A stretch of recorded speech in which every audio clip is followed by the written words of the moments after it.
आपका जोड़ रहे हैं। हाँ, बाहर ग्रुप्स में डालो ना ज्वाइन, ग्रुप्स में डालो join.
Good morning, Tausif sir.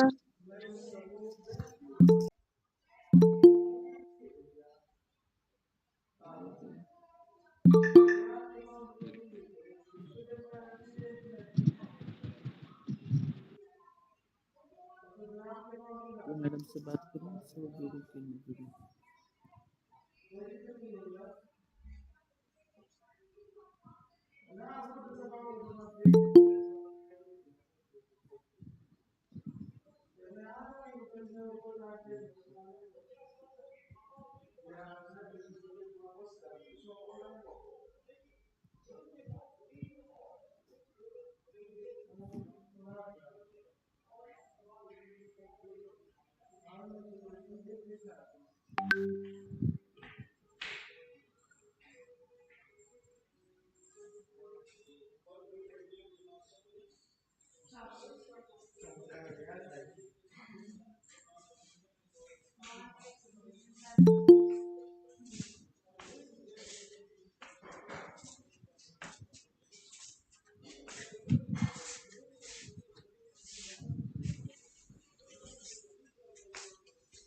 पिछली बार तो उसने ये कहा था कि भाई मेरा टाइम का चक्कर था इसका है?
A very good morning to all participants. It gives me immense pleasure to extend to a very warm welcome to everyone on behalf of BPSITTR in plenary session second. I welcome renowned personality who are meticulous in their field. It is a matter of honor to welcome Professor Jayanti Das, Department of Education, Kolkata, Dr. Tausif Anwar, Department of Botany, Islamia University of Bhavalpur, Pakistan. I am Dean Faculty of Education and Chairperson of BPSITTR. Now, I invite Dr. Sumandalal, ma'am, for brief introduction of our second plenary session speaker, Professor Tausif को बोल दो मैं नहीं नहीं नहीं। Professor Jayanti Das, Department of Education, Kolkata. Welcome, ma'am. Good morning to all dear participants. सुन रहे हैं ना मेरी आवाज? Till now, our response person, Dr. Jayanti Das, is not able. She has given the message that she is trying and she will be connected with us within a few minutes. Till then, I just make familiar you about our distinguished speaker.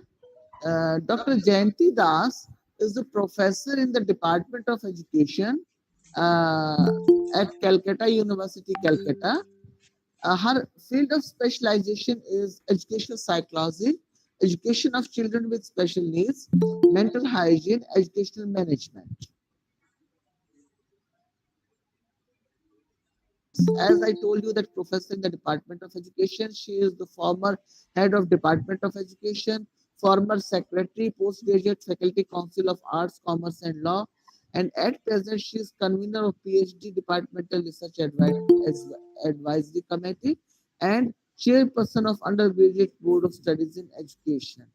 She has 23 years of teaching experience in total. And in University of Calcutta, she is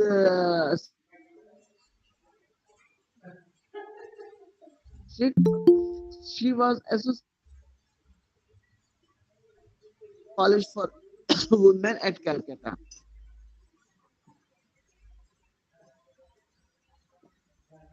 She has a very vast, you may say, publication.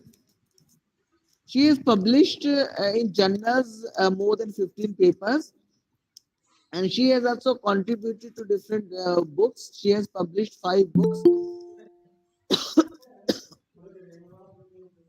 She has attended around 50 conferences, seminars, and published papers in the proceedings of those conferences. And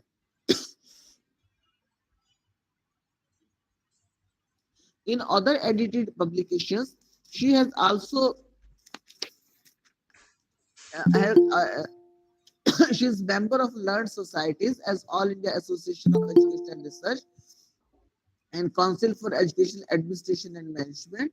She is the member of editorial board of 2 international journals, research tracks, and other one is the research demagogy and International Journal of Society in Education. She has so many different responsibilities with her. She is a member of different our organizations in the Calcutta University. And other than Calcutta University, she is member of PG Board of Studies of Kaji Nazrul University, PG.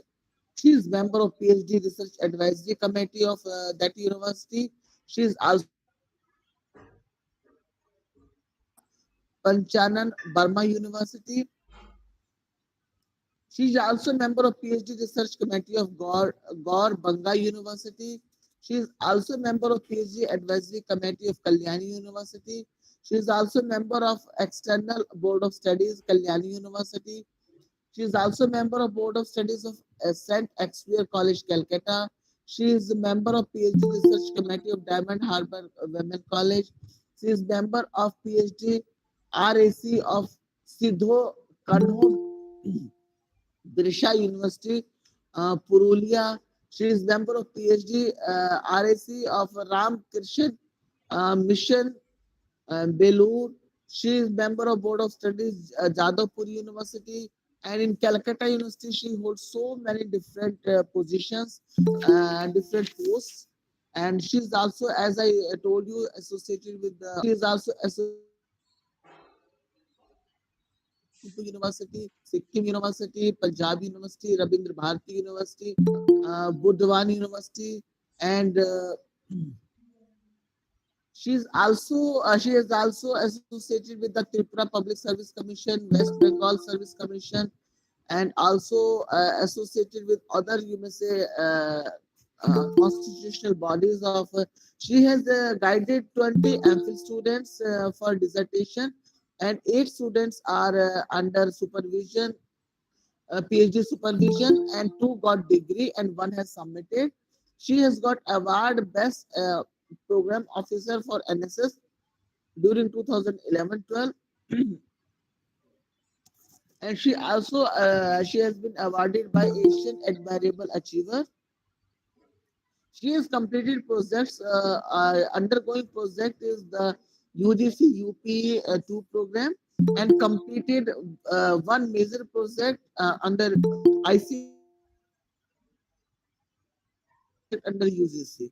So she has a very, you may say, vast area of her specialization, and her field of activities are very, you may say, vast. So just if Dr. Jayanti Das has connected, please let us know whether she is connected or not, ma'am. Hello.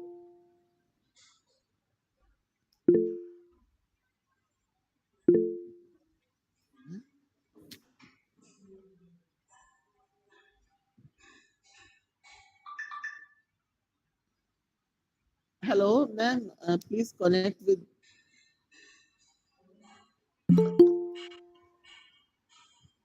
Okay, okay. I have Actually, I have given your introduction, full introduction. I have read, told to, yeah, audience, and audience is waiting for you. Yeah. Dr. Tosif here, can you please hear me? Hello, Tasif Yeah, can sir. you please? Yes, I am hearing you, but just wait for a Yeah. few minutes because if our other Okay. resource person will be connected, then first of all, Right now. she will deliver. Then I will introduce you properly, and then you will start your presentation. Sure. So we Sure. will Thank just you so wait much. for 2 minutes. Otherwise, I will introduce you. Please, participants, please cooperate with us as she has some internet issue with her.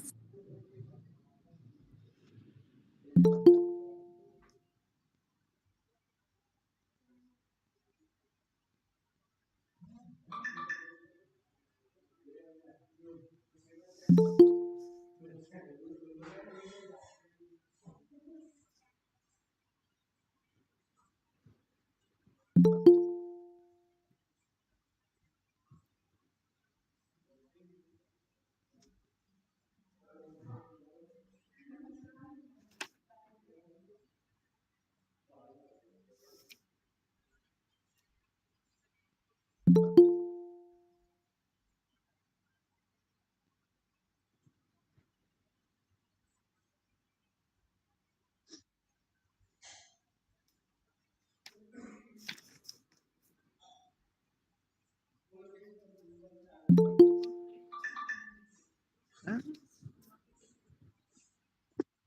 अच्छा हाँ तो जुड़ने ही थे ना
Hello. Hello.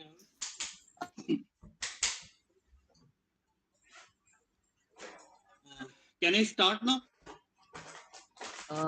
Jayanti Das is not able to connect, and so Okay. till then she will connect. We will proceed our further, you may say, resource person. Now I introduce our second resource person. He is Dr. Tausif Anwar, PhD from Department of Botany, the Islamia University of Bahawalpur, Pakistan. So his interest areas are allelopathy, weed biology, and ecology, integrated weed management, extraction, bioassay direction, isolation, fractionation, and you may say other, you may say so many you may say areas of biological sciences. He has you may say MPhil, PhD in biology and biology science, and at presently, as I said, he was biology federal government Islamabad model postgraduate institution for boys Islamabad, and lecture department of biology federal government institution for boys Kotli Azad, lecture department of biology Quade Azam public college, uh, Gujranwala, Pakistan, and lecturer Department of Biology, Army Public School and College, Pokhara, Kent, Pakistan. So he has, as I told you, that he has very say specialized in his field, and also he is interested in teaching learning process. He has till now he has supervised 5 students in PhD and 30 students MS students he has supervised, and he has supervised 5 BA students, and his services and responsibilities at you may say is different institutions, that he is member of botany, member program team for the preparation of cell assessment reports at Department of Botany, member admission committee and at Department of Botany, member Green Campus program, in charge weed control program at University campus, assess the current weed status, identify weed management opportunities within the cropping system, match opportunities and weeds with suitable and effective tactics, combine ideas using a rotational planner, and he has, you may say, uh, in total, he has publications. I think so. He has about 30 publications to his credit, and the publications are cited by other authors, and he has a high index. H index is 7, and you may say I 10 index is 5, and total impact is 22. And Tausif Anwar has, you may say, contributed to even book writing also. And to his credit, he has written 5 books, and other, you may say, professional activities he has also performed, as he has published his papers in different conference proceedings, and the total number of his publication is 24 in different conference proceedings, and he has attended conferences, seminars, webinars, and in total he has again a very huge number he has attended, and uh, he has given oral presentations in different seminars, and he is also a member of, as I told you, that MS thesis and dissertation or Viva committee. He has taken Vivas of different, you may say, other universities also. He is editor and reviewer of 2 journals. He has a membership of learned societies, 3 societies. He is a professional society member. So he has so many feathers in his cap.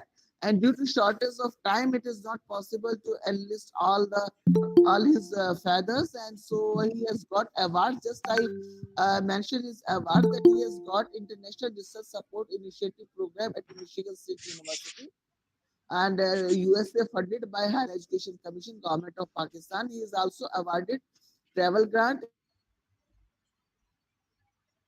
and approved supervisor of MS and PhD Higher Education Commission of Pakistan. So not taking so much time, now I invite Professor Tausif Anwar to start his presentation.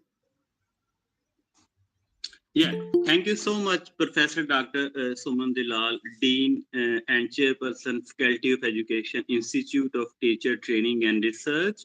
I really appreciate the combined effort of Global Education Research Association and the BPS Institute of Teacher Training and Research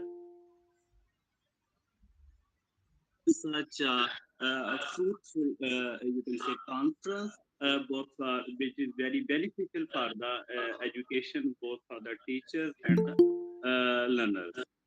First of all, we start. You can understand that the illiterate of the 21st century will not be those who can't read and write, but those who can't learn, unlearn, and relearn. We need technology in every classroom and every student and teacher hand, because it's a pen, a paper of our time, and it is a lens through which we experience much of our world.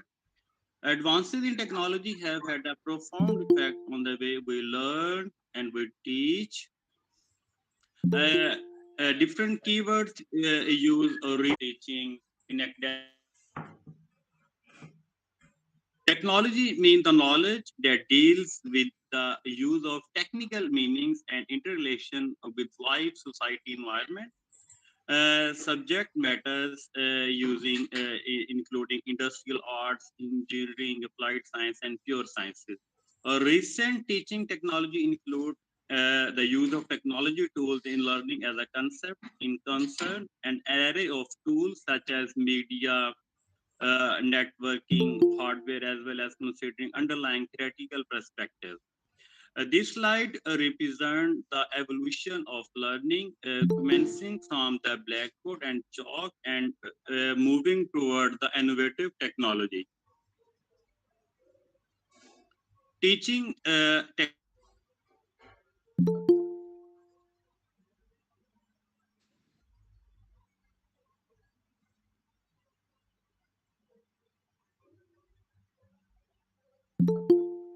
the objectives of teaching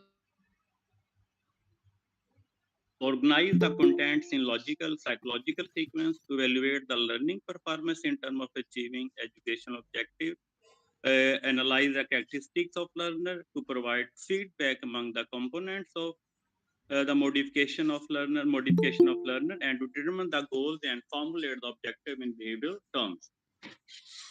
Characteristics of teaching technology include the input, process, output are involved. Pupil teacher in service teacher can have its advantages. Advantages include better presentation of information. Teaching is made more interactive. Knowledge sharing made easy. It can make teaching more effective. Greater interest in learning. Technology effective, cognitive effective, and psychomotor skills. Cognitive include help in analyzing technology, incorporate learning by new ideas. Effective includes student can't express their not understand the topic. He or she can't tell technological aid to ease learning. Psychomotor skill include more psychological skills are developed, provide the real environment with help of multimedia, video, etc. Traditional teaching technology include the chalkboard, flashcard, poster, projected visual aids include overhead projector, television, a slide projector. These are the chalkboards you can see in this slide. Importance of blackboard. Moving to the latest technologies, flashcard, chart. These have their worth, but by the use of latest technologies, ICT, we are moving toward the latest techniques, slide projector, overhead projectors, television. We can use television for the distance education, video conferencing like this. We are using online mode for video conferencing. Advantages of this conferencing include uh, computer, laptops, MacBooks, include both in medical education as well. Approaches of distance education include synchronous approach or live lectures that are delivered with the help of technologies. Videos, print materials are used. These are both are helpful in distance education. CAI refers to the use of computer as a tool of facilitate and improve instructions. Internet. There is a two equalizer in life: the internet and the education. The internet is simple term is a network of the interlinked computer networking worldwide, which is accessible to the general public. It is also increasingly becoming the basis of education in forms such as distance. We use the different websites, e-learning, electronic learnings, include advantages: less cost, fast speed, make class interesting, easy to search topic. Disadvantages include learning online is a solo art. Learner feel alone, eye strain or bad posture and other physical problem may affect learner. Smart classes. Smart classes are defined as a class in which various technologies are used to enhance student learning. In a smart class, there will be a computer, projector, internet connectivity, and other multimedia devices such as home theaters. Smart boards are interactive whiteboards we can use in the classroom. Interactive whiteboards have various facilities such as image, illustrations, maps, graphs. Uh, Advantages include low maintenance, access to online information and tool, technology integration, communications, and provide flexibility. PowerPoint, we use PowerPoint slides, presentations. We can use projectors in the classroom, mobiles. These are all the latest gadgets which are we are using now in the field of education. The satellite educational tools are available on various social networking sites and apps which can increase or update our knowledge. This include YouTube, Facebook, different, you can say the social networking. Beside this, we use LinkedIn, ebook, other include dictionaries, Wikipedia, etc.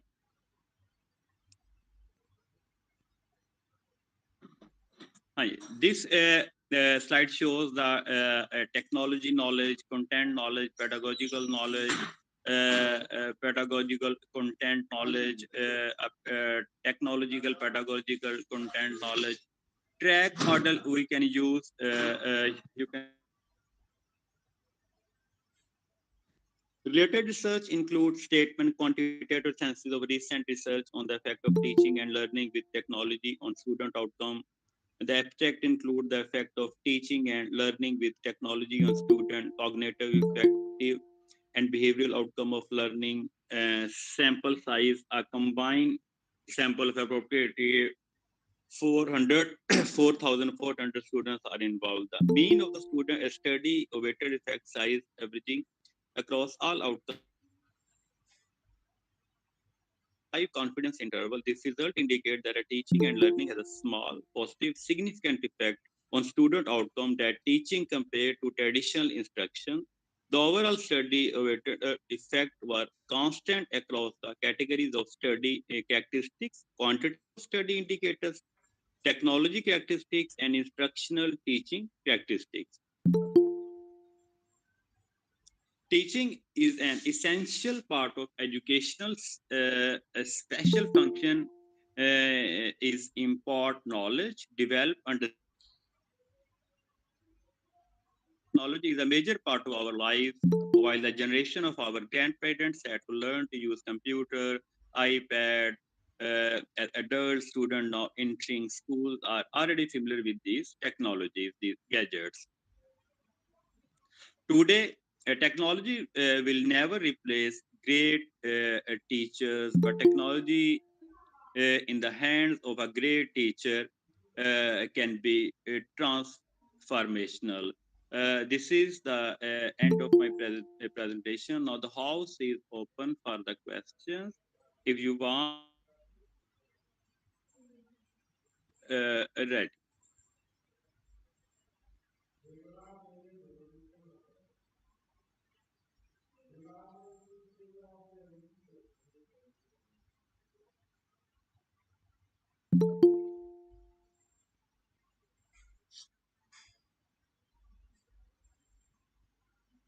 Dear Professor Dr. Suman Dalal, I have done my presentation and I am ready for the question answer session.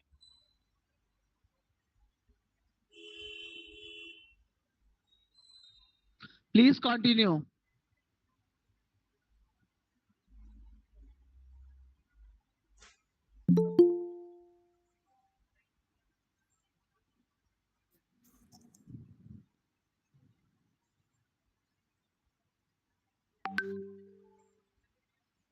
Can you please hear me?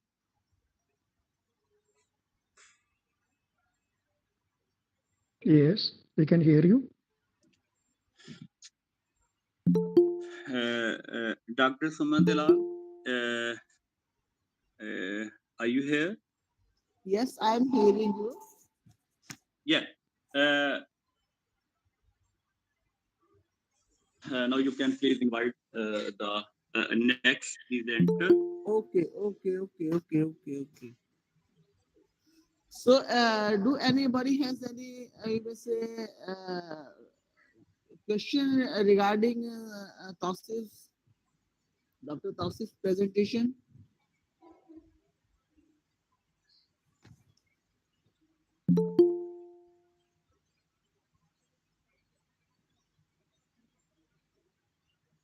Tausif,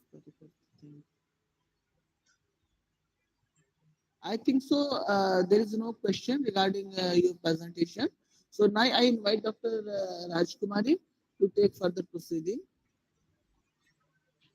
Thank you, ma'am. Thank you, sir. Thank you, sir, for sharing valuable information and insight thought of digital technology and pedagogy. Digital technology of pedagogy is focused on various teaching and technology aspects. Pedagogy focus on a new technology tool. Focus on a basis learning, email, smart class. He said technology to provide pedagogical support to teachers. The knowledge of technology is emphasis of teacher 21st century. He explained about the teaching technology, teaching aspects. Teaching means compilations of computer hardware and software and educational theories and practical aspects. Thank you, sir. Thank you, sir. Hello, with us Huma Qureshi, Dr. Huma Qureshi. Hello, Huma. Yeah, yes, dear Professor Dr. Suman, she just left Okay, to okay, attend her class. She okay, will be free after 2:30. okay, okay. Then she will join us in Yeah, validity. yeah. She Okay, just left okay, okay, to attend her class. okay, okay, Yeah. okay. No issue, no issue, no issue. Dear participants, our other resource person is still, you may say, not connected. So I'm just trying to call her.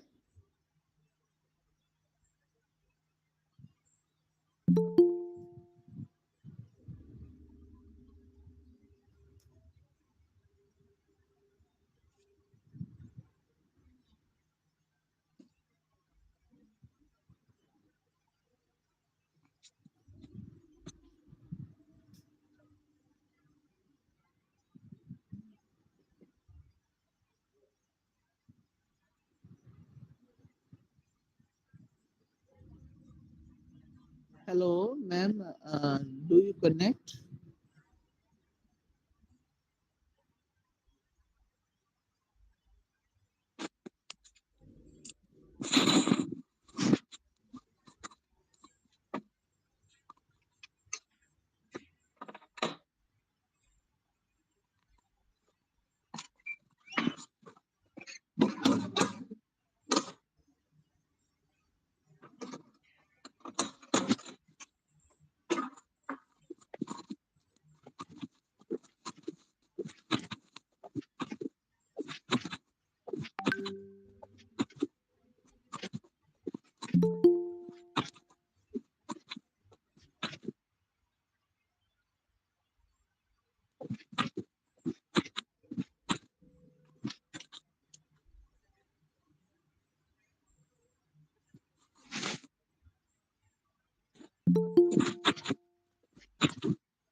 Hello. Dear participants, our resource person is still not there is some technical issue and we are not able to connect to her. So now I'm saying that in our participants, Dr. Matthews is there. Hello, Matthews, sir.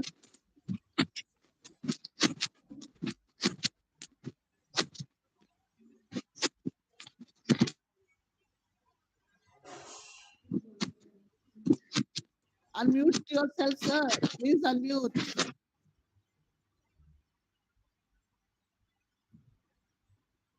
Matthews, sir. Unmute yourself. Unmute. We are not able to listen you. Unmute. Okay, yeah. Yeah. Yes. Okay. So, Yes, madam. Madam. please share your experience regarding the our dialogue mode. Okay. That's Share a with very good opportunity. I mean, yeah. so yeah, of course. I think not only me, some others you can also ask the similar experiences so that the new students, new participants, they can uh, have some understanding. So the first thing, it is an excellent method of paper presentation. Initially, I thought it will have some issues, but then and all of us got a chance to present it. Uh, at the same time, in because this was the first time that we were doing such kind of presentation. So one of the major issue came with us because in our team, so most of our paper presenters, presenting experts or the research scholars or the researchers, they were already participated the pre-conference. Chairperson who came to chair basically did not have a chance to participate in that conference because of some situations. So then we have to spend some time to come to some kinds of what is a harmony that whether we should go for the direct presentation or the conventional method. And there are also some participants who were, because of some personal reasons or some other reasons, could not participate the pre-conference. And I still remember that though could not finish the paper completely because she was trying to present it in the conventional method.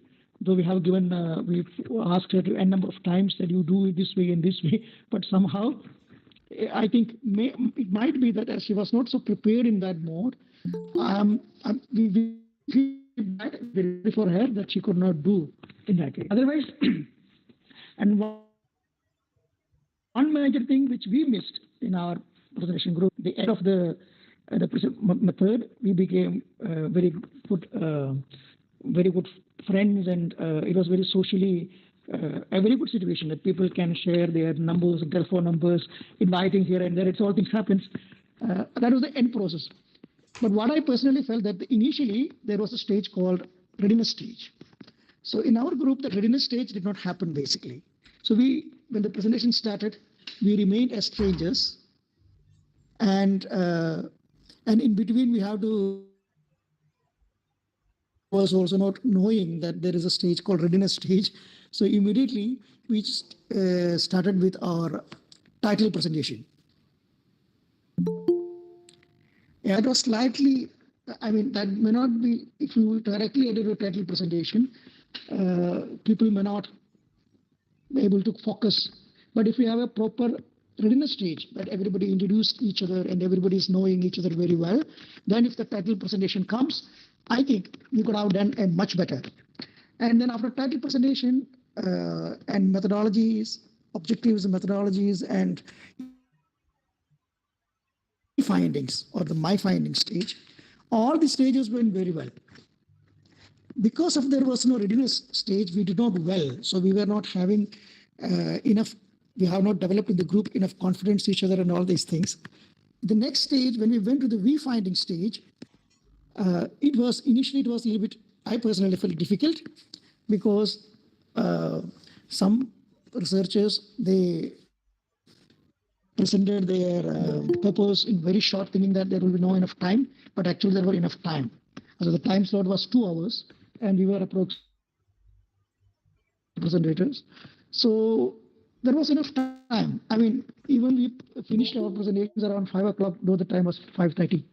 So, so the readiness stage could have taken a 10 minutes time, so that will help us to know each other very well, and it could have been remote, or it could have been a very good ice breaking session that people know each other very well and they can start speaking.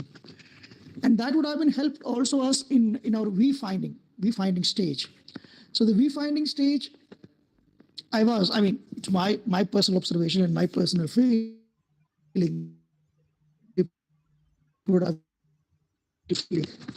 So, though our a finding stage, if you allow me to announce, it was like that there was pros and cons of the technology in our team.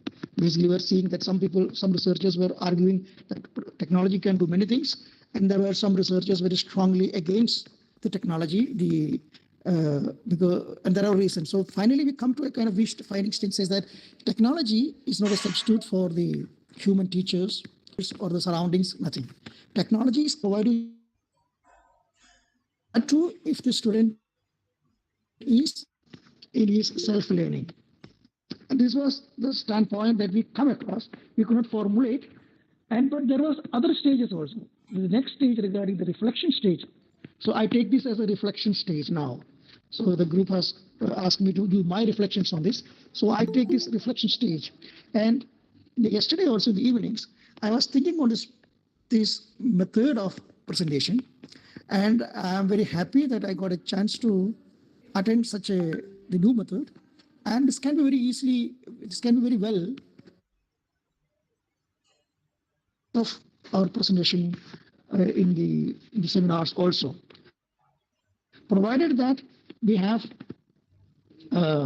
we have the people who are already trained or understood these concepts well as in the group to chair and the control and all these things, because it's a natural organic process. So it has to be deal with a little bit of subtle understanding about the feelings and the emotions. It is not just rational and intellectual side of the things. There's a lot of personal, what do you say, solidarity and personal feelings and emotions. So I'm very grateful for that opportunity, and I think this can be a very good method. Thank you very much, Thank you, ma'am. Matthew, Thank you very sir, much. for your spontaneous and you may say uh, explaining our this new method that is we introduced in our conference dialogue method. And you are very right that our chairpersons, they are not familiar with this. Is a lacuna from our part, and for this I am really very sorry, and I just apologize for this, that we have to train all our chairpersons in this, and we ask them to attend our pre-conference workshop. And but due to some reasons, they were not, all of them were not able to attend the pre-conference workshop. With it, but really it's a wonderful method. And in online session you have enjoyed it, but if a without online app, if it is offline, then again the enjoyment will be doubled. But I think so in online method also all of you have enjoyed it, and it is very interactive and very fruitful because we know each other. Otherwise, generally what happens that someone starts and give his her presentation, and then next one and then next one. But here we know each other. So in that conference or any seminar is that just have an interaction with other you may say participants, other persons, so who are attending that particular conference. So not taking so much time, I'm now inviting our third resource person. He is Dr. Pradeep Sahu from New Zealand. Or may now I invite Dr. Priya Dhingra to give her introduction. Good morning to you all. It is my privilege to introduce working in curriculum development. Can we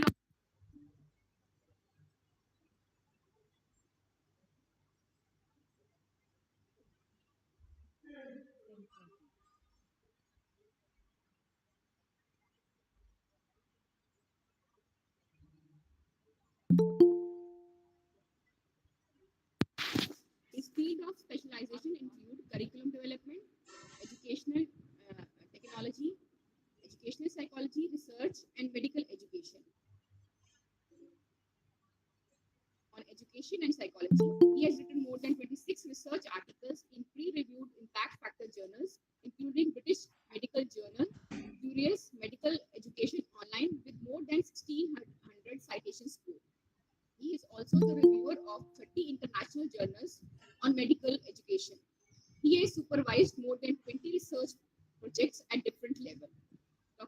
who has rich experience of organizing workshops, seminars, and conferences in the field of education and medical education.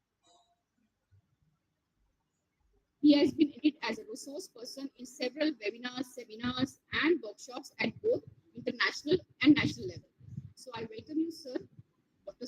Pradeep Sahu.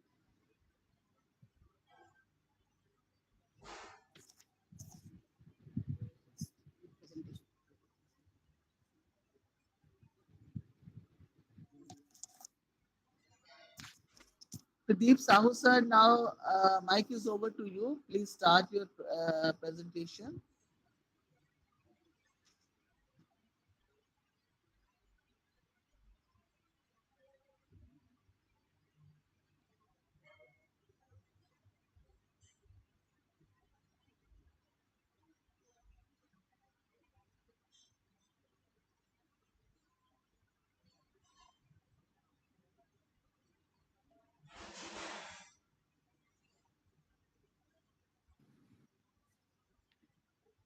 Good morning, everyone. Can Good you hear morning, me? sir. Yeah, now I'm going to share my presentation and just let me know if it can be seen.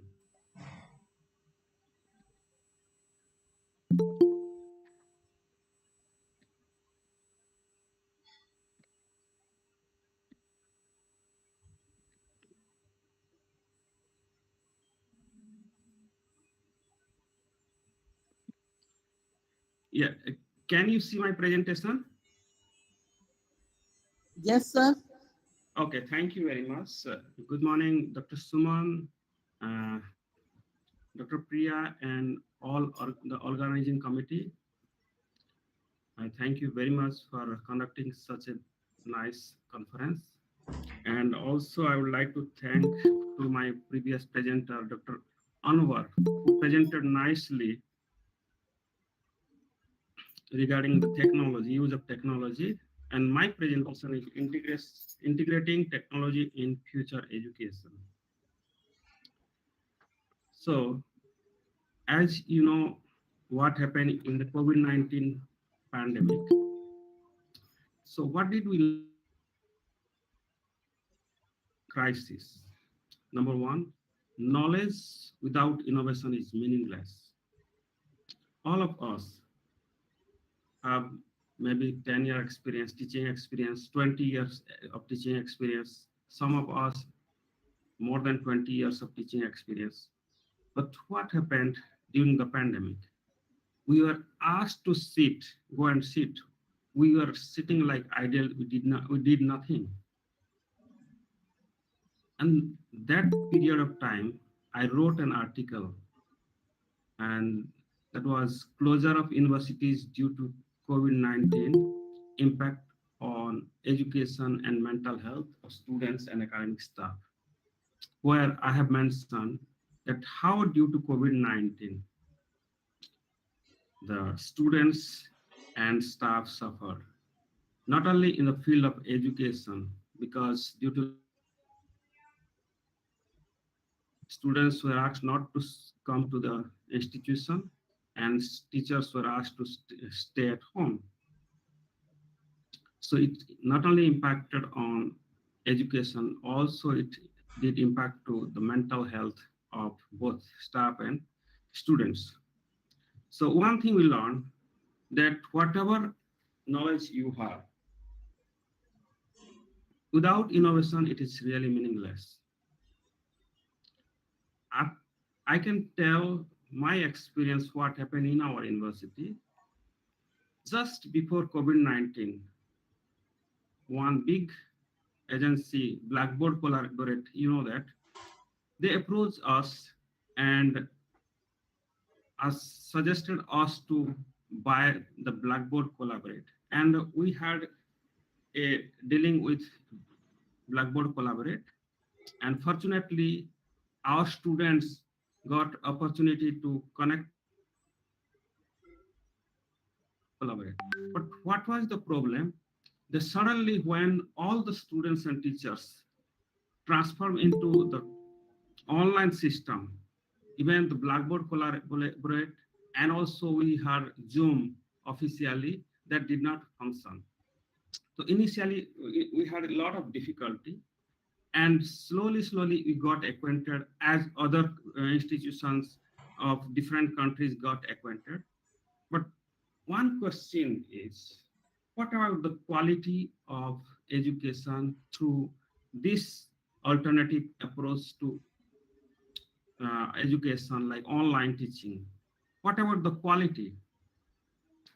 Through my experience, I can tell that my nature of job is to do observation of the classes, that how the teaching learning process is going on. So what I realized that students were initially very much comfortable, not because teachers were teaching better than offline classes, because they were at home. Sometime in last 2 days, they just log in and they disappear. You cannot check what they are doing. They just log in, and I suggested in various meetings that, especially in some small group classes, students should appear in video, and it was implemented. But students said, no, we are staying in remote areas and we don't have good connection, so we can't. Our device is not supporting video, and they applied defense mechanism, and they preferred to use audio instead of video. So a lot of challenges initially you had to face. But even if I would say now we are comfortable through online, but that this is not the solution, because students always like to skip, students always like to apply defense mechanism. They don't want to appear in video, and so many difficulties. Now things are getting into normal. COVID-19 is going down, especially in India. It's okay. Face-to-face class has already been started. But the thing is, this is not the end of this kind of problem. This virus is come, and it may damage all the education system. We have to think in different perspective, and we have to make our technological tool very strong, and we have to change our education system. Long ago, I was reading an article that in the field of medical education, that article title was Not Your Grandfather's Medical Education. So I have given this title, Not Your Grandfather's Education. Here, what I mean to say, that things have been changed and we have to change our education system, including curriculum. And because technology is important these days, we have to set up technological infrastructure. Here, why our education system needs change? Now, India is going to be a global leader. So we have to think in a global perspective. For example, during COVID-19, millions of Indians are working or doing job in different countries, and they are giving support financially to the government of India or our country. So what happened? One small example is like in country like Oman. Oman is a very rich country, and they are dependent on petroleum products. So more than 30% of the population in Oman they are Indian. So what the government of Oman decided that no, we have to uh, uh, kick the people out from our country, because no more petroleum product we are able to selling now. We are in a crisis during COVID-19. So one thing that came to my mind, that what is the difference between the Indian labor and Chinese labor? If you go to different part of the world, if you see Chinese laborers, they are very skilled everywhere. Even in the West Indies where I'm there, I did not find any Indian labor. I find Chinese worker, and they are very skilled in different way. Plumber, they are different way, electrician and technician. They are very professional. But our Indian workers, when they could go to different countries, they just ask, okay, we can do any work, whatever you want from us, but we are not skilled. So our education system to challenge China and to become a global leader, we have to think about skill and in different perspective. So what I would say that we need multifaceted changes. In my next slide, I will discuss that one, that what kind of changes. The most important thing is setting up IT infrastructure. I think you know about 5T program in Odisha, those who are doing research in education, you can do research about 5T program. Odisha is doing tremendously well in terms of 5T programs. If you see the infrastructure of the schools and higher education of Odisha, is really excellent. I would really appreciate the way they are doing. One of the criteria of this 5T is technology. The infrastructure is very good in Orissa, and now they are focusing on technology, that how technology can be like implemented in an effective way so that it can go to the ground level. Because when we say education, we are not talking about the education of a little mass who can afford. Education of the mass, and they should have the access during the crisis. So that looking into that, Odisha government is focusing the technological aspect so that all the students or stakeholder can be part in case of emergency. So also I wrote another article that best practices for effective implementation of online teaching and learning in medical and health professional education during COVID-19 and beyond. There, we did collaboration with a few colleagues from Turkey and other countries or India, and we wrote that how uh, this is because I'm in medical field that can be implemented in teacher education or educational field also. That how we can effectively implement our teaching of learning in situation where I have focused that technology is one of the most essential part that we have to strengthen in educational institution, including setting up infrastructure. So as I was telling you, where and how technology can be implemented. Number one thing is admission.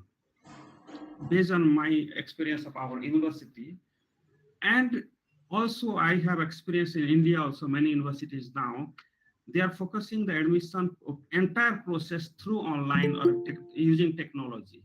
Means from applying for a program to admission to getting class, everything, the entire admission process is being completed through this online or through the use of technology and the institution. In future, at least we can think of how technology can be helpful in the admission process. Now, if you go to Harvard University and many Western universities, they are doing the same thing. Even they are conducting MMI, multiple mini interview, all kind of admission procedure they are doing through online. Student does not need to go to the institution till he or she gets admission. So you can think in this direction that how admission can be done without physical presence completely. And second thing is the recruitment of teachers. What happened? One of my friends who is interested to come to India has applied for associate professor post. The thing is he's working, he's getting a handsome salary there and is to settle in India. So what happened? He has applied, he came. The first phase will be document verification. So you have to reach there physically. Then again he will go. Then again, then interview. How many times he will come and go? In our university, what we did, the recruitment of teachers like associate professor, assistant professor, our system, what I saw, that many of the foreigners are coming to West Indies or Trinidad and Tobago through online mode. Like you can say Skype or document verification online, recruitment online. Because there was lockdown, one or two teachers I know, they took class without reaching to that country. That is really surprising. So in that direction, also we can think that in case of this kind of situation, how teachers can be, the good quality teachers can be recruited, and uh, they can manage teaching even not coming to the institution in case of emergency. Another thing is and administration relationship. This situation, this in this crisis, students' mental health is important and teachers' mental health is important. So through Google Doc or through Google Team, Microsoft Team, different kind of platform are there. Through officially how student and teachers can be connected, or how student and administrative staff can be connected hassle free, because if a student has any kind of problem, he need to talk to the teachers or AA or any administrative staff, and that should be very smooth. Then learning management system, you must have learning management system in your institution. We have a very nice my e-learning platform in our institution, in University of West Indies, where what happened, all the students who are registered, they get the password and all kind of information from the university, from the department, from the teachers, they get easily, and anything they need to write to anybody, they can write, and teacher can upload the video. This is very common LMS. So now these days our students are very comfortably, they are managing to deal with teachers, administrative staff and everybody. And also whatever we have the official site, Zoom or Blackboard Collaborate, the class, our class, what they are attending through this LMS. Not that we are sending Zoom link or MS Team link to students and they are no. They must have to register, and they will get a password to get into the learning management system, and then only they can attend the class. Very authentic. Then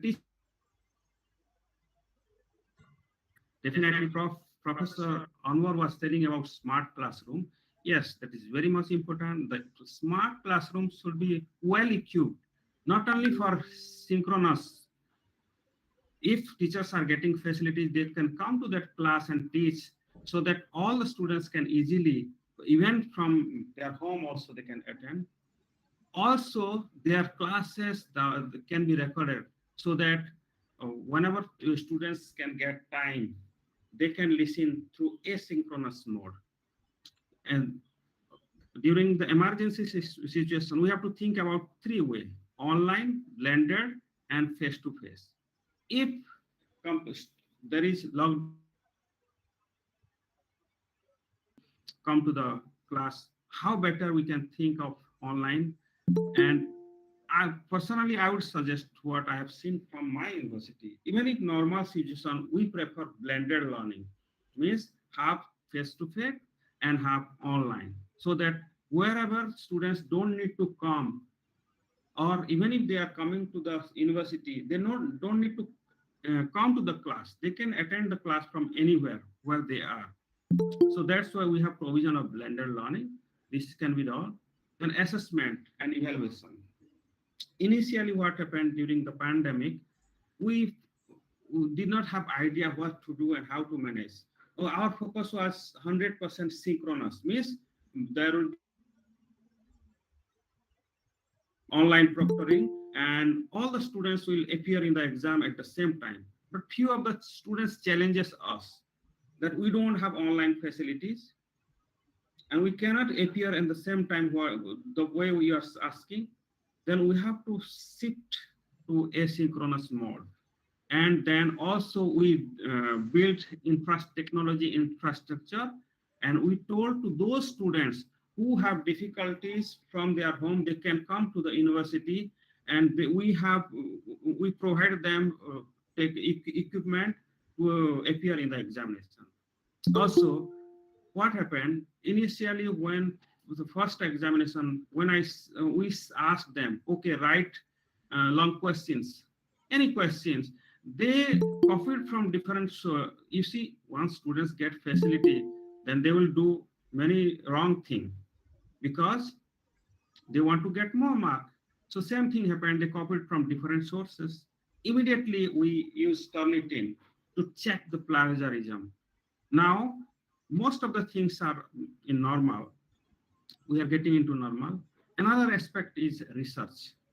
You see, definitely during COVID-19 or this kind of situation, doing research is a very difficult task.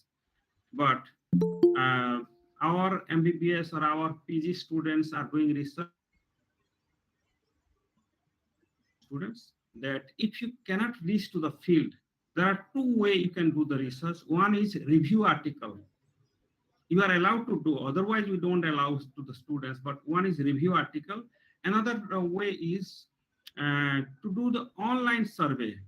That was, although they need to get ethical approval from the ethical committee, the ethical committee check that and give approval to the students through the supervisor. So two way we allow to our students. One is systematic review and another is to do online survey. And my personal experience is during this pandemic, I published around 8 articles in 2 years, and that too all in Web of Science and Impact Factor journal. One thing I would like to tell you that as a researcher, you cannot do research alone. Try to from other universities, from other countries, and produce a quality journal publication or publish in a quality journal. So collaboration is very much important during this crisis situation. Another aspect, definitely, I would say cure the curriculum. As I initially told, our curriculum need to be changed. What we studied long before cannot be the same curriculum. We have to think, we have to do the research. As I was telling you, we are going to be a global leader. So we have to make survey of the stakeholder that what is the need of the present curriculum and how we can change. Through the experts and all stakeholders, we can think of change the curriculum. And definitely one aspect I would focus, that is curriculum alignment. Through software, there are software also to map the curriculum, or through your own computer, you can map the curriculum. Means how whatever content you are inserting in the curriculum, how it is aligned with your university missions and visions, how it is aligned with the program objectives, and how all these are aligned with the assessment and evaluation. You have to map those curriculum. And you have to remember, or we have to remember, that curriculum need to be reviewed at regular interval. This is, we cannot be static, we have to review and manage the curriculum. And after implementation of curriculum, we have to evaluate that how effective for our society during this crisis situation, how it is working. Then again, we have to modify. So this is a regular process. So we have to think of how beautifully you can design the curriculum for the need of the society. And never forget to integrate technology in our curriculum at this point of time. Okay, another aspect, the last one is MOOC. These days, MOOC is going to be so popular, massive open online courses. These are some of the agencies who are doing excellent. Like Coursera is very popular, EDX, Future Learn. So as a university, what you can do, either you can collaborate with these agencies and the whole world will learn this course, get admission into these courses, and you'll generate some money. Recently, we are working with Future Learn. We have a collaboration with Future Learn. We are designing some courses like One Health program, planetary health, palliative care, some of the courses we are designing. So these days, sitting at home, students or candidates are interested to do some courses. So those are some easy courses. Those are some high level courses. If they will do high level courses, they will get degree. So you can collaborate with these agencies, or you can develop your own software, and you can provide courses, through your university. And this is also one of the way that the whole world now looking into MOOC, that how sitting at home or short course, long course, certificate course they can do. So you can think of this MOOC also. Thank you from my side. Thank you very much. If you have any query, you can feel free. You are feel.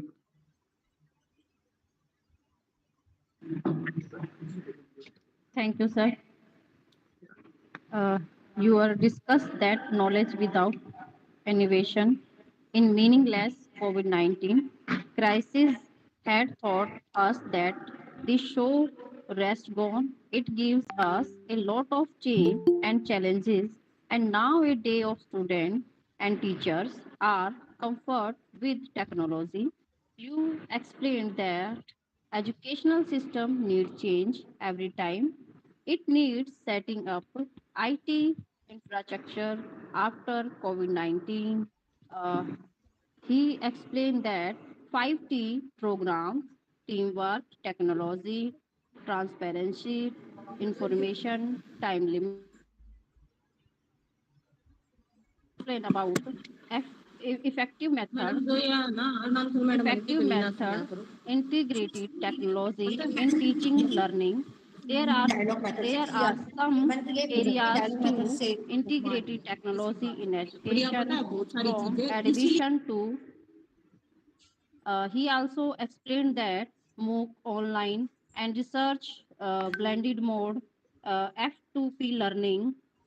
Thank you, sir. Thank you, sir. Thank you Can very I? much. Now, Yes, sir. Yes, Uh, sir. Yes, Matthew, sir. Do you have any question? I just want to put a clarification. Yeah, can I? Yes, sir. Yes, sir. Okay. Yes, sir. Yes, yes, sure. Uh, yeah. Uh, Sir, it was very nice to listen to you all the way you presented the entire COVID scenario, how we all faced. I mean, your university, our university, all universities have gone through all those issues. And the way you presented it was very well. Ways of technological interventions. For example, you speak about different processes, admission, all these things. It was very nice. My only issue is that do we have any proper study how the online classes, specifically the MOOC and the massive online courses, what is that learning impact? What is the impact? What is do we have any study on this area? Whether how many percentage of students are scoring, not scoring, whether they are successful or they're learning input. I think whatever we are doing mostly because there is no other chance for us. Otherwise, I think there is a lack of proper researched data on the effectiveness of the MOOC platforms. So this I would like to highlight. Thank you, sir. Thank you, Dr. Matthew. If you don't mind, could you? I could not see your presentation yesterday, so that in future, if we can collaborate any research, could you please introduce yourself, Dr. Matthew? Yeah, I am Dr. Matthews Joseph, and I am a language teacher. I teach German language, and I am in the same university. We have an Ayurveda, and we have also an MBBS training centers here. But still, but my basic problem was because my experience with the online classes, my own classes, and also my shared experience with the teachers and my kids themselves, they undergo this. So it makes a big question mark to me as to what is the actual effectiveness of the online classes to those who are not previously well educated. If somebody is well educated like you or me or professionals who know what to do, what to learn, what to look, how to use, there's a different scenario. But somebody who is, even I'm thinking graduates, the moment, as you say, the moment you give the technology, their primary interest is not considered for the learning. As you know, that they will do n number of other things Matthew because it's sir, entertaining. Matthew sir. Yeah. So, yes, yes, Uh, And Actually, sir, we have now time for our next plenary okay. session, and we will do the start because uh, uh, the discussion is will go on, and we have our Matthew sir is really very much passionate. Yes, we know he is very much passionate. He will say do everything by heart, and we regard his opinions. He sir, please, Sao sir, due to time constraint, I am and just and next time we will take.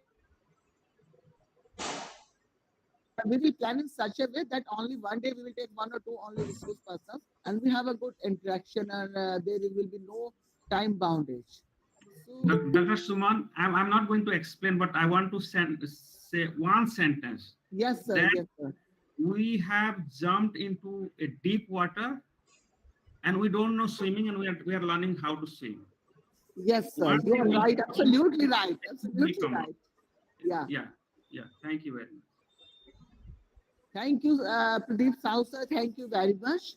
And you have very well explained what you have, said this one line. So this is really the crux of our situation all over the world. And thank you once again. Now I want to start. Thank you, Matthew, sir. Thank you. And please, continue our sessions. So now I want to start our third plenary session, and I invite Dr. Rajkumari to start that plenary session. Now, I invite Dr. Suman Dalal ma'am for brief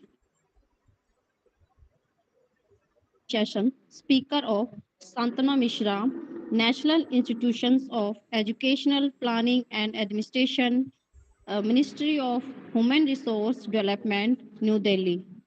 Welcome, ma'am. Actually, in this plenary session, we have two resource persons with us. One is Dr. Santwana G. Mishra, and as Dr. Rajkumari told, she is from National Institute of Education Planning and Administration, NIPA, at New Delhi. And the other one is Professor Jay Deva Sahu. He is from Rajiv Gandhi Central University, Itanagar, Arunachal Pradesh. So first of all, we Misha. Just I want to brief, her achievements. So only just I will take 1 or 2 minutes. And she has a proficiency in 3 languages. She can read, write, and speak 3 languages. That is Hindi, English, Gujarati, and Marathi. She has she has competency of computer skills.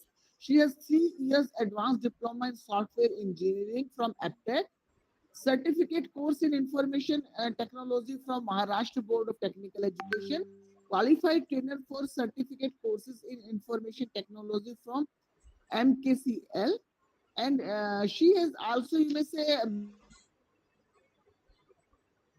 gold best list in B.Ed and M.Ed, and she has guided 29 MPhil and M.Ed students. The Department of Education, Dr. B.A.M. University, Aurangabad, and she has also guided 12 students at Government College of Education, Aurangabad. So she has a very vast experience as a teaching and as research guide. So her as at present she is at she was at the Department of Education, Dr. B.A.M. University, Aurangabad, Maharashtra, and Government College of Education, Aurangabad, Maharashtra. His, administrative experience she has been the hostel warden at RA Minority Girls Hostel, Dr. Maharashtra, and she has been the Board of Studies in the Faculty of Interdisciplinary Studies, Dr. Homi Baba State University, Mumbai. visiting a faculty or training, or you may say coaching, and she has also trained you may say translation classes also. So she has, you may say, have done these activities with Maharashtra Center for Entrepreneurship Development, UGC MHRD of Dr. BAM University, UGC NetSlet Center of Dr. BM University, university departments and colleges, Youth Leadership Programs, and also she has associated with so many other organizations. Also, she has you may say very vast, you may say, publication experience. She has published 27 journals and in national and international journals.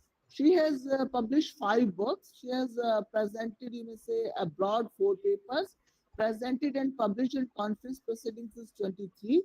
She has participated in conferences, workshops, and seminars. Is number is 30, and she has participated courses is 11. She has participated in UG. She has, you must say, published papers in UGC Careless 3. Peer reviewed is 24. She has books. You may say, as I told you, that she has 5 books published. But you may say one is the international publisher, 4 is with Indian publisher, and she has visited USA, UK, Japan, and Sri Lanka for academic exposure, and she has you may say international, national, state universities, and she papers and published in a conference proceeding number is with international is 16, and she has attended 1 orientation course, 2 refresher courses, and 8 short-term FDPs, and she has done she has completed research projects with different organizations. One is the, you may say, uh, minor project sponsored by Dr. BAMU Aurangabad. Then another minor project with the same university on just as language dependence instructions and brain activity in PG students. Then analysis of brain signals in the process of language development learning. And she has of study of attitude towards research in postgraduate studies. And in this, she has completed so many different research projects, and especially with the, you may say, language learning, emotional intelligence, and you may say personality patterns of school students. And she has also presented papers, as I told you, abroad in different conferences. She has a large, you may say, amount of publication, and not taking so much time, not you may say taking or I want to know all of you that tell you that she has been awarded by 2 awards. One is uh, Kartrut Vavan Mahila Purushkar, and by Maharashtra OBC Jan Jagran Samiti Aurangabad, and other is Mahila Gaurav Puruskar by Ramji Buddhe Manav Kalyan Seva Bhavi Sanstha Aurangabad. So with this, I just now invite Dr. Santwana Mishra. Please start your presentation, ma'am. Now mic is over to you, ma'am. Thank you so much, ma'am. Good morning, everyone. And I really thank Professor Dalal for such an elaborative introduction. I've not done so many achievements. Like there are these miles to go before I These stop are and miles to these go are before I these stop. are your achievements, ma'am. I did nothing. Rather, I have even skipped so many your achievements. I'm Thank you sorry so for much, that. ma'am, Please for your continue. Please kind words. continue. Thank you so much. But it is like I look up to people like you, experienced people like you, to do something in life. So thank you so much for such kind words and such nice introduction. It is always good to listen to such good things early in the morning. So anyway, good morning, everyone. And I just happened to be a part of the last few minutes of the session that preceded my session, and I really am sorry because I had because of my session, Dr. Matthews and Dr. Sahu had to actually, they couldn't interact, and things had to go on. But then we have a time schedule that needs to be followed because I have a meeting right after this. this session of mine. But anyway, thank you so much for like accommodating me. So what I'll do is, instead of getting into the this thing, starting things, let me present my screen, and let me start off with my presentation, so that we can directly come to my topic, that is flipped classroom. So I'll be presenting my screen.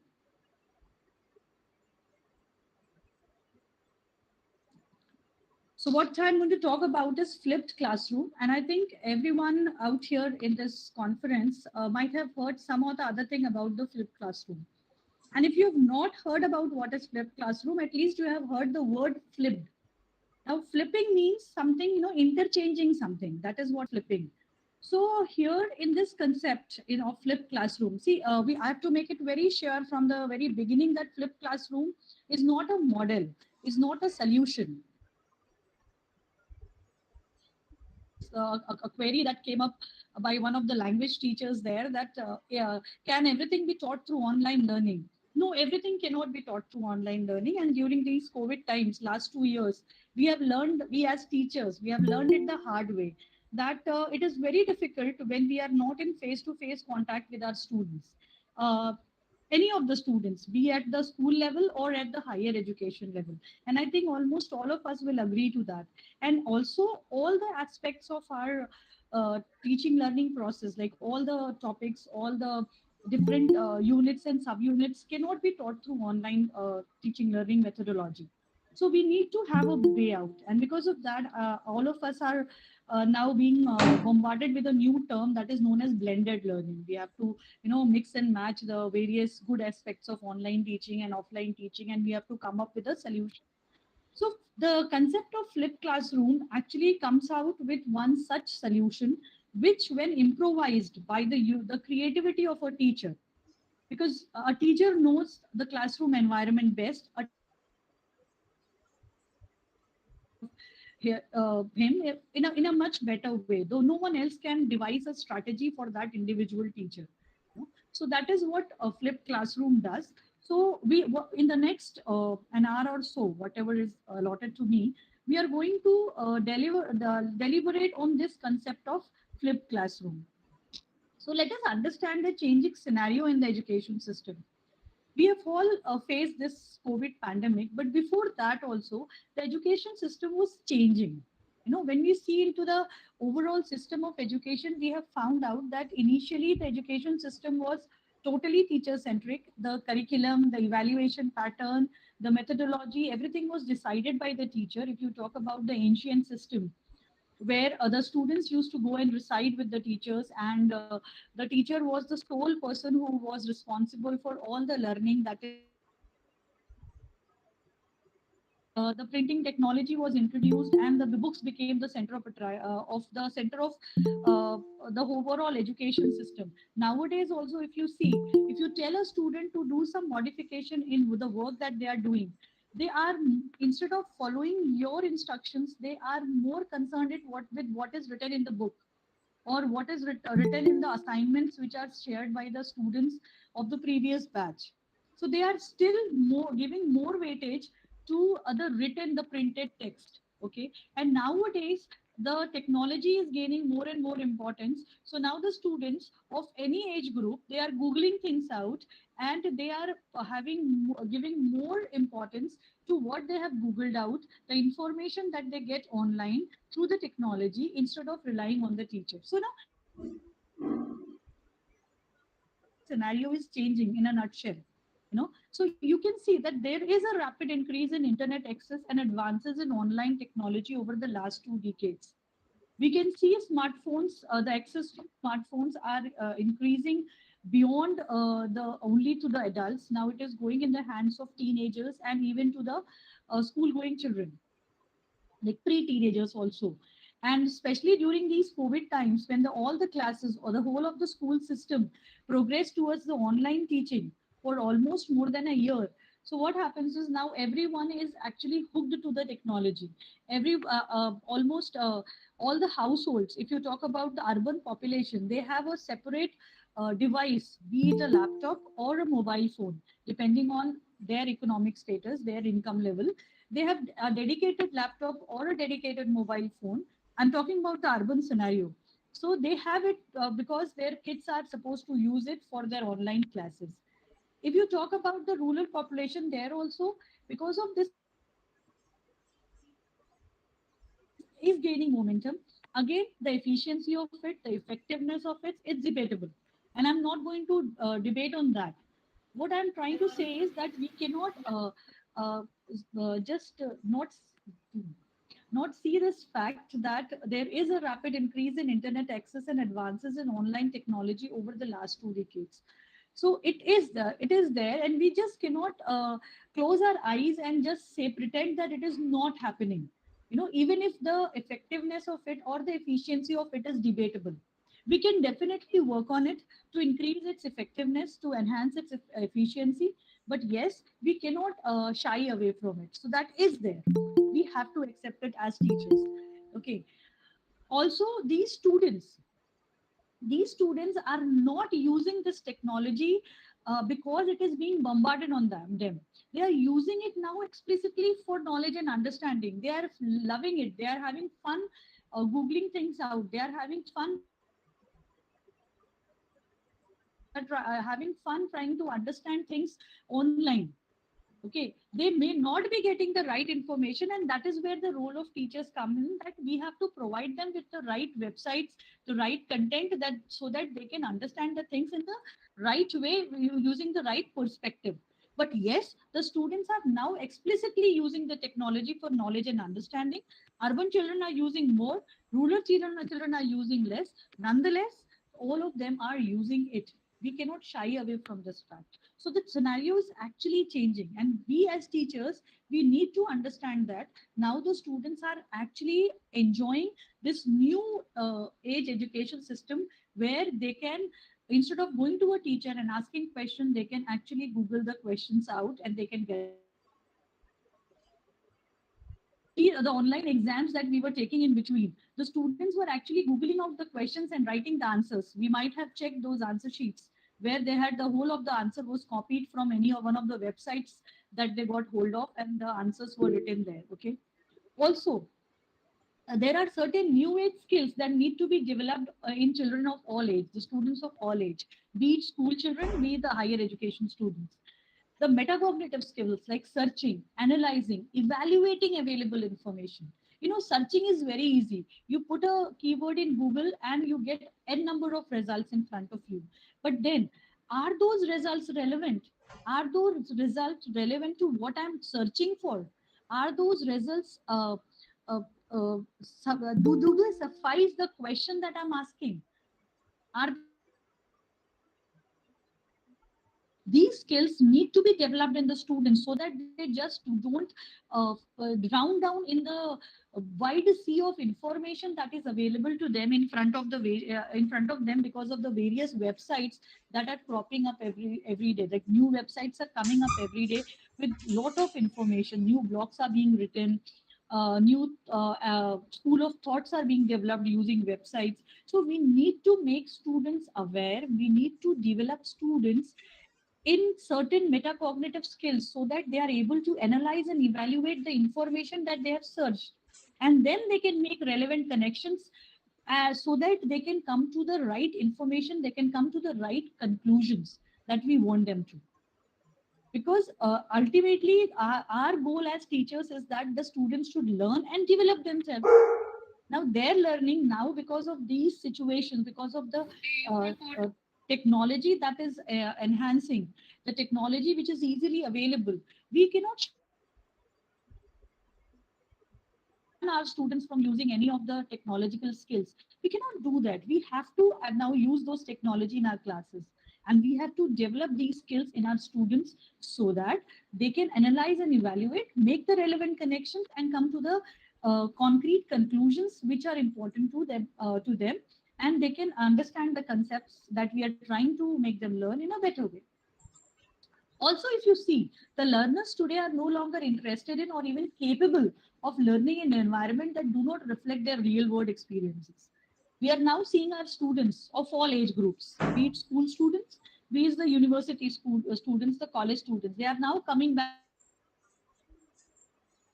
coming back to their home, seen the look on their faces. The look is not because they are now missing their home environment where they could just switch off their cameras and just switch off their mic, and the class is going on, their attendance is there, and still they were not learning. But it was also because now they want the real world experiences happening in the class. They want some sort of actions that are happening in the class. They are now not uh, ready for just a teacher coming to the class, lecturing them for more than an hour, and then going, they are just taking running notes, and the class is over, the learning experience is over. They want newer learning experience. They want a learning experience where they can participate, because real world learning experiences are the experiences where they learn by doing. Many of the things our personality is made, is built up by the various real world experiences that we get when we are interacting with the world outside. But is that happening in the classrooms also? And post COVID, we have learned that we have to create classrooms in such a dynamic way so that the students of all ages, they get some real world experiences. They are engrossed in the classroom activities. They are engrossed in the teaching learning experiences, so that we as teachers can fulfill our learning objectives that we have set in front of them. It is our duty. Okay, so we have to create those experience. We have to create those situations where the students can get this real world experiences. So here there is a theory known as connectivism theory, which if properly applied, it has the potential to, when we are trying to connect people around, and everyone has a different perspective of things. They are coming together, they are empowering everyone, and everyone together then develops a concept, and everyone is more has a higher level of knowledge once they go out of that overall system. We'll be elaborating more on this in the due course of this session. So this is the changing scenario of education system. We can no longer stick to our old conventional system of education, and I understand that it is debatable how good is online and how good was offline. We can debate on that, but after the debate the conclusion should always result in how can we make this blended experience more productive. We cannot shun away from the technological advances that we are having nowadays, and post covid we have learned this lesson a hard way, that we cannot shy away from the technological development that is happening, and we have to incorporate them in our regular teaching learning uh, classrooms. Okay, so when I talked about connectivist approach, this connectivism learning theory was given by George Siemens and Stephen Downes. I won't get more into it because this is not my topic. I am going to be more practical oriented. I just want you to understand how can you use flipped classroom in your day-to-day teaching learning sessions. So I'm just going to give you a brief idea what is the connectivist approach. So in this approach, learning is considered to be a process in which the role of information exchange is organized into network and is supported with electronic tools. And this becomes more and more significant. You see, nowadays, the knowledge that you are gaining from WhatsApp, in fact, most of the time we call it sarcastically as the WhatsApp university. You are getting this knowledge from WhatsApp university, but people are actually believing it because they are getting it from the trusted sources. So they feel whatever they get from the trusted source is believable. So this sort of information exchange that is happening in an informal way is actually becoming more and more significant. People are learning history through it, good or bad, right or wrong. That is again debatable. But people are learning history through it. People are learning about the new features of Facebook and WhatsApp using those Facebook and WhatsApp itself, because you are getting those forwards and you are trying to learn them. So here, the learning is becoming continuous, lifelong, a system of networked activities embedded into other activities. And this connectivist approach we have to bring into our classroom. Okay, just excuse me for a minute. Hello. हाँ मैं आती हूँ, मेरा भी एक session चल रहा है, उसके बाद में आ रही हूँ जी. Hello. Yeah. I'm so sorry, I got a phone call. So learning, so what happens is that this connectivist approach, we have to now bring it into our overall teaching learning And this will help us to for the students to be more engrossed in it, because the student will also become a part of this informal information exchange. And once a person becomes part of informal exchange, the person becomes active, the person becomes more responsible, and then because of this the learning becomes continuous. Okay, and the learning is somewhat permanent. Fine. So what is a flipped classroom? In a very simple terms, flipped classroom inverts the traditional teaching method. सीधा invert कर दीजिए आप उसको. The moment you invert it, what is happens happening is that you are delivering the instructions online out of the class. The lecture that you have to give, that is happening out of the class, and the homework that you give, that is happening outside the class. How is it happening? So what happens is, in a traditional classroom, what do? You get into the class, you go there, you tell them, okay students, today we are going to talk about this topic.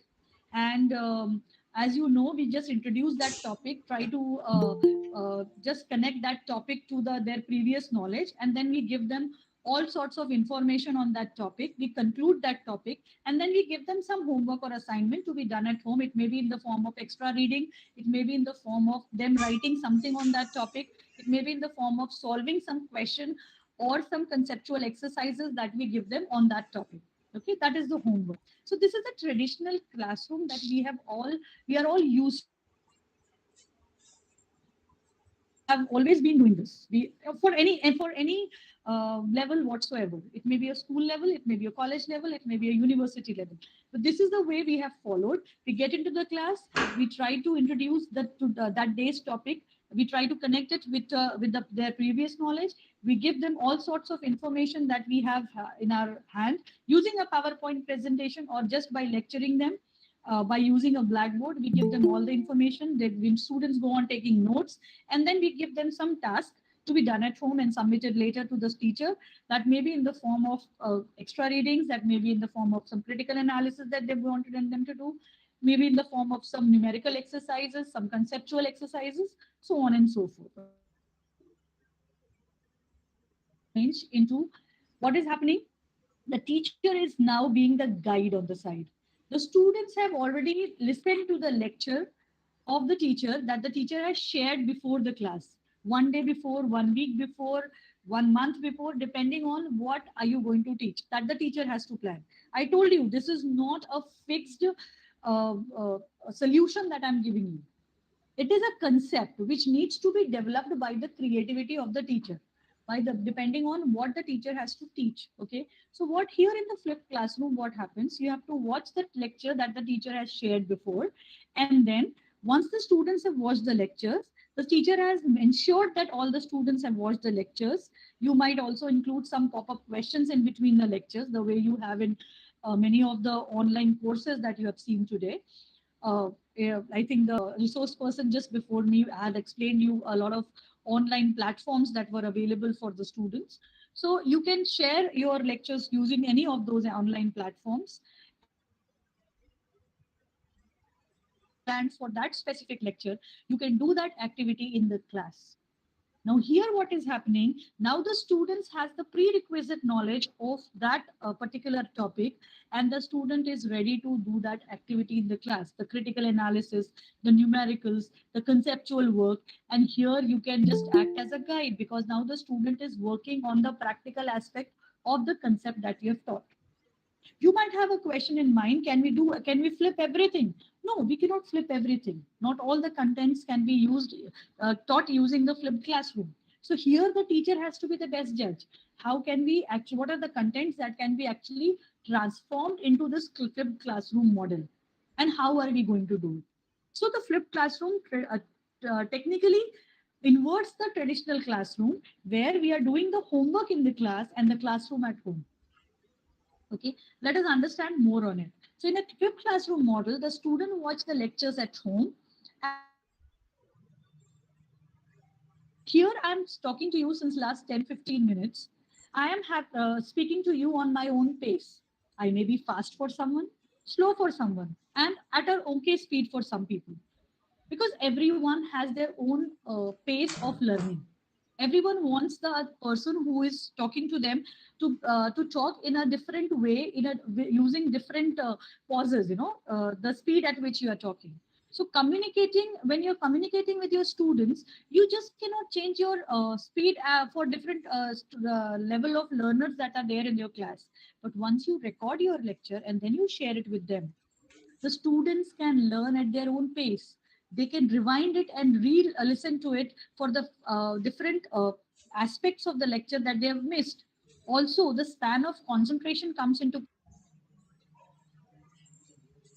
beyond doubt that anyone cannot concentrate beyond 12 to 20 minutes, depending on their concentration span. You know, if you are really, really, it's very interesting. Still, your concentration span may not go beyond 15, 18 minutes. Even in your movies, if you see, your concentration goes somewhere else. You are watching a movie, sometimes your eyes go to the exit door, and then again you come back there because on the screen because it is interesting. But this thing doesn't happen when you are having a lecture session going on. There are so many things happening all around that may take up your attention. And in between, when your attention span has diverted to some other thing, you may miss some important points. But that doesn't happen when the student is listening to the lectures at home. It is like reading a book. It is like reading a book. You are actually reading a book, and when you are sometimes it happens that you have read a whole lot paragraph and you feel, oh my god, what was written in that paragraph, and you can read it again. Similarly, when the teacher is lecturing and the lecture is recorded, so you can just pause that lecture, rewind it a little bit, and then again you can listen to it because you have missed a little bit part of it. So that means the students can watch the lectures at their own pace. They can communicate with their peers. What did the teacher meant when the teacher said this? They can discuss it with the teachers while online discussions. Ma'am, I was going through your session and I found that you said this. What do you mean by that? Because here the students are learning at their own pace. The teacher is there continuously speaking the same thing. That doesn't happen in a normal offline teaching, face-to-face teaching. You might have seen a lecture that you had given for 1 hour, and suppose a student was absent for that 1 hour session, comes to you after 2 days and says, ma'am, I've missed that session. Could you please repeat it for me? Could you please explain it to me? And you know, you explain to that student in 5 minutes, 10 minutes, or at the max 15 minutes. 1 hour session in 15 minutes. You say you did justice. Obviously, you did. You took that effort to reteach that, redo the whole thing, and you did it in a short span of time. But then the student missed the 1 hour session, the elaborate session that you had given for 1 hour. So here, if you have your lectures recorded and then you can share it with your students, the students can watch it and then have the discussion via online discussions. So concept engagement in a flipped classroom concept takes place in the actual classroom with the help of instructor. Next day, when the students are in your class, they are all enlightened ones. They know the nuances of the topic that you are supposed to teach. And they are there with their doubts and questions. Now you can share your assignment with them. You can ask them to get into a discussion. You can ask them to delve deeper into the different aspects of that session. So here the concept engagement that is happening will be more active as compared to the regular conventional classroom session. Again, these things will happen when you choose the topics to be put into the flipped classroom in a judicial way, in a more innovative way. And the teacher is the best judge for that.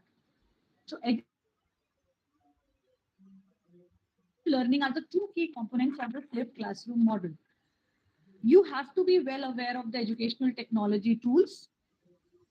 And you know what active learning is. Active learning is where the learners are actively involved in the learning process. So when you are using a flipped classroom model, you have to use the different tools of technology which are best accessible to the students. You cannot just use a model, some tools which are just accessible to you and the students have no access to it. So there, if those tools you are using, the students won't be able to use your the resources that you are providing to them, and they won't be active learners. So you have to keep in mind what is accessible to your students, and then you can go ahead and use the flipped classroom model, and this will influence the students learning in a fundamental way. The students will become active learners throughout your course, and that happens. That happens because my own experience during the COVID times, instead of taking online classes, what I used to do was I used to record my voice with the presentation and then create a MP4 file. Now, MP4 file can be played in any of the smartphones. And generally, all the students, PG students, have access to smartphones. If they don't have one of their own, they at least have one in the family. So what I used to do was, because they had this limitation ki I cannot join the online class at the time mentioned by you, or there was a network issue. They were coming up with n number of excuses, which may be right, which may be just excuse. Okay, they may be real life problems, or they may be just excuse to shy away from attending a class and listening to someone for 1 hour. So what I used to do was I used to record my voice with the presentation and share the MP4 file with them and ask them to download that file whenever the internet is available to them. I used to keep it very where the storage was very less. I used to keep it because my video was not there, so it was only the PowerPoint presentation and my voice. So the size of the file was not too much. They could download it whenever they get internet connection, and then they can replay it 100 times in their mobile phones. Okay, and then they can actually ask me questions using the WhatsApp call, or writing their questions on WhatsApp, or just calling me up and talking to me. So we had our own session. So it was not a technically true sense of flipped classroom, but actually when I share the slides with the students and ask them to go through them at their own pace, they actually start taking interest in it. Okay, so this is there. But why should we do a flip? So as I gave you different reasons for it, one reason is because your student learn at different rates. Every student have their own learning style. Every student has their own different learning rate. And I'm talking about students of all age group. I'm not talking about university student or college student. Even students from pre-primary, primary, secondary, every student, they are learning at different rates.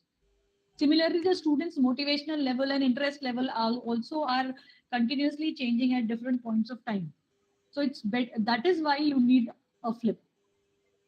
Then, when you are up there lecturing, the students are not paying their 100% attention. So sometimes they are missing the important info. I gave you that example that when the teacher is actually giving us a session, so the attention span of the students won't last for more than 12 to 15 minutes. Sometimes the attention goes haywire in 5 6 minutes. Here also, if the students or all the participants who are listening to this lecture, in between you might have juggled with what is the different websites that are there on your laptop. You might have checked your WhatsApp messages in between this session, because that is normal. That is what happens. You cannot just sit and listen to someone for a long span of time. After 10 minutes you need something to be done with other sensory organs, and once you do that, again you come back to your session. But in between, if there is something important that is happening, you are missing that, because 100% attention is just not possible. Students don't do their homework many of the times. You have very judicially planned the homework so that the students develop their analytical skills and they have a deeper understanding of the topic that is at hand. But what happens is the students are that copying it from their seniors, the students are just googling it out and copying the answers, the students are copying it from their batchmates. Only a few handful of students do the work, and the rest of them just copy. So then you have taken so much of effort so that once students complete their homework, they are thorough with that topic. But the students have not done the homework, they are just copying it. What will you do then? Then what happens is sometimes the students who have not understood the sessions in the class, they are coming to you, and then you are spending hours re-explaining to students who don't get it in the class. Ma'am, I couldn't get it. Sir, please explain it to me again. And then you have to re-explain to students who are coming in different groups or coming in single, to ask you, ma'am, please explain it to me.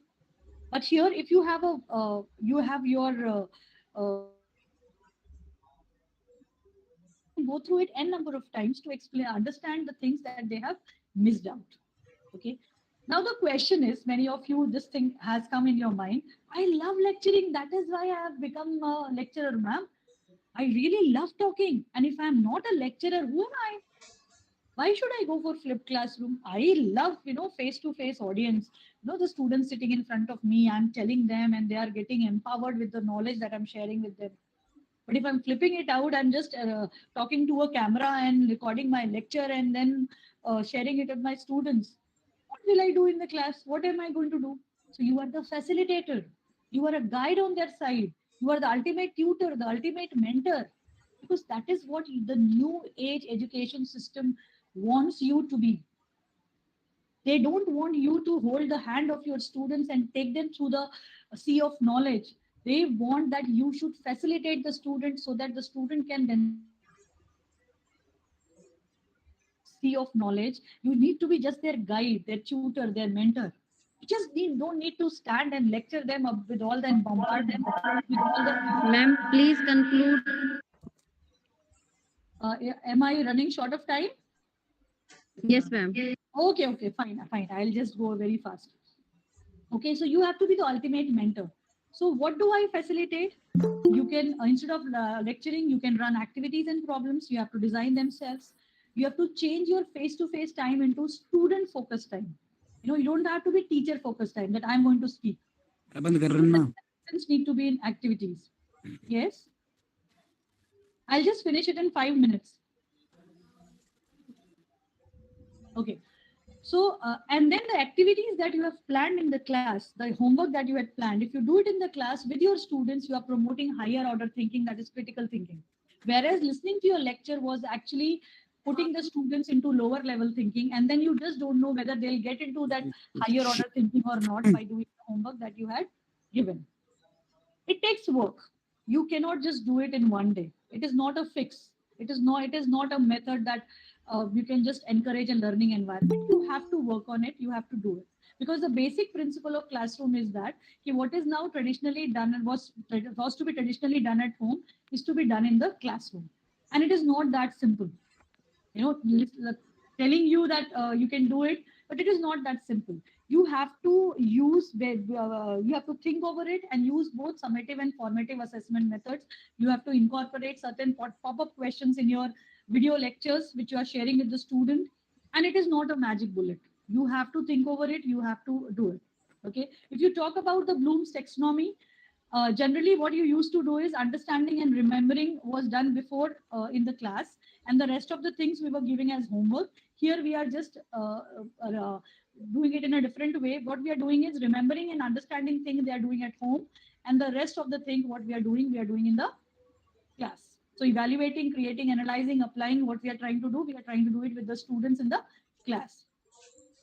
And you don't have to make your own videos. There are so many videos available online. There are Coursera videos, there are Swayam videos, there are Khan Academy videos, lot of videos available there online. So you don't need to use your own videos. You just have to browse through a lot of available videos, and you can share any of the videos with the students. The only thing is then you have to plan the activities, what you have to do in the class.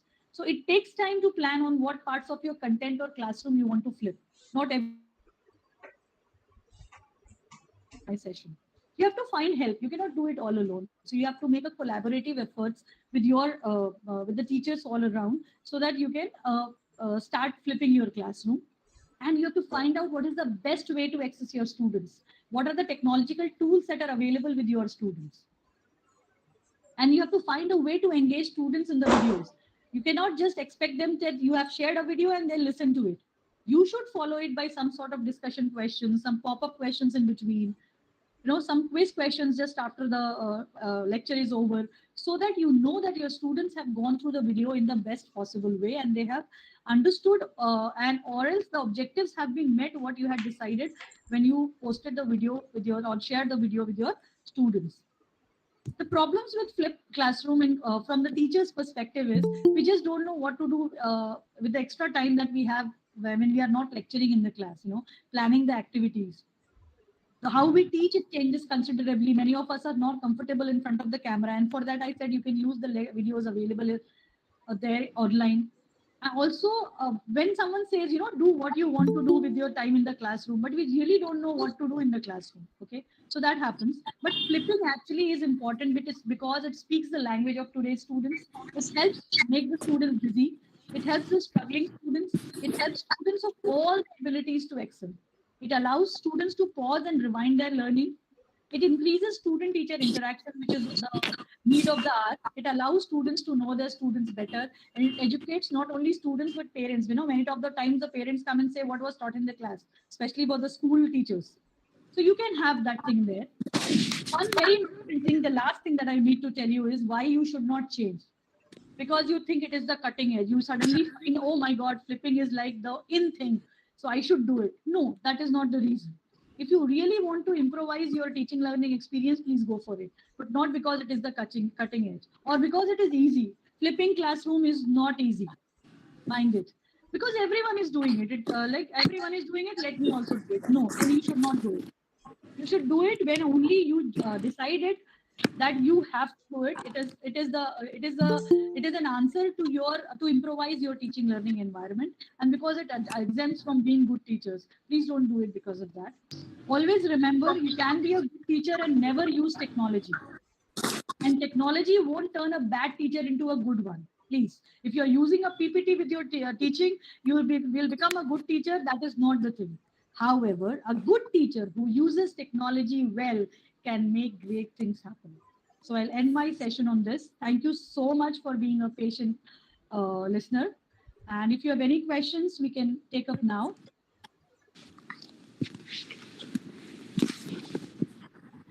Thank you, ma'am, for sharing valuable information and inside thought on flip classroom. She explained about flip classroom.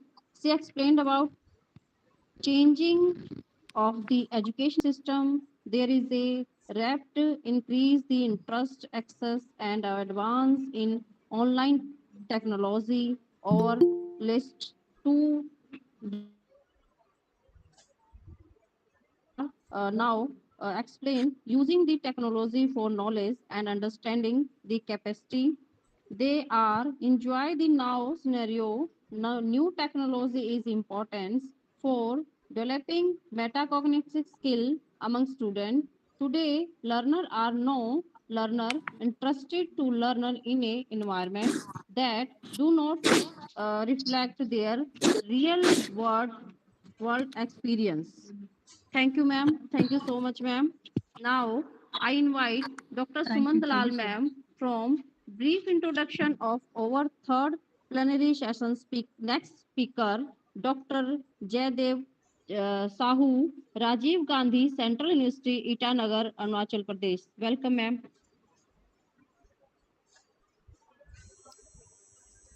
Good morning to all of you. Thank you, Dr. Thank you, ma'am. You have deliberated very well, and thanks from my core of heart. Really, it was wonderful.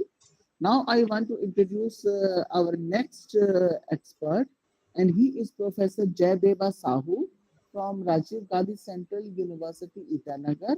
And his topic is technology integration for quality learning experience and education to achieve Sustainable Development Goal 4. So just I give his not take much more time. So he has PhD from Kurukshetra University, my own university, and he has say his area of specialization is peace education and peace psychology area, and he is the say professor cum coordinator of teacher education, and he is ex dean and ex head faculty of education and languages at the university, and he is also LLB from Utkal University. At Rajiv Gandhi University, Faculty Council, Academic Council, Research Boards, and University Court. So all the major bodies he has been the member, and he is the senior faculty trainer Brahm Kumari's Raj Yoga Meditation and De-Addiction Center, Arunachal Pradesh. He is practicing and teaching and training Brahma Kumari Yoga, Raj Yoga meditation for the last 2 years. And he has also, you may say, delivered talks on radio, TV, and also in the Peace of Mind TV of Brahma Kumaris. He has written 100 articles on numerous themes on education, stress management, meditation, spirituality, and current affairs. He has conducted and in colleges, schools, universities for different level of officials in the government, ATI, DC offices, directorates, public sectors like NEPCO, NHPC, CRPF, ITBP, etc. Besides this, in his educational, you may say, exposure, he is the member of experts in academic bodies of various universities like Assam University, Shanti Niketan, Utkal University, Kurukshetra University, NCRT, NCT, etc. He is team visiting member of this Rajiv Gandhi Central University for inspection of teachers and higher education institutions for recognition. And he has been the member of National Focus Group on Teacher Education for review of curriculum renewal, NCRT 2014, member Institute Advisory Board, NERIE, NCRT New Delhi 2014. He, as I told you, he has been the resource person in Peace Education Task Force, NCRT, NCT visiting team member, engaged in teaching and training research in human rights, value and peace education, teacher education, educational and peace psychology, educational planning and management, methodology of educational research, educational technology, curriculum and pedagogy, educational philosophy, educational measurement and evaluation, environmental education and ESD, methods of teaching English, stress management and yoga education. As he is a, you may say, motivational speaker, life coach, trainer, resource person for orientation and refresher courses in education. He impart training on self-empowerment, yoga education, mental and holistic health, de-addiction, relationship management, stress management, and right thinking for the excellence of, you may say, smart excel, human rights education, values and peace education. He has get, you may say, uh, motivated to different levels of officials in government, and you may say he has published 102 research papers in different national and international journals. He had broadcast 24 TV and radio, you may say, uh, these talks, and he has published various articles. Without taking so much time, I just invite Professor Jayadeva Sahu to give his expert talk to all of us. Welcome, sir. Now, mic is over to you, sir.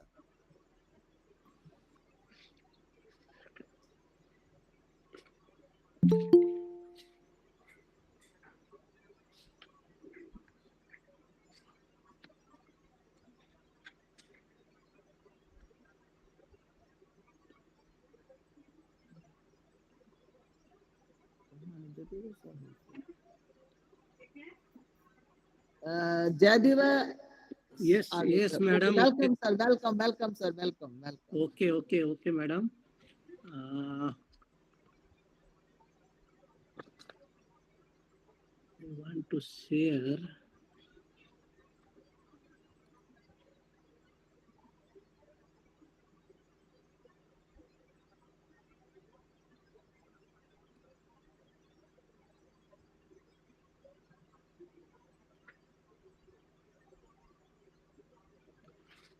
Madam, just allow me to share in another. You can see just another one. Okay, sir. No issue. You can share it on another. So that allow me so that I can share. Sure, sir. Sure.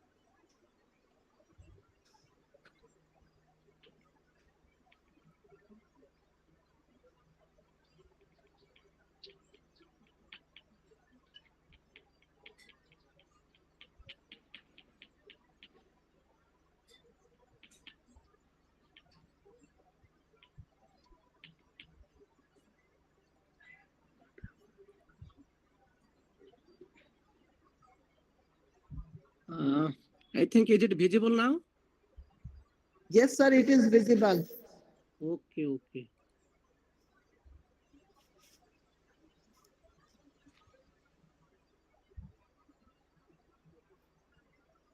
So thank you, everybody.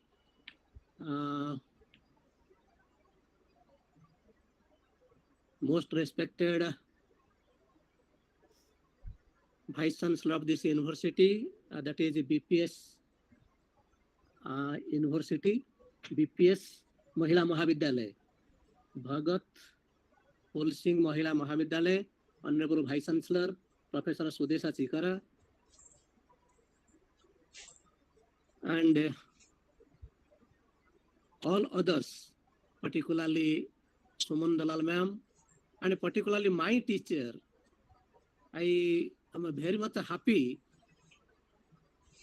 that my teacher, Professor S.P. Malhotra, he was the keynote speaker of this program, and he was my teacher in Kurukshetra University long back in 81, 84, and all others, particularly convener, that is Dr. Priyad Dingra, Dr. Reena Arani, Dr. Anu Balora, Dr. Sarala, and all other conveners. Those are there and those are assisting this program. I am very much grateful to all of you, and particularly all those speakers were there as well as also participants those present here. So really it is my great pleasure for me to be associated with this international conference and to share some of my ideas. Time to share among you all and also to learn from you. My earlier speaker, she was also giving a good explanations regarding flipped classroom. So how we can connect. So he has taken up this specific issue. But my approach will be general ones, because not only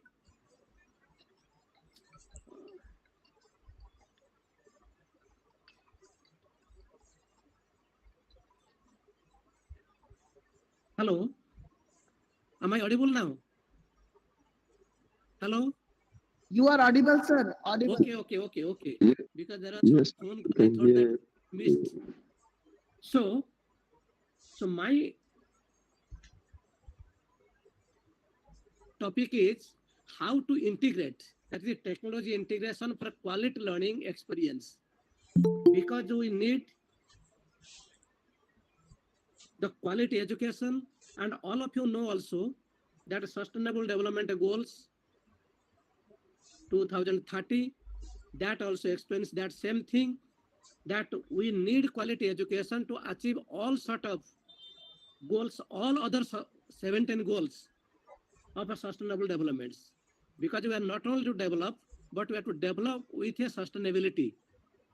So for that, education is at the heart of every agenda. That may be any issue.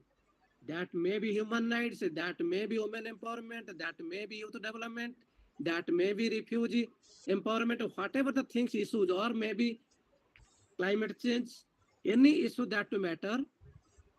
We all know that education is at the heart of every agenda, but how to transact that information to the young generations particularly.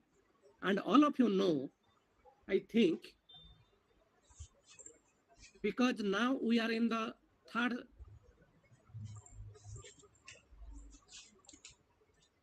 and all the learners starting from pre-primary, as per the new education policy, that is starting from pre-primary even if up to PhD levels, all the learners at the present time are the Z-Gen learners. That is Z-Gen learners. So that's why how to communicate them, how to interact with them, and how to transact our content materials, whatever we want the information to provide them, then how to communicate them.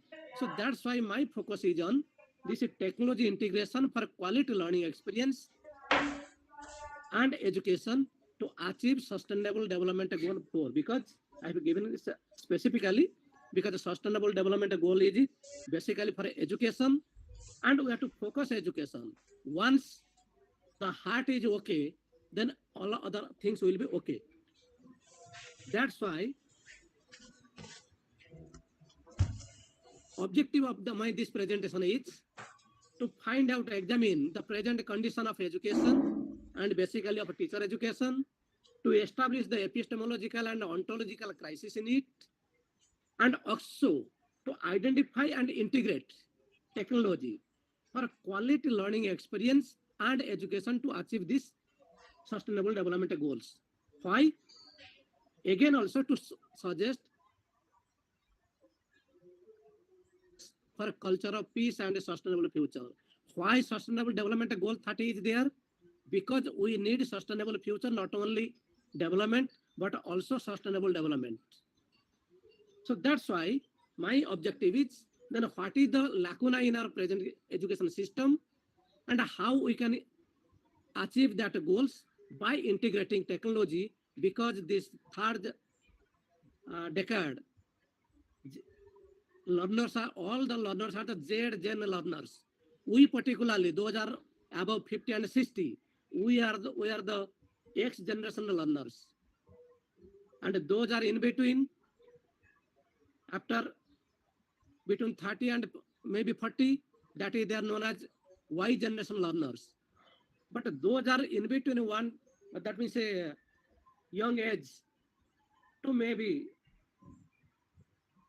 2025. They are known as Z Gen learners. That means a high tech learners. So they are more conversant with the technology rather than we people. So in that case, as the teachers, we have the responsibility to upgrade ourselves, okay, and to be able to converse that with them in a very effective way, so that they can learn properly and they can develop themselves properly. So that's why here my concern is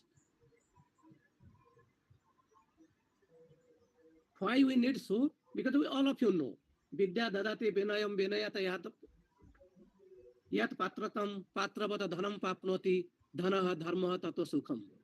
That means education makes men courteous, because of what is the purpose of education? Unless until we will keep in mind our purpose of the education or purpose of life, goal of life, we will miss the track. We will miss the track. That's why goal is to be highlighted in each and every aspect. So education, that education we need, what makes man courteous and polite, and from courteous one gets competency and ability. From competence, we can earn money, and from money, a person can perform his duties in a righteous way and can do righteous things. From right actions, a person can live happily, because the ultimate goal of life is to live a tension-free, peaceful, healthy, happy life. For that, all sort of things are going on. That may be education, that may be other development, also sustainable development goals 2030. So though it is now 2030, but before 2000, during 90s, the target was by 2000. By 2000, we can have the everything, education for all, drinking water for all, health facility for all, everything. But that target we could not fulfill. But still then, now we have foresee that by 2030, we can fulfill this goal. But whether these goals will be really achieved, whether our real present education system will cope up with those challenges of the present times. So that is the important thing. So that's why in any sort of educational program, we should keep in mind what type of education we want to provide and what ultimate target is there. So that's why it has already been told in our Indian system, Dev Santi, Antariksha Santi, Prithvi Santi, Apa Santi, Asodaya Santi, Vanaspate sarvam santi, santi eva santi, sama santi dehi. That means all, let all be in peace and tranquility. In a nutshell, starting from material and non-material, living and non-living, each and every one should have harmonious living, that is living together, so that we can have a real peaceful, tension-free, healthy, happy life. So for that, what we need? Quality education for all. And because this is also directly linked to goals 3 and 6 of a Drakkar framework for action and of the Millennium Declaration defined on 8th September 2000. Because in 90s, there was education for all by 2000, but by 2000, we are not being able to fulfill all those things. Then in 2000 also, we adopted certain things that we have to develop those things. So that is known as a Dakar framework of action and the Millennium Declaration. But that was also not fulfilled. Then we again targeted Sustainable Development Goals 2030. So quality education for all is also highlighted for each and everyone. Even if UNESCO medium-term strategy, that was also highlighted, that education is at the heart of any strategy for building a culture of peace as well as sustainable development. Why? Because at the present time, long back, H.G. Wells has told, human history becomes more and more a race between education and a catastrophe. We are developing technology. We are using technology. But there is being race between education or catastrophe. Whether we can provide the good education. So only science or technology will not do the good things or maybe the better things. Why? As all of you are seeing that now this situation is going on, that Ukraine-Russia war is going on, that may lead towards world war. Of course, we know that there will be no world war very soon, but still then, that sort of situation is being arrived. That's why, in case of education system, we are not to be as a teacher, we are not to be the spoon feeders. That's why a good saying is there, that if you give a person a fish, you feed him for a day only. But if you teach a person to fish, you feed him for a lifetime. That's why, as a teacher, we are to make the learners capable enough to learn themselves. That's why, at the present moment, it needs learn, relearn. Because we have to learn many things, then discard many things, then relearn also many things. So that's why, as a teacher, we have to make the children, we have to make the learners, that may be any learners, that may be very pre-primary stage to the higher levels.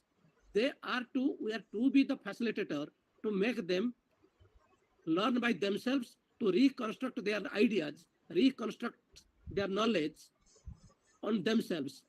But how they will be there? We are to be the facilitators. So in that case, that's why this Chinese proverb, it is said that if you give a person a fish, you will feed him for a day. And if you teach a person to fish, you can feed him for a lifetime. That's why it is so, because we all of you know, 7th century has been described as the age of faith. 18th century was described as the age of reasoning, whereas 19th century was the age of progress, and the 20th century was the age of stress. But at this moment, in 21st century, whether we want that is the age of panic or age of peace,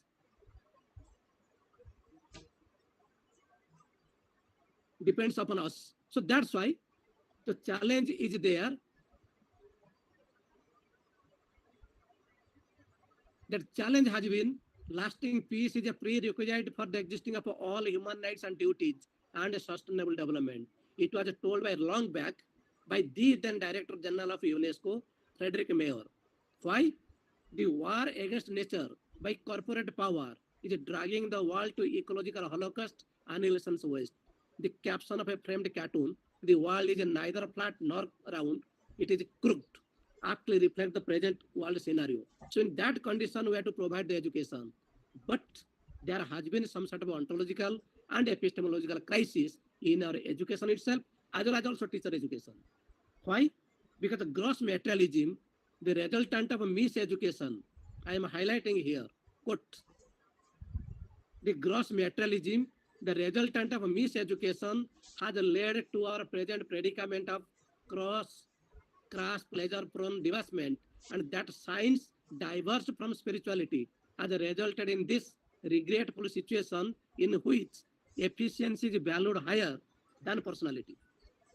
Efficiency is valued higher than personality, and human beings are prominently absent, being dominated by technology created by themselves. So technology created by themselves, human being is being prominently absent. That means personality is, and human beings are prominently absent, being dominated by technology. Though technology is there to assist us, but that should not dominate us. This was quotation from Global Convention on Tolerance, Restoration of Morality and Humanity, which was conducted in a long back in Japan by different world organizations of education and world, that means International Association of Universities. So that's why they have told these things. That's why Martin Luther King has also told that thing, our scientific powers outturn our spiritual powers. And we should be cautious about that, so that Third World War. That's why we have to provide that type of education. So the quality teacher education to acquire the following qualities: the quality syllabus, quality faculty, quality teaching and evaluation. Likewise, quality research and quality character. So the quality character of a character and outlook of faculty is as much important as is the quality of its intellect. In fact, it is this which constitutes the bedrock of the quality education. If we have to provide the real education, then we have to provide the moral of the teachers first. Then that will percolate to the students or learners, we can say. That's why education, particularly at the present moment, is to be adaptive, as well as also adapt. That's why how it is to be provided.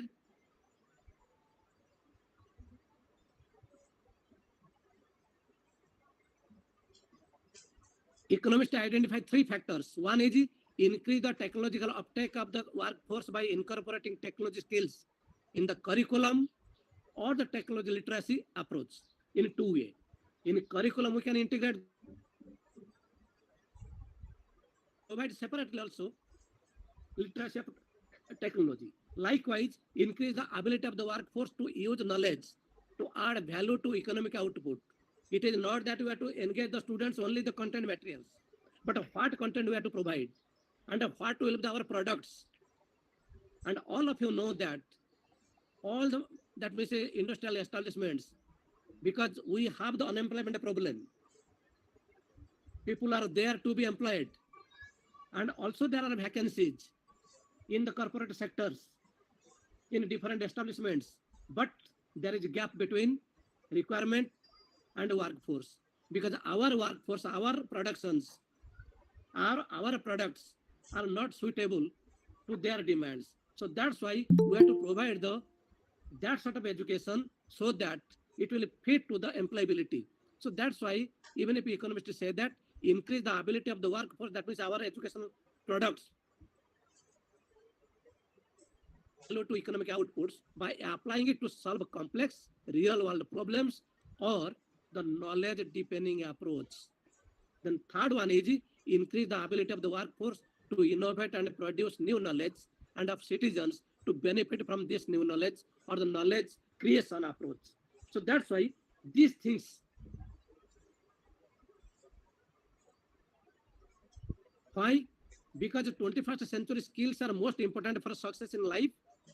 For success are work ethics, that is 80%, collaboration 75%, good communication depends 70%, social responsibility 63%, critical thinking and problem solving ability 58%. So that's why we have to improve our education system. Why? Presently also new education policy it also emphasizes that we have to have holistic development of individuals, because of holistic development essentially means the development of intellectual, mental, physical, emotional, social, spiritual abilities among the children, so that he or she is capable of facing the demands and challenges of everyday life. So in that case, we have to promote all such aspects through our education system. Then how to integrate technology so that there will be the holistic development of personality. Otherwise, there will be the gadgets only, where without any sort of things. So that's why we need holistic development, which is known as all these whole individual development. That is physical, emotional, social, intellectual, moral, as well as also spiritual. So that's why we can have the holistic development. For that, keeping in view that thing, we have to integrate the technology.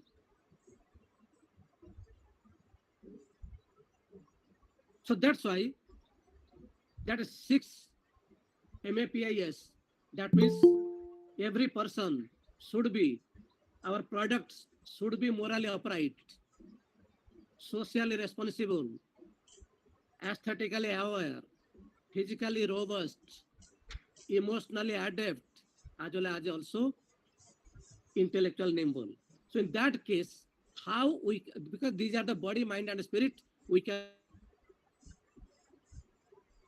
prove that thing. So that's why 17 goals build on the success of the Millennium Development Goals, while including new areas such as climate change, economic inequality, innovation, sustainable consumption, peace and justice, among other primary priorities.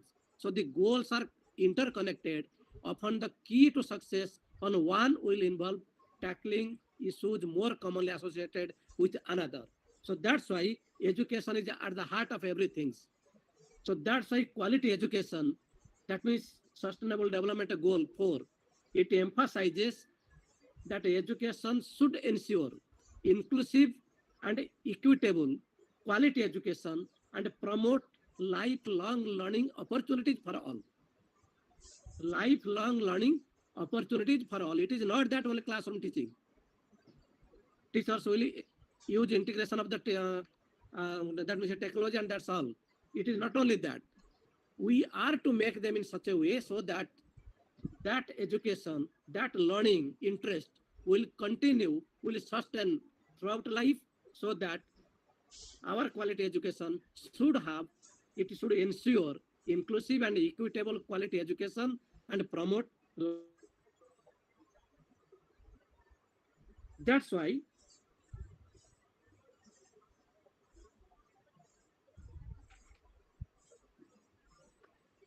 in that case, what we need the total development of individuals. So from individual satisfaction leads to us, that is self-improvement, sharing and cooperation, self-fulfillment, that will lead towards happiness. Only then that will lead towards innovation, and that will lead towards harmony and a realization of the self. So that the fourth pillar of education, that is learning to live together, we can achieve properly, and we can live really peaceful and healthy and happy life. So that curriculum should be developed, curriculum should be transacted so that it will really cater the need of holistic education. Why? We should keep in mind, students are the human beings, learners are the human beings, but we have certain ontological crisis in it.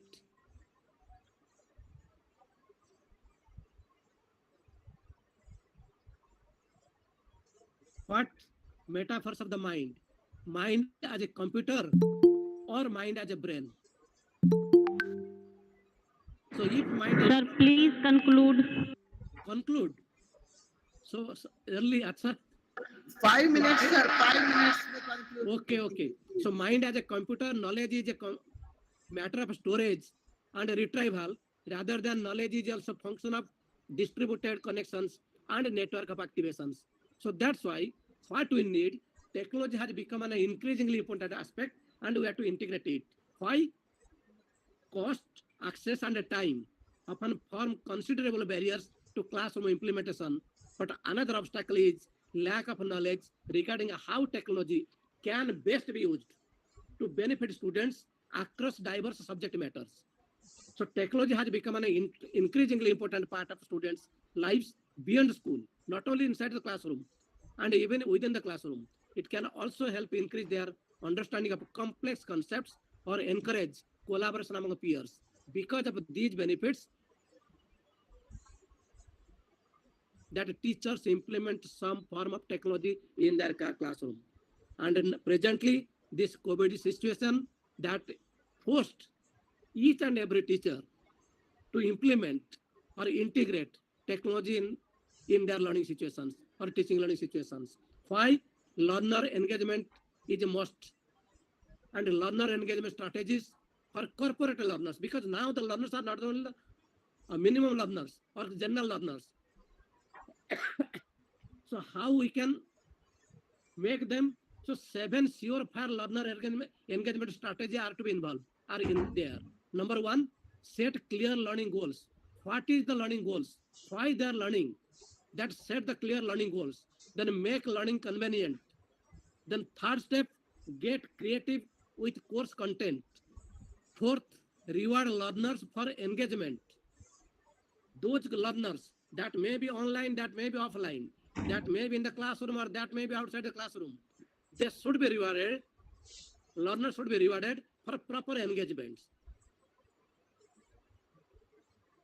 Not that only one-side communication will be there. Of course, in case of using technology during these online situations, there was a problem. But till then, we can integrate. As my previous speaker was speaking about, that is a flipped classroom. Likewise, also blended learning mode. We can go for online and offline, like our present conference. So this is a blended mode. Offline is going on as well as also online program is going on. So that's why we can integrate the technology so that the students, learners can have the opportunities for open communication. They are only then they will be properly engaged. Next, offer real life rewards for successful training and improved performance, particularly those corporate higher education. In case of higher education, those are corporate learners. For them also, this is required.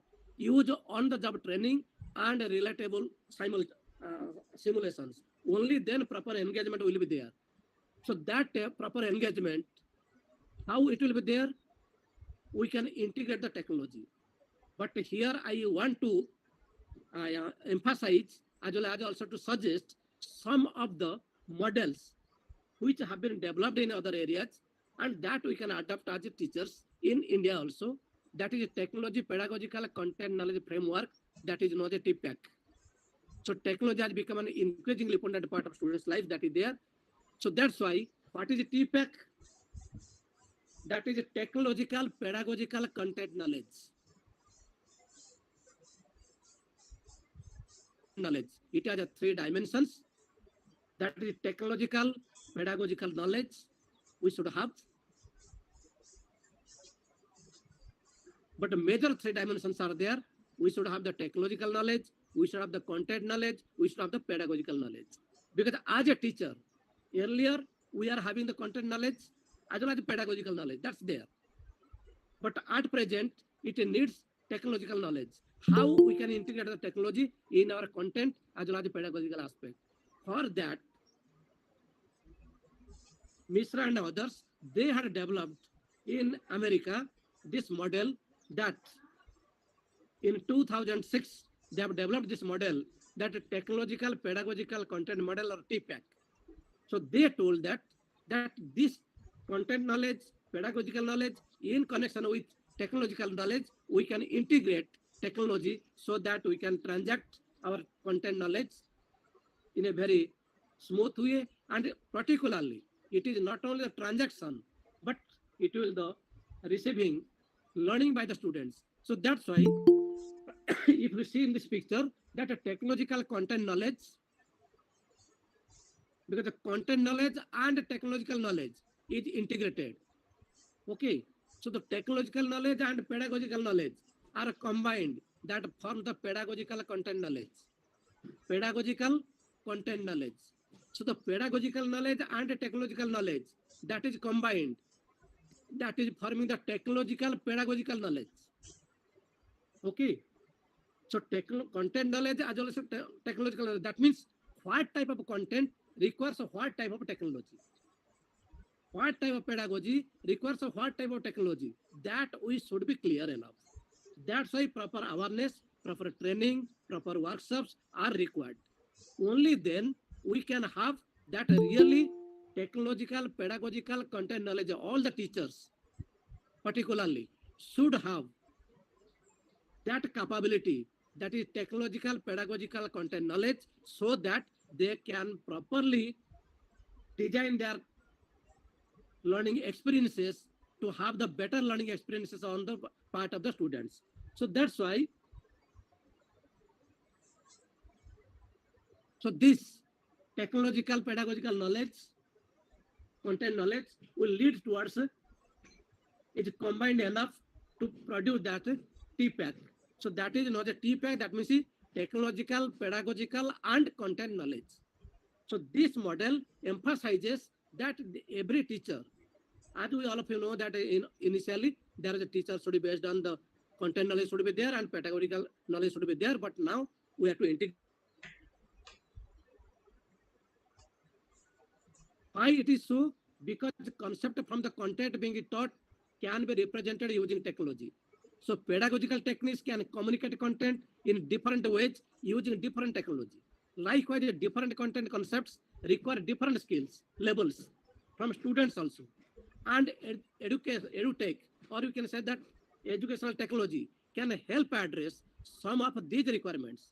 So students come into the classroom with different backgrounds, including prior educational experience and exposure to technology, and lessons utilizing educational technology should account for this possibility. That's why educational technology can be used in tandem with students' existing knowledge, helping them either strengthen prior epistemologies or develop new ones. That means whatever the prior epistemology are there, previous experiences are there, we have to strengthen that one or to develop, create new ones, reconstruction of new knowledge.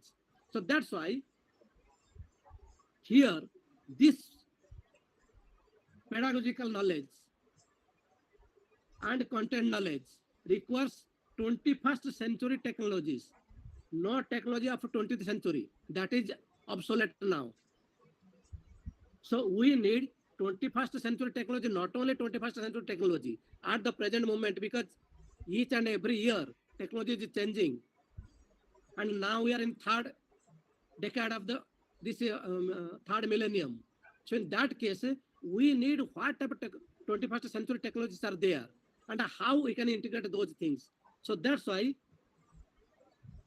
any teacher should be masterful of a 21st century classroom, focused on essential learnings, applying good learning theories supported by technology. So in that case, we need exciting, but though previously it was exciting, but disconnected. Now we need engagement in the classroom using technology, but activities stray away from essential learning activities. So now during this, what is called COVID periods, when online classes were there, all the teachers were using technology, all the students were using technology, online classes were going on. But what is the end result? Engagement in the classroom may be there. Students were engaged, but essential learnings were absent. So that's why we are to be serious enough in that way. So master of information technologies and able to support use both by students and other staff. So that's why inspired writing walkthrough guide, because based on P. Misra and M.G. Kolekar, this model is being developed so that content knowledge should be good and also dated. Content knowledge should be good and updated. Likewise, technology also should be 21st century. So that should be modern, but not limited ones. So that's why what we should need masterful good application of the learning theory. That's a master of classroom strategies, applications of learning theory, differentiation techniques, grading practices. So that's why all those things can be combined together so that use of technology to enhance exploration of content, but minimal of learning theory present. That's why we need change in this TPAC also. What is that? Because identify how we can transact, how we can integrate. Here I have given you model, identify topic or content. Next, intended learning outcomes. So what should be the learning outcomes? That's why concept mapping should be there. That is content knowledge. Then best pedagogical approach are to be selected. That is depends upon the pedagogical knowledge. Then identify relevant ICT tools. Because so many ICT tools are there. My earlier speaker was referring not only to use our own things, our own resources, we can use different other resources, e-resources. So that's why identify relevant ICT tools, that is technological knowledge. Then only we can have the really storyboarding, that is TPAC. Okay. So then that will developing the lesson using ICT tools. Then we can go for the lesson delivery. So on the basis of after that, once lesson delivery is done, then we can get the feedback and accordingly we can again modify. So that's why this is a cyclic process. Identify the content, identify the outcomes, learning outcomes, then also pedagogical approach, then identify relevant ICT tools, then we can prepare the real lesson, how to deliver the lesson using the ICT. So in that case, but it has certain limitations.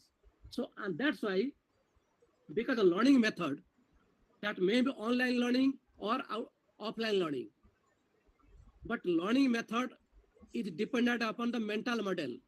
So value function, that is a neural network, because it is not only technology, is not only hardware things, it has the software things. Software thing doesn't mean only that outside software, but our mental makeup the teachers. So unless until we teachers will have the real mental model, we cannot use any learning method also. So that's why using learning method as well as the mental model, we can come to the decision making model which things can be used. Then only action can be there. So that's why resources are there, scenarios of growth rate changing. That's why we want to change the technological integrations depending upon our goal. What is the goal of our education? Where just to produce technocrats, bureaucrats, scientists, engineers, doctors, all those things without a human touch, or we want that real human beings. Yes, there are different professionals, but in addition to professional, before being professional, we should produce the we should produce the human beings first. As Vivekananda had told, man making education. We have to produce a human being rather than the robots. Okay, so that way. So that's why another aspect, because before this TPAC had certain things which was missing. We can use technology, but whether by technology, using that particular technology, whether there will be really transaction or not. That's why, because that was not present in that previous model. So this model is a revised TPAC model. That was only TPACK. Now it is something TEPACK. That means a technological, evidence-informed pedagogical and content knowledge. Not only pedagogical knowledge, but evidence-informed pedagogical knowledge. We should have that aspect. That means a proof should be there. Knowledge should be correct once. Okay. That we should provide. Which pedagogy will provide real things. So that's why we should have that real content knowledge and a real pedagogical knowledge. So that's why it is emphasized evidence-informed pedagogical knowledge. Not only pedagogical knowledge, but evidence-informed pedagogical knowledge. So that's why it is something slightly modified than the TPAC only. That content knowledge is there, what contents is being delivered. That is most important things. Then evidence informed pedagogical knowledge. Where is the evidence? Where is the evidence? It will be successful. So that evidence should be there. Only then we can integrate the real technological knowledge called as what technology is being used. That knowledge should be we have. Only then we can provide. Then there will be effective integration of ICT in our education force. For that, 3 E's are to be required: encourage, enforce, enhance. So we have to integrate again 3 E's in our effective for our effective ICT integration. That number 1 E, that is encourage. Encourage teachers, encourage students, encourage management. Okay. So where is the role of management? So management here doesn't mean only the management of the private institutes. Management means even if the government institutes, those are managing the whole affairs, they are also to be encouraged that ICT must be provided. ICT facility must be provided. Teachers must be encouraged to use ICT rather than only classroom, that means lecture methods. Likewise, students are also to be encouraged to use ICT.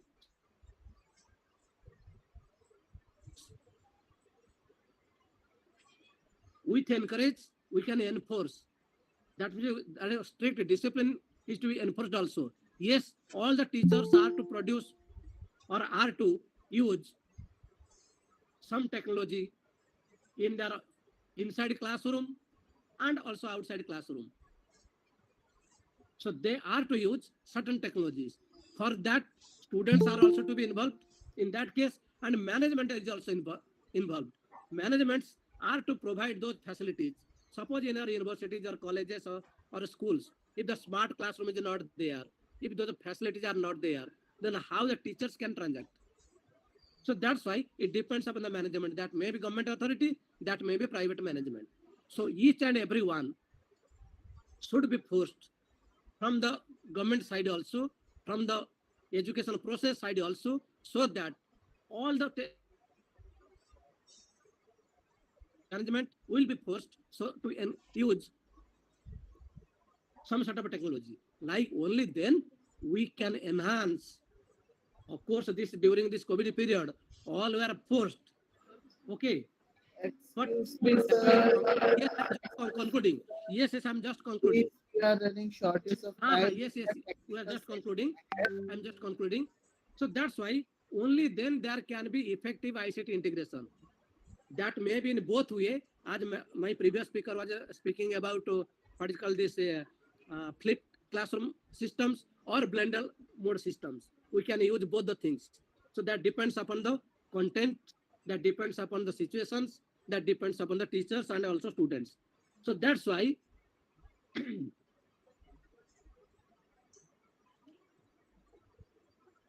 so that's why there are some other things are there. Content, activity, and learning is seen as a whole, because the learning is an active process that occurs by testing a hypothesis, gathering and sharing information, and solving a problem. So learning is a process of active cognitive reorganization.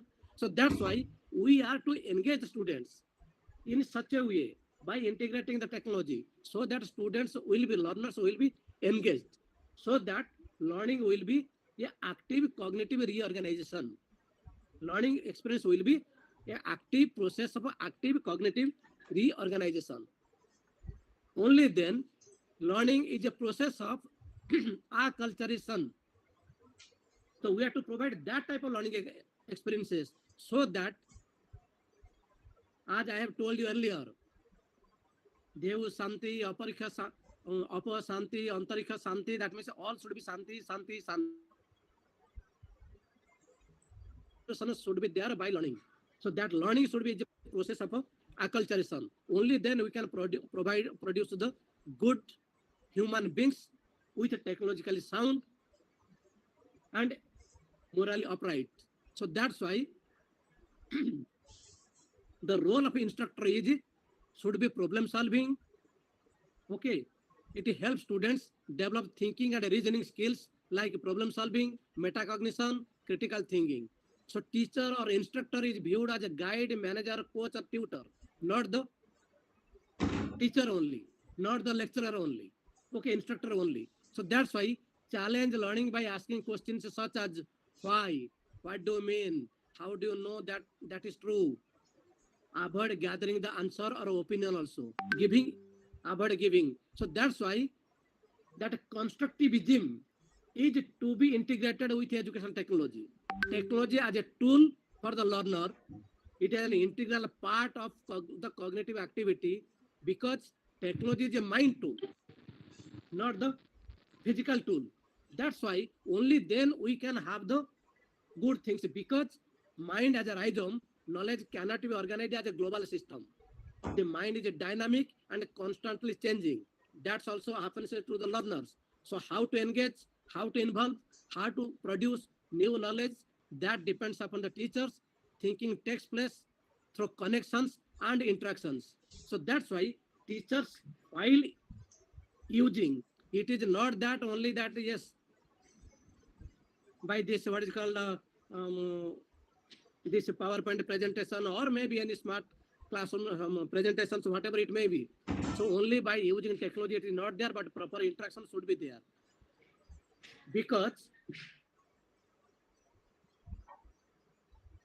multiple perspectives can be constructed. Learning should occur in context to which it is related. Learning is mediated by tools and science. So that's why any technology that is to be there. The learning is inherently socially dialogical activity. Learners are distributed, multidimensional participants in a socio-cultural process. That's why knowing how we know is the ultimate human accomplishment. That's why how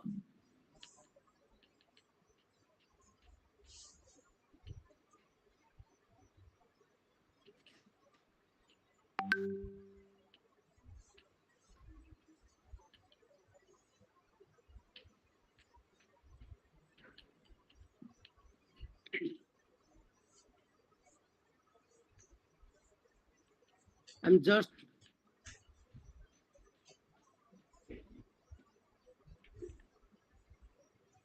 so now to conclude, colleagues and partners in education, let us stop worshipping at the altar of high technology only. Its value is only instrumental and has to be judged by how efficiently and effectively it promotes the welfare of the human person, his physical and economical well-being, as well as his deep ethical, moral, and spiritual values. Let us be concerned to make our students not merely smart but also good. So let us strive for more for moral excellence alongside with academic excellence. Let us educate the whole person and recognize that values education is the heart of all education, which is human, holistic, and democratic, progressive and modern, yet respectful of differences, tolerant, and appreciative of diversity. For these are the ingredients we need to transform our culture of violence to a genuine and sustainable culture of peace. Because of 3 times the mental health problem has increased during these times. So that's why I hope that this journey, this conference or marathon of great ideas, because the conference was ideas bankruptcy, but bankruptcy an opportunity, not an a drawback. So that's why this churning or manthan of great ideas will bring forth the gems hidden in the psychic of the education fraternity and succeed in to conclude, each and every individual and all of us collectively determine the future of humankind. The more we accept the personal challenges and the responsibilities or bringing these values, integrating the technologies back into our daily lives, the more everyone's rights will be observed and the more certain and secure the future will be. The choice and the consequences are ours. That's why Tamosamang Jyotirgamaya, let us move from darkness to light. So there are many miles to go. Thank you very much. To conclude, Om Shanti. Yeah, So yeah. thank you very much for your Yes, yes.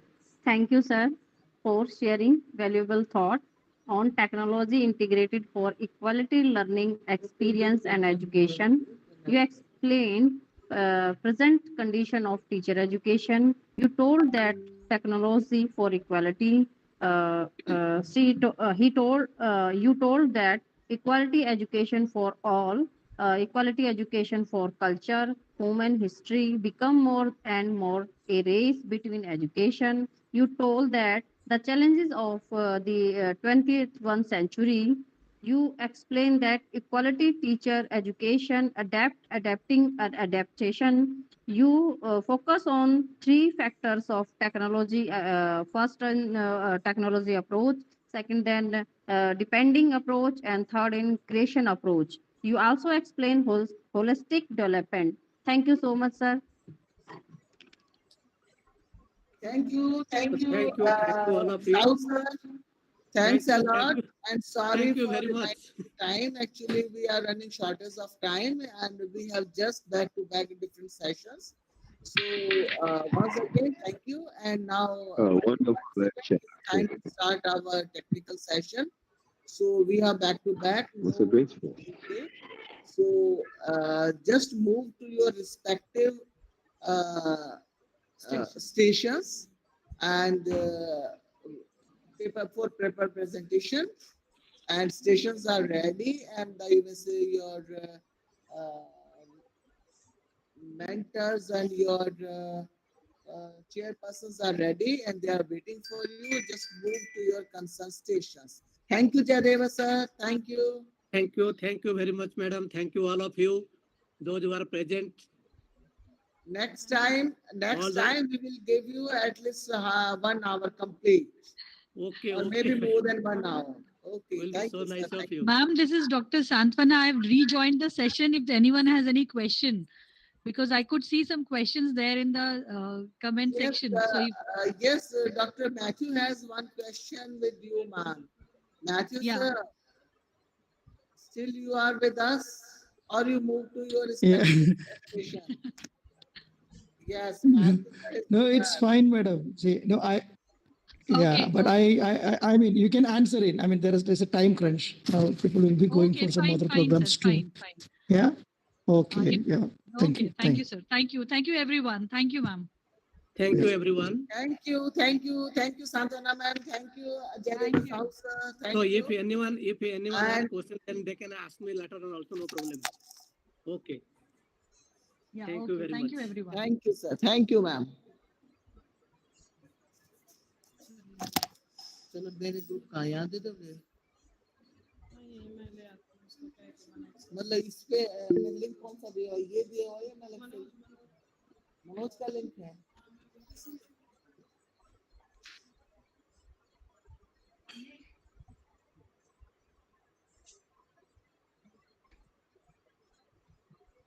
Uh,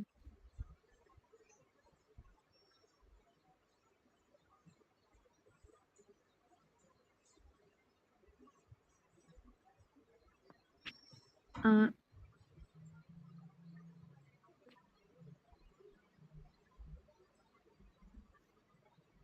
uh, Good afternoon, everybody. I am a research scholar from. I'm quite confused regarding my paper presentation. If somebody could help me out with that. so I think so you have allotted your respective station. Have you Okay, seen sir. your WhatsApp? I think so someone added you in your station because Sir, till my now as per my information all the participants are and the paper presenters are you may say connected to the respective stations. sir, I have not received any WhatsApp. I am in technical session too, sir. In the common WhatsApp group, we have got this notification. So my name is in technical group too. Technical group Harshit, 2, na? So you just move to technical session 2. Either she has added you or she will just wait for 2 3 minutes. She will add you. Actually, okay, till now, staff is busy in this plenary session, and okay, due to the shortage of time, they are just added, yes, sir. but they will just add you. Thank you so much, sir. Thank you.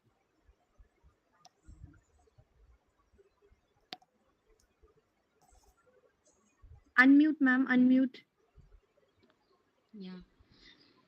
Excuse me, ma'am. I am facing the same problem. I don't know where to present my paper and what is the right time to join And that I group. request all of you just wait for 2 to 3 minutes so that all our respective persons who has to manage this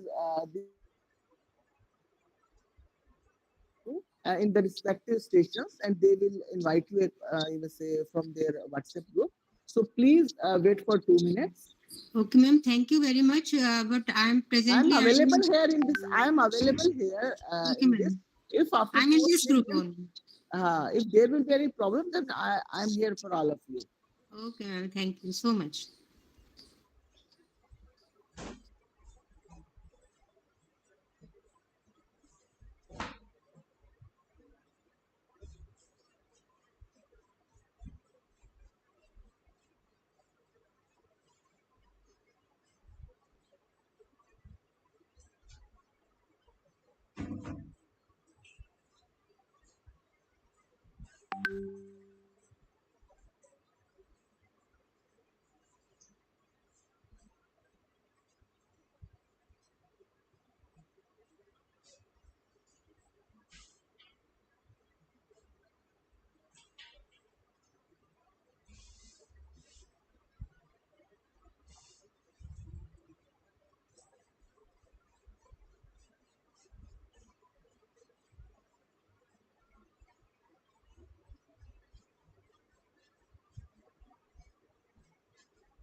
क्या pen नहीं लो, मैं काम करूँ बेटा, result में है। आप थोड़ा तेल लो बेटा।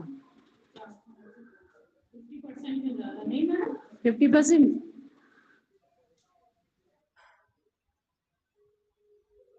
और भी तो एडिशन होगा ना।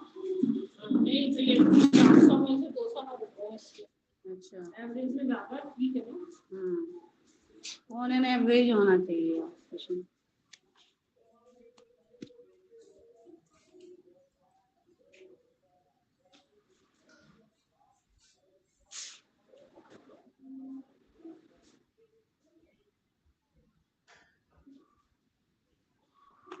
विज्ञान में तो कोई दिक्कत नहीं होगी, विज्ञान में तो सही है बच्चे, मेहनत सही रंग लाई मेरी विज्ञान में।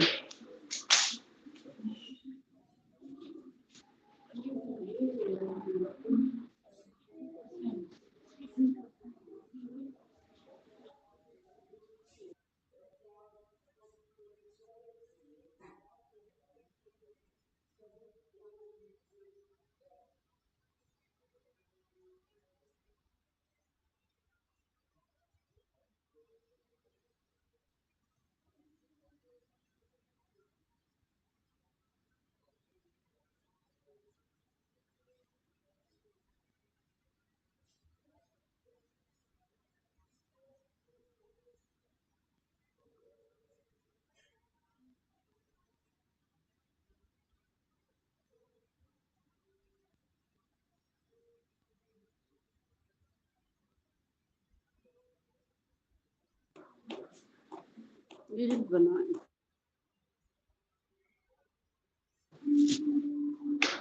बेटा, घर पे करेंगे मीटिंग है, घर पे। ऑनलाइन ही होती है आपकी मीटिंग? नहीं, ये मेरी यूनिवर्सिटी की है। एमएड के बाद मैंने वो थीसिस का काम किया था ना, तो उससे रिलेटेड है। अब मैं टाइम तो दे नहीं पाती हूँ, वो सुन लेती हूँ, काफ़ी आइडिया बढ़ जाते हैं, उन आइडिया को फिर मैं अप्लाई करती हूँ। हाँ, हो चुकी है मेरी, उसकी थीसिस मैंने एब्स्ट्रैक्ट भेजा था मैम को। पीएचडी का तो अभी टाइम नहीं है, मेरे बच्चे एब्स्ट्रैक्ट भेज दिया है मैंने, बोल भी दिया है, बाकी दूसरों का देख रही हूँ मैं। पावर पॉइंट प्रेजेंटेशन है ना सबकी,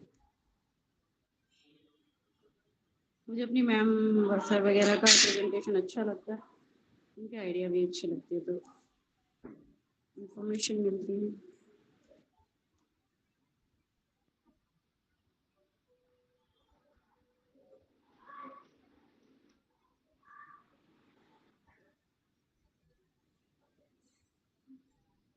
दो 2010 में की थी मैंने, 2010 में एमएड। इसके बाद अब इंटरनेशनल कॉन्फ्रेंस कभी कभी होता है, बता देना।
Thirty 31 marks.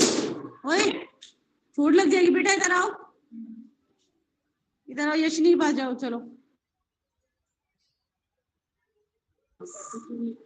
32 है ये आपके माधुरी कुमारी, roll number 20। Lakshmi Kushba 63, roll number 29. Nisha Kumari 13, roll number 36 marks. 13 roll number 36. सामाजिक है नहीं आपका? आपका सामाजिक आपने चेक किया है? अच्छा,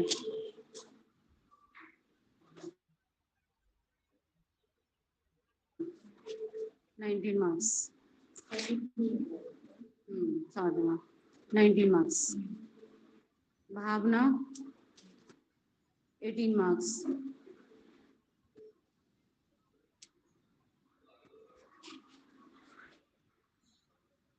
Zara Khan 25, roll number 19 marks. 19. Tanishka Kumari 18 marks. 18 marks. Monica 18 marks.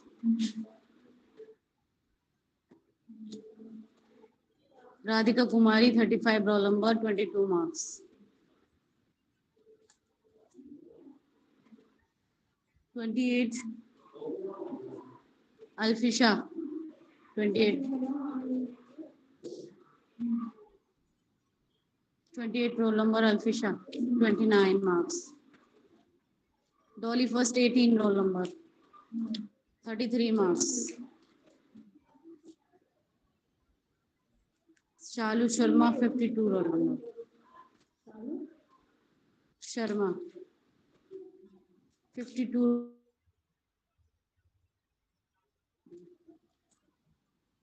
Resmi 35 roll number 19.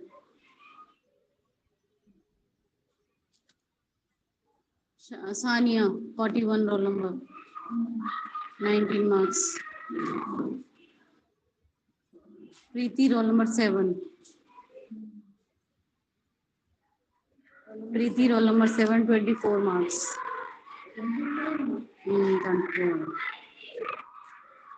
Roll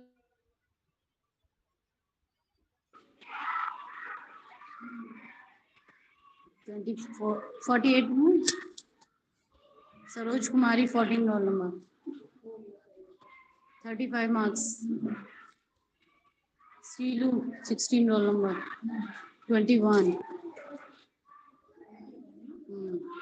5 roll number Sania. 5 roll number Sania 21 marks. Kavisha 33 roll number 22 marks. Chaya 50 roll number 19 marks.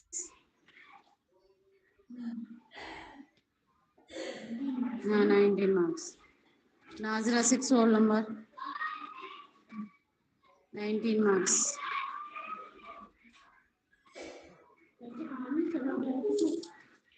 क्या बोला तो था सबसे बोले sir हो जाएगा। मैंने sir 8 महीने हो गए, 8 महीने से तो हुआ नहीं। मैंने कहा सर मैंने आपको मेडिकल लगा के दिया, सीएल है मेरी, 2 ली थी मैंने सीएल, एक वेरीफाई नहीं है, उसमें भी मैंने डॉक्यूमेंट लगा रखे मेडिकल के दोनों दिन के पूरा। बोले हो जाएगी। मैंने कहा हो जाएगी। मैंने कहा सर कब होगी? 8 महीने से तो मैं लगा रखी, 2 एप्लीकेशन दे दी मैंने एबीएससी बीएससी को, रिसीविंग मेरे पास रखी है, अभी तक कोई एक्शन नहीं हुआ। चुप हो गए, फिर सब कुछ बोले नहीं। Mantisha Shahid 19 roll number. भाई एब्सेंट नहीं लगानी चाहिए ना, प्रिवेंशन है तो। 19 रोल नंबर। एब्सेंट तो मेरी जिंदगी में कहीं थी ही नहीं, ना स्टूडेंट लाइफ में ना टीचर लाइफ में। भावना 18 रोल। ये आपका राधा रावत 19।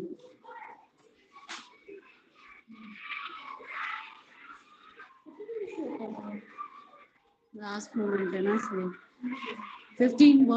51 रोल नंबर सपना।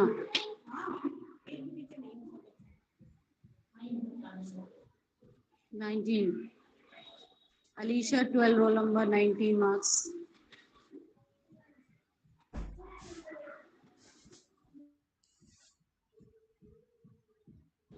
Mantusha Khan, 60, roll number, 19 marks.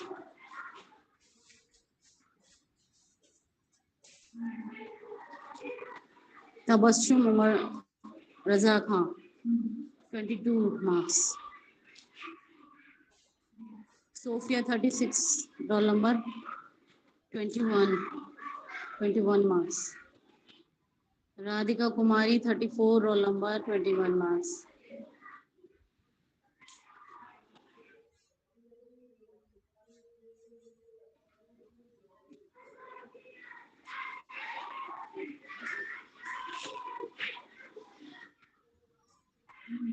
Radhika Kumari, 34. Shivangi Madhav, 45, roll number, 22. 2, roll number, Chandni Kumari, 21. Bhavna, roll number 119. Roll number 1, 19 marks.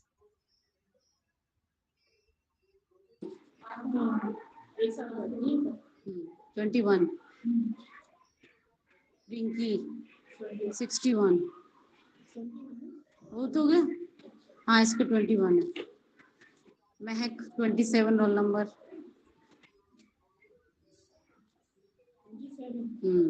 इसकी भी 21 है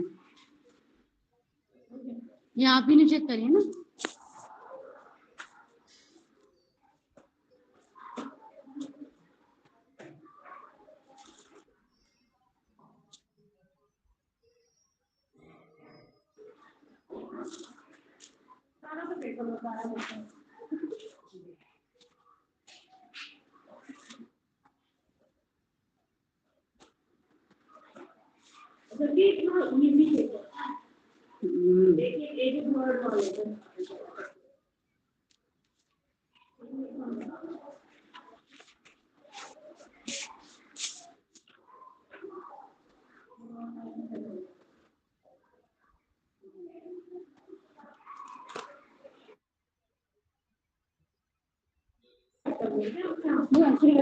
वो देने आएंगे वो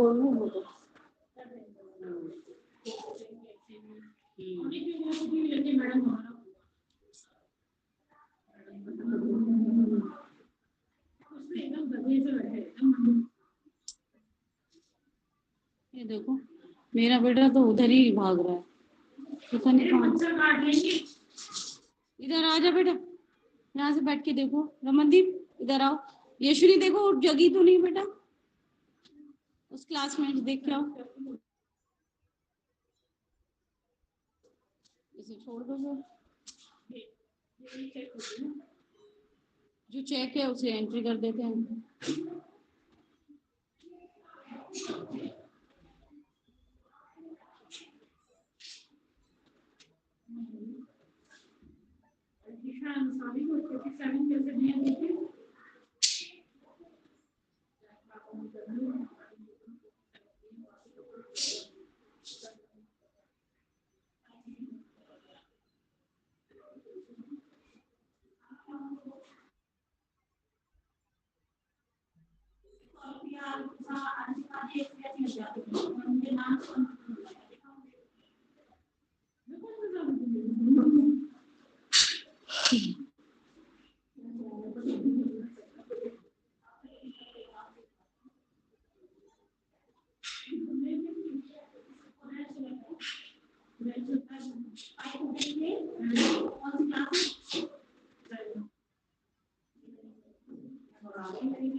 hello hello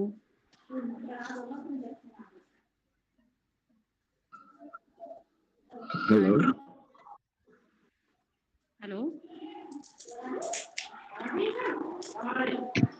This meeting is Oh, over now, sir. okay. May I ask? Yeah. Yeah, yeah, I'm with you people, okay? The meeting is over now. So when is it coming again? When is it? Is it over totally? Sorry. Is it over entirely? Oh, Is it over? Is the meeting over? okay, sir. Thank you. Okay, thank you too.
Good afternoon, Abdul Sadhu sir.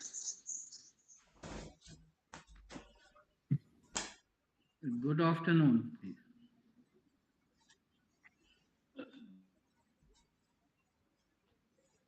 कौन सी आवाज नहीं कर रखी है?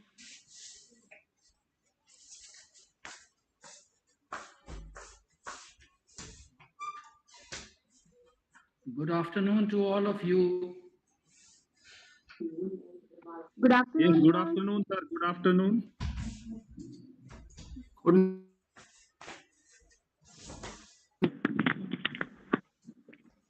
Good afternoon, ma'am. Welcome.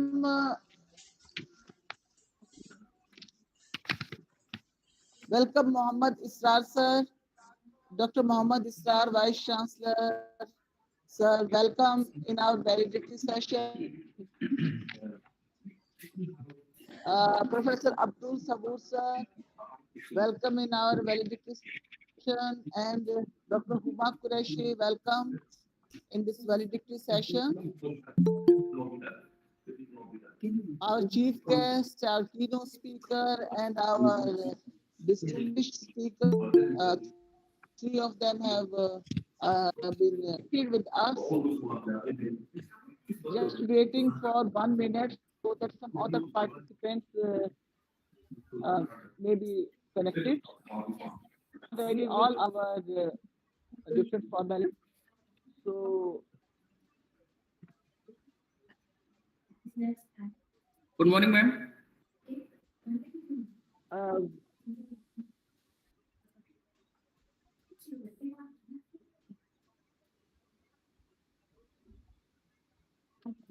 BC sir, shall we start?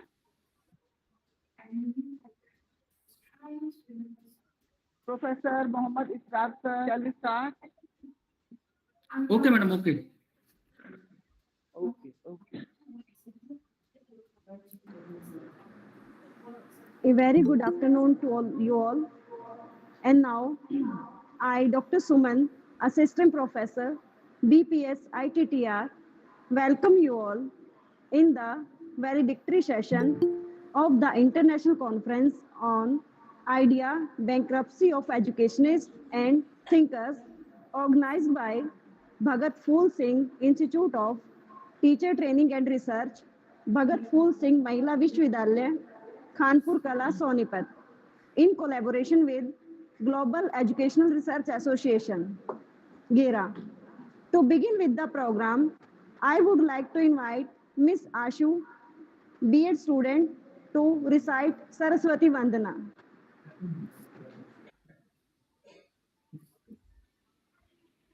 वंदना के स्वर समर्पित है तुम्हें, वंदना के स्वर समर्पित है, तन भी मन भी प्राण अर्पित, प्राण अर्पित है तुम्हें, वंदना के स्वर समर्पित है तुम्हें, वंदना के स्वर समर्पित है तुम्हें। शक्ति दे माँ, भक्ति दे माँ, ज्ञान का उजियारा दे, शक्ति दे माँ, भक्ति दे माँ, ज्ञान का उजियारा दे, भटकते को ज्ञान दे माँ, डूबते को सहारा, ऐसी शक्ति दान कर दे, ऐसी शक्ति दान कर दे माँ, में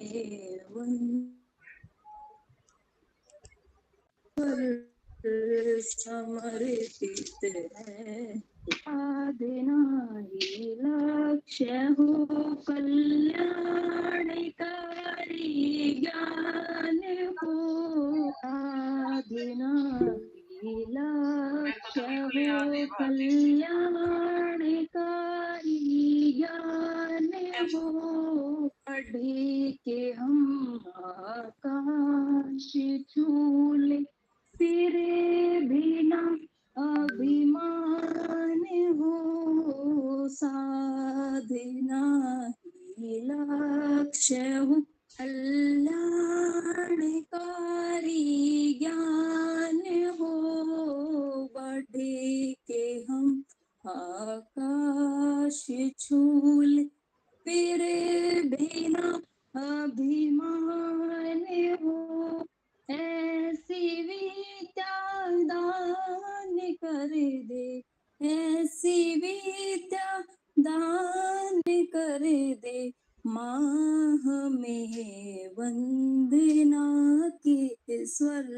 समर्पित हैं तुम्हें, वंदना के स्वर समर्पित हैं तुम्हें, वंदना के वंदना के वंदना के स्वर समर्पित हैं तुम्हें,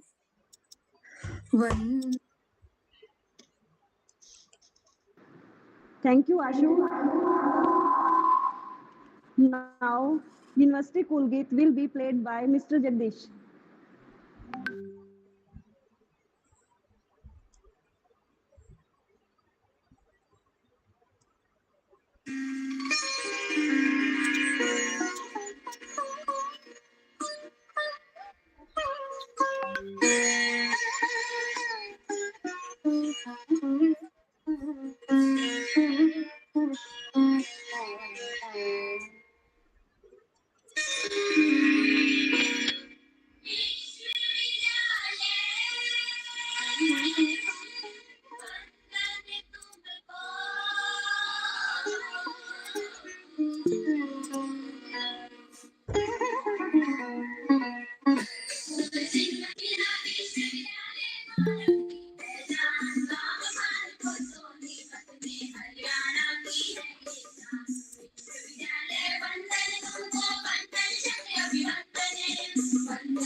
Thank you, Mr. Jagdish.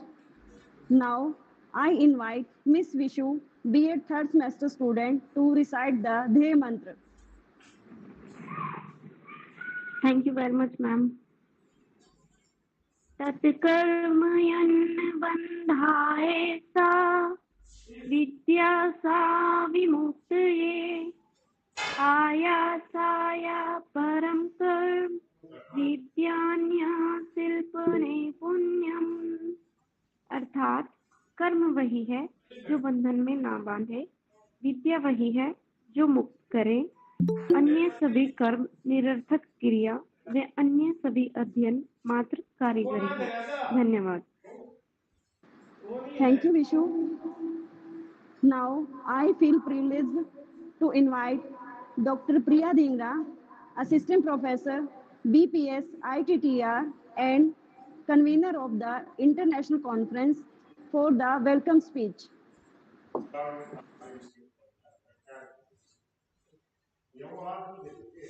Very good afternoon to all of you.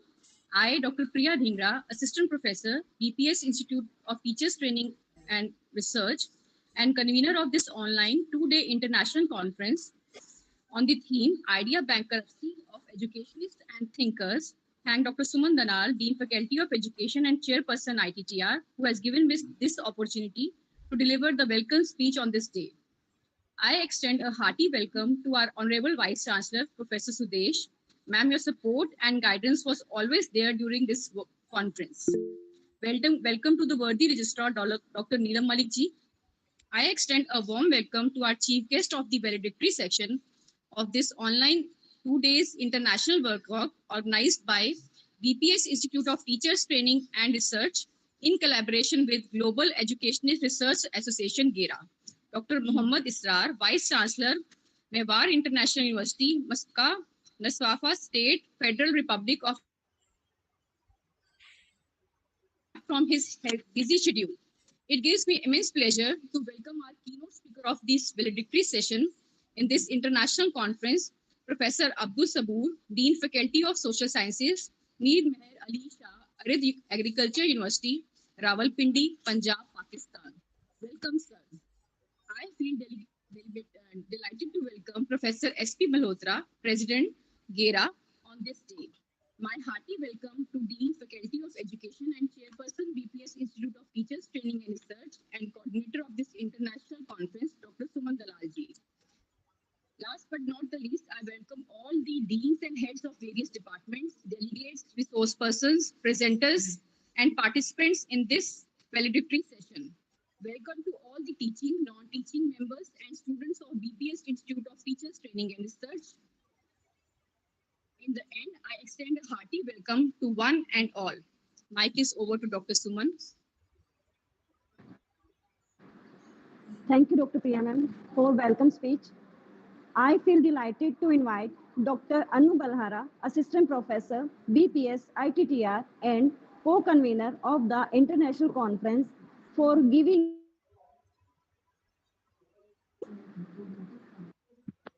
Thank you so much. A very good evening to you all. I, Dr. Anu Balhara, Assistant Professor, BPS ITTR, BPSMV, Kanpur Kala Sonipat, Haryana, am thankful to Dr. Suman Dalal, Dean Faculty of Education, Chairperson BPS ITTR, and Coordinator of this international conference for giving me this opportunity to present a brief report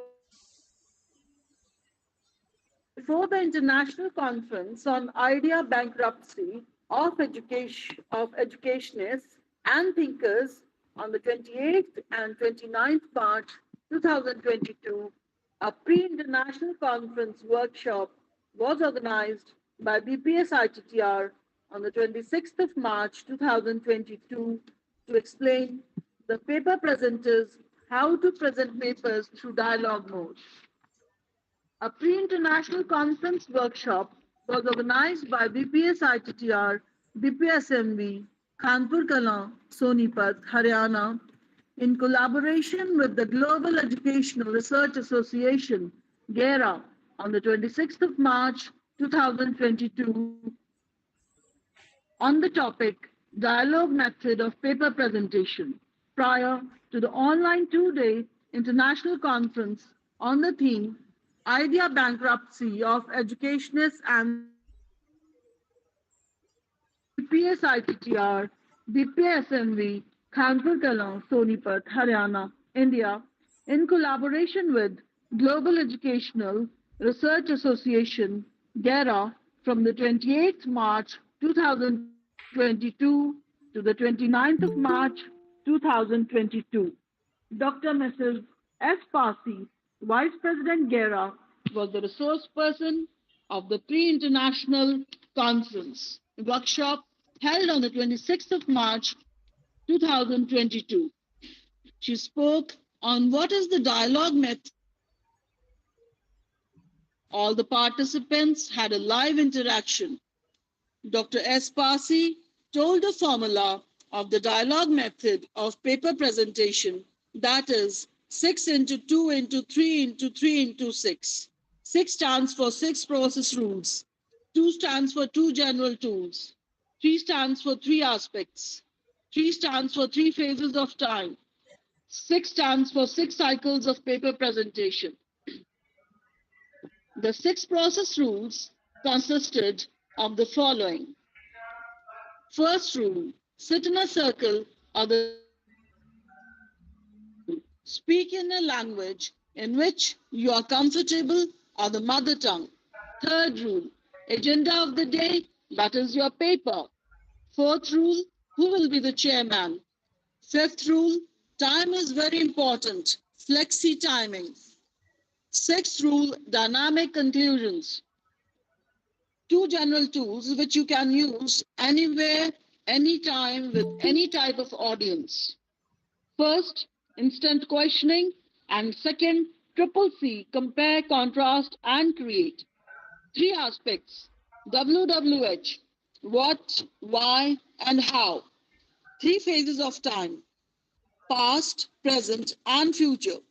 Six cycles of paper presentation. First, readiness cycle. Second, title cycle. Third, methodology cycle. Fourth, findings, conclusions, outcomes cycle. Fifth, recommendation cycle. Dr. Mrs. S. Parsi focused that dialogue is synthesizing systematic thinking that the paper presenters can share with each other through dialogue mode. The day one of the international conference, that is 28th of March 2022, consisted of 4 sessions in all. First, inaugural session. Second, plenary session 1. Third, panel discussion. Fourth, technical session 1. The day 2 of the international conference, that is 29th of March 2022, also consisted of 4 sessions in all. Second, plenary session 3. Third, technical session 2.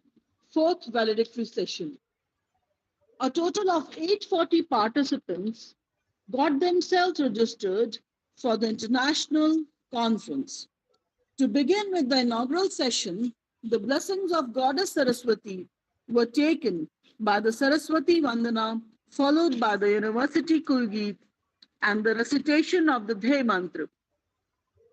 Then, Dr. Suman Dalal, Dean Faculty of Education, Chairperson BPSITTR,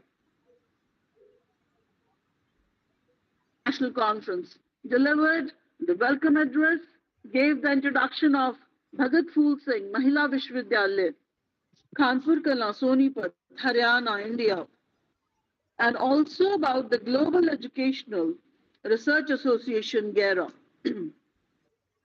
The concept note about the international conference was spoken by Dr. Reena Rani, Assistant Professor, BPSITTR, and convener of this workshop.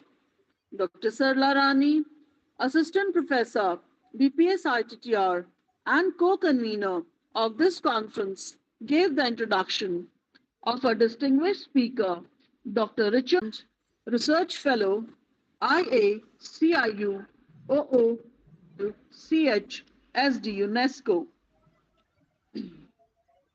In his address, Dr.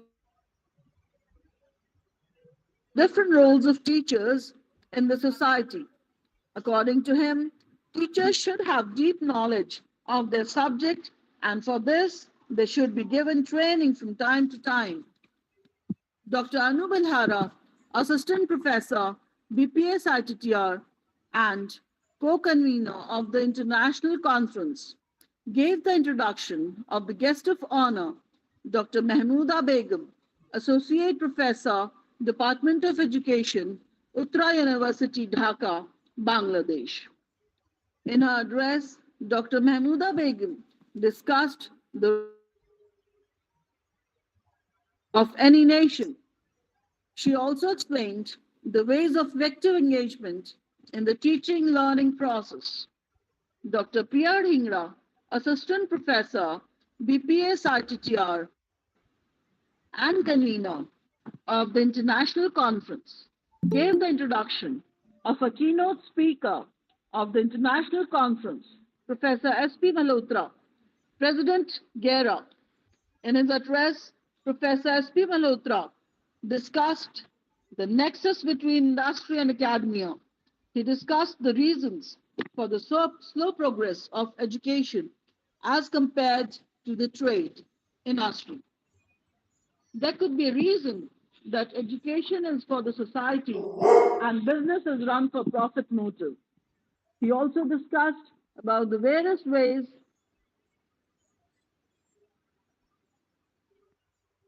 Dr. Suman Dalal, Dean Faculty of Education, Chairperson BPS ITTR and coordinator of the International Conference, gave the introduction of a chief guest of the International Conference, Dr. Dilbag Singh Bisla, Vice Chancellor, Sunrise University, Alwar, Rajasthan. In his address, he said that the teachers should be highly committed towards the students and their work. Dr. Anu Vilhara, Assistant Professor, BPS ITTR, and co-convener of the International Conference, gave the introduction of Honorable Vice Chancellor, BPSMV, Kanpur Kalam Sonipat, Chancellor, BPSMV, Professor Sudesh Ji, congratulated the Dean Faculty of Education, Chairperson BPS ITTR, and coordinator of the International Conference, Dr. Suman Dalal, and her entire team of BPS ITTR for organizing such an international event. She said that COVID-19 has given us challenges, but teachers across the world are capable of handling every challenge. She suggested that teachers should design various creative and innovative ideas for teaching. Dr. Reena Rani, Assistant Professor, BPS ITTR, and convener of the International Conference, delivered the vote of thanks. The inaugural session ended with the recitation of the Kalyan Mantra and National Anthem. All the staff members were present on this very special occasion. The inaugural session was followed by the plenary session 1 from 12:30 p.m. to 1:30 p.m. Dr. Suman Dalal, Dean Faculty of Education, Chairperson BPS ITTR, and coordinator of the International Conference, introduced the two speakers of the plenary session 1, Professor Ravi Bhushan, Chairperson, Department of English and Foreign Languages, Controller of Examination, BPSMV Kanpur Kalam, Sonipat. With more than 12 years of teaching experience at BPSMV Kanpur Kalam, Sonipat, Haryana, and Professor Ravi Bhushan had written many textbooks as well. The second speaker of the plenary session 1 was Professor Renu Randaji, Dean Faculty of Education and Head of the Department of Education, Jammu University, Jammu. Dr. Rajkumari, Assistant Professor, had invited both the speakers of the International Conference one by one very efficiently. Professor Ravi Bhushan focused on the two important points of the new education policy 2020. One meant, and the other, that teachers are the most respectable members of the society. He spoke on the differences between multidisciplinarity. He spoke about the different aims of education, mainly discovering the truth to better human conditions of life, and lastly, to foster physical and intellectual capacity of our learners. Professor Renu Nandaji spoke about the psychological and social aspects of teaching learning in very simple and lucid words. She suggested the blended mode and collaborative mode of teaching learning. Dr. Rajkumari thanked both the speakers in an effective manner. The plenary session 1 was followed by Veda and then panel discussion from 2 p.m. to 3:30 p.m. The panel discussion of the 28th of March 2022 was conducted by Dr. Suman Dalal, Dean Faculty of Education, Chairperson, BPS ITTR, and coordinator of the International Conference. She introduced the two panelists. Dr. Rishi Raj Balwaria spoke on the topic, Conceptualization of Bankruptcy in Education. Spoke on the topic, the impact of COVID-19 on student equity and inclusion. The panel discussion was followed by the technical session 1, which comprised of total 10 stations, which were chaired by various experts and moderators. The plenary session 2 of the International Conference, held on the 29th of March 2022, consisted of two speakers, Dr. Suman Dalal, Dean Faculty of Education, Chairperson BPSITTR, and coordinator of the International Conference, gave a brief introduction of the two speakers. Dr. Tausif Anwar spoke on technologies and pedagogy. According to him, we need advanced technology to provide pedagogical support to teachers. He said that the knowledge of technology is essential for the teachers in the 21st century. He explained about teaching technology. He explained about all the new technologies which a teacher can use to make his or her teaching effective. Professor Pradeep Sahu spoke on the topic, integrating technology in future education. He said that knowledge without innovation is meaningless. COVID-19 crisis has taught us that the show must go on. He said that the education needs setting up of IT infrastructure after the COVID-19 crisis. Orissa has developed 5T program: teamwork, technology, transparency, transformation.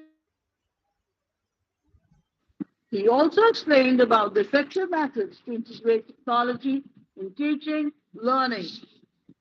Plenary Session 3 of the International Conference held on the 29th of March 2022, the plenary session 3 of the International Conference held on the 29th of March 2022 consisted of two speakers, Dr. Suman Dalal, Dean Faculty of Education, Chairperson BPSITTR, and Coordinator of the International Conference, gave a brief introduction of the two.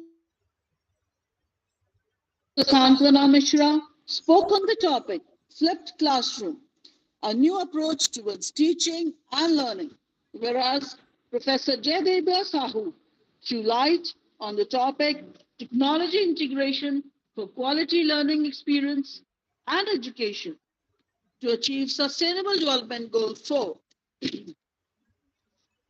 Professor Santwana Mishra explained about the flipped classroom. She explained about the changing scenario of the education system. There's a rapid increase in the internet access and advancements in online technology. Students are now explicitly using the technology for knowledge and understanding of the concepts. New technology is important for developing metacognitive skills among students. The technical session 2 of the International Conference, held on the 29th of March 2022, consisted of total 14 stations, which were chaired by various experts and moderators. The valedictory session of the International Conference on the 29th of March 2022 began with the Saraswati Vandana, followed by the University Kuldeep and the Dhey Mantra. Dr. Priya Dhingra, convener of the conference, delivered the welcome speech. She welcomed Honorable Vice Chancellor Bhagat Phool Singh Mahila Vishwavidyalaya, Khanpur Kalam, Sonipat, Haryana, Professor Sudesh Ji, our chief guest of the valedictory session,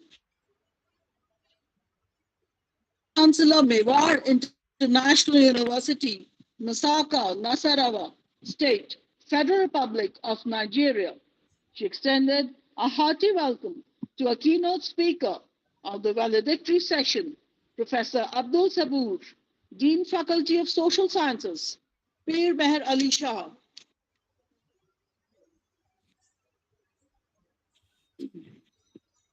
I hope this two-day international conference must have proved to be very fruitful and of academic excellence for one and all. A total of 175 papers were presented on the 28th and 29th of March 2022. Thank you all. Thank you, Dr. Anu ma'am, for presenting a very lucid report of the two-day online international conference. Now, I feel delighted to invite Dr. Suman Dalal, Dean Faculty of Education, BPSITTR, for the introduction of our distinguished speaker, Dr. Huma Qureshi.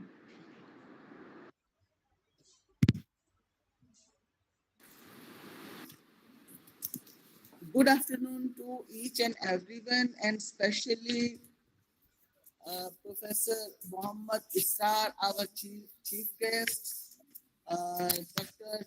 Abdul Sabur, our keynote speaker, and Dr. Huma Qureshi. Before giving a brief sketch of Dr. Huma Qureshi, may I take this advantage to introduce our university and our UNESCO partner, GERA.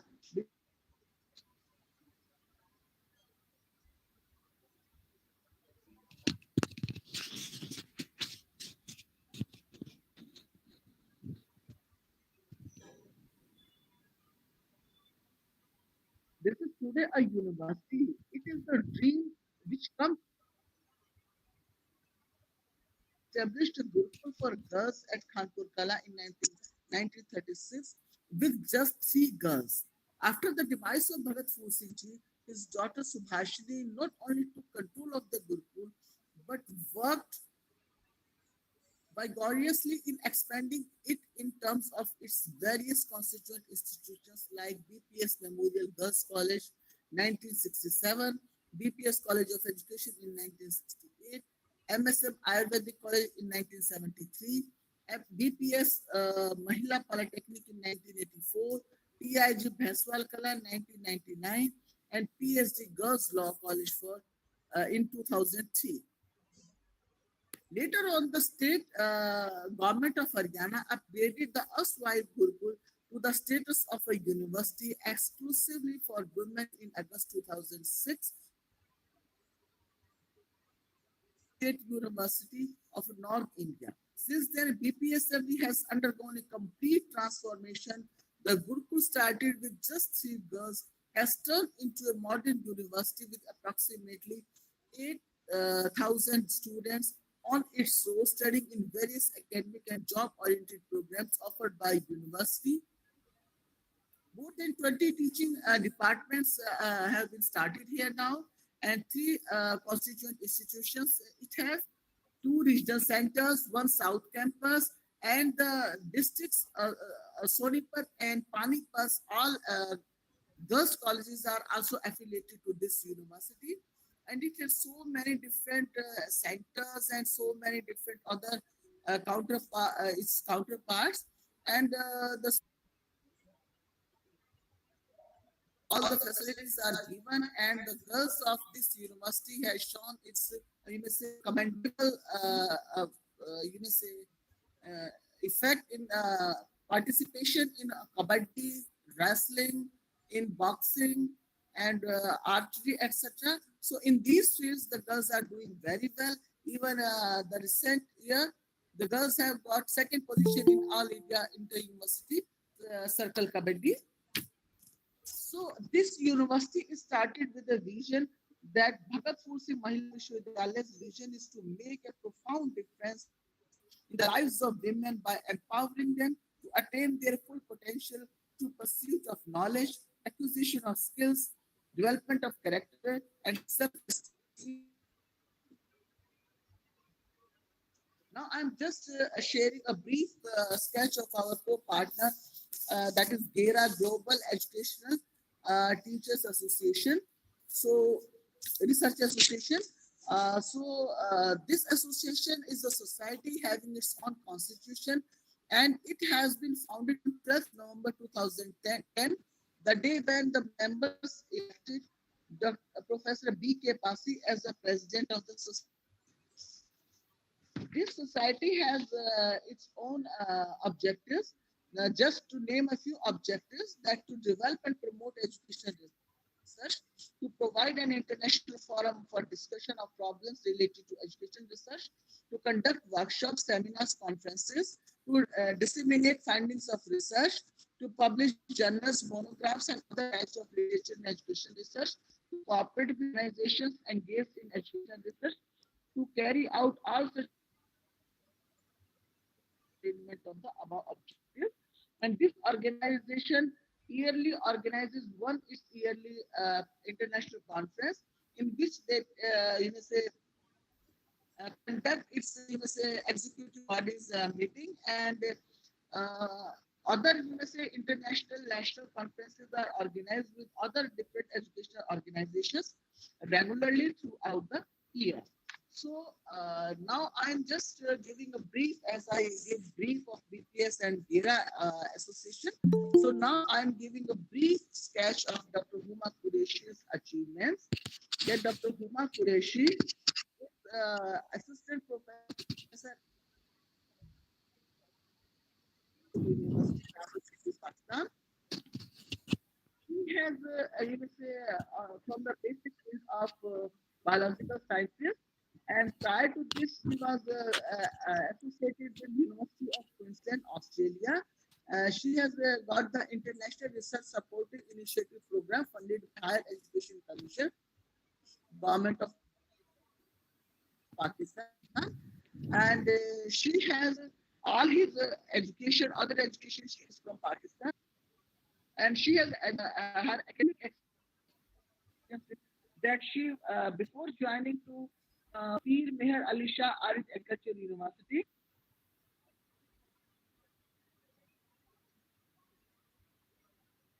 she was biological science, Bomal University, Dera Ismail Khan, Department of Botany, Government Postgraduate College for Women, Sub-Campus City of Gujarat of Rawalpindi, and Askari College for Girls in Rawalpindi, Kent.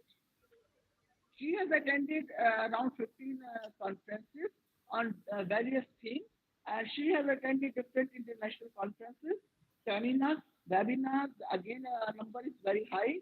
She has attended one symposium on current trends and future perspectives in botanical research, and in the University of Okara. She has published different papers with high, the number of his publication is around 50, and she has published in different Rastrade high impact journals, and she has contributed in 3 books, and she has write one book exclusively by her own, and her abstracts are published in different conference proceedings, and she is the member of editorial board of International Journal of Research in Agriculture and Forestry and Journal of Plant and Environmental Research USA. She is reviewer of 2 journals, and she has, you may say, distinctions she has been practiced in MSc Botany. She has granted Vice Chancellor Talent Scholarship during MSc, and she has awarded scholarship under International Research Supporting Initiative by Higher Education Commission of Pakistan, and to visit the University of Queensland, Australia, as a visiting research scholar. So this is a brief, you may say, achievement sketch of achievements of Dr. Huma Qureshi. Now, not taking so much time, I into Huma Qureshi. Please start your. Dr. Huma Qureshi. Thank you very much, and a very good afternoon to all of you. Thank you very much, Dr. Suman Dalal, for giving me an opportunity to present my presentation. As I am the person of science, so I think the topic about the use of ICT in education was the most suitable topic for me to present. Information and communication technology is the use of hardware and software for efficient management of the information. It includes different forms of technology that are used to transmit, store, create, share, or exchange particular tasks. It plays an important role in way we communicate, learn, and live. Worldwide, research has shown that ICT can lead to an improved student learning and better teaching methods, allowing of Multimedia Education in Japan proved that increase in student exposure to educational ICT through curriculum integration has a significant and positive impact on student achievement, especially in terms of knowledge, comprehension, practical skill, and presentation skill in subject areas such as mathematics, science, and social study. So, what does ICT in education mean? ICT in education means teaching and learning through ICT. Education policymakers and planners must first of all be clear about what educational outcomes are being targeted. These broad goals should guide the choice of the technologies to be used and their modalities of use. The potential of each technology varies according to how it is used. Hadid and Trexler identify at least 5 levels of technology using simulation, demonstration, drill and practice, interaction, and collaboration. Each of the different ICTs, print, audio, video cassettes, radio, TV broadcast, computers, or the internet may be used for presentation and demonstration, the most basic of 5 levels. Except for video technologies, drill and practice may likewise be performed using the whole range of the technologies. On the other hand, networked computers and internet are the ICTs that enable interactive and collaborative learning best. Their full potential as educational tools will remain unrealized if they are used merely for presentation or demonstration. UNESCO considers that ICTs can contribute to universal access to education, equity in education, the delivery of quality learning and teaching, teachers' professional development, improve education management, governance, and administration provided the right mix of policies, technologies, and capacity to support them. UNESCO takes a comprehensive approach to ICTs in education. It is through the organization's intersectoral platform that is focuses on the joint work of the communication and information, education, and science sectors, where the issues of access, inclusion, equity, or quality in education can be addressed. UNESCO, its country and regional offices, as well as institutes, in collaboration with its partners, develop resources that can help countries elaborate effective ICTs in education policies, strategies, and activities. This includes ensuring that strategies meet the challenges caused by digital divide and most disadvantaged populations. Its programs include capacity building and policy advice for use of technologies in education, particularly in emerging domains such as mobile learning, ensuring that teachers have the skills necessary in all aspects of their professional practice through tools such as ICT competency framework of the teachers, supporting the use and development of multilingual which are available for use and reuse as a result of open licenses, open education resources, free and open source softwares. Promoting ICTs for inclusive education, including for persons with disabilities and gender equality, collecting statistics and developing indicators on the use of ICTs in education, and providing policy support to ensure that the potential of ICTs are harnessed effectively throughout the education system. The UNESCO Institute for Information Technologies in Education, based in Moscow, specializes in information exchange research and training on the integration of ICTs in education. UNESCO Bangkok office is notably involved in the ICTs for education in Asia and Pacific. UNESCO works with the educational community worldwide, ministries of education, specialized institutions, teachers, and of course, learners to effectively leverage the potential of ICTs in order to benefit quality teaching and learning. So, what is the role of ICT in education? Nowadays, information and communication technology, especially internet, important role, especially in process of empowering the technology into educational activities. Education sector can be most effective sector to anticipate and eliminate negative impact of ICT. Technology in another side can be the most effective way to increase students' knowledge, Being aware of significant role of ICT, that means the internet in our life, especially in educational activities, education authorities should be wise enough in implementing the strategies to empower ICT in supporting the teaching and learning process in classroom. ICT is not just the bloom of the educational activities, but also it will the secondary option to improve the effective and meaningful educational process. The main purpose of the strategy for information and communication technology implementation in education is to provide the prospects and trends of integrating information and communication technology into general educational activities. The main advantages of ICT in education, we can highlight them as to implement the principle of lifelong learning or education, to increase the variety of educational services and medium or method, to promote equal opportunities to obtain education and information, to develop a system of collecting and disseminating educational information, to promote technology literacy of all citizens, especially for students, to develop distance education with national contents, to promote the culture of learning at school, and to support schools in sharing experience and information with others.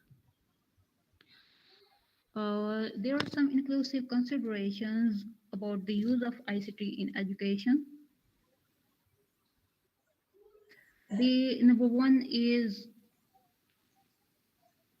one laptop per child, tablets, interactive whiteboards, smart boards, e-readers, flipped classrooms, etc.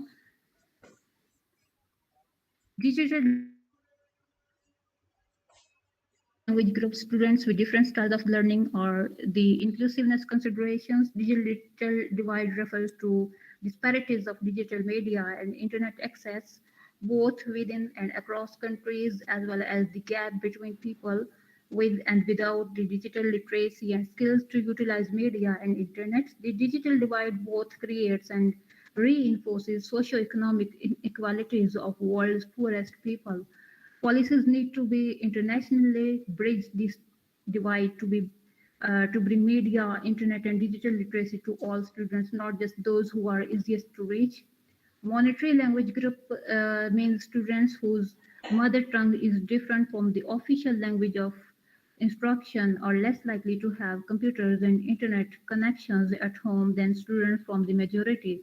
There is also less material available to them online in their own language, putting them at a disadvantage in comparison to their majority peers who gather information, prepare talks and papers, and communicate more using ICT. Yet ICT tools can also help improve the communication of students, especially in learning the official language of instruction through features such as automatic speech recognition, the availability of authentic audio-visual materials, and chat functions. Students with different styles of learning means ICT can provide diverse options for taking and processing information, making sense of ideas, and expressing learning. Over 87% of the students learn best through visual and tactile modalities, and ICT can help these students experience the information instead of just reading and hearing. Mobile devices can also offer programs that provide extra support to students with special needs, with features such as slim file screens and instructions, consistent placement of menus and text, audio feedbacks, ability to set pace and level of difficulty, appropriate and unambiguous feedback, and easy error correction. But there are some advantages and disadvantages of ICT tools in education. The main advantages of ICT tools in education include through ICT, images can easily be used in teaching and improving the retentive memory of the students. Through ICT, teachers can easily explain complex instructions and ensure students' comprehension. And through ICT, teachers are able to create interactive classes and make the lessons more enjoyable, which could improve students' attendance and concentration. But the disadvantages of ICT tools in education include that the setting up the devices can be very troublesome sometimes. They can be hard for teachers to use with the lack of experience using ICT tools. So that was my opinion about the use of ICT in education. That's all. Thank you very much.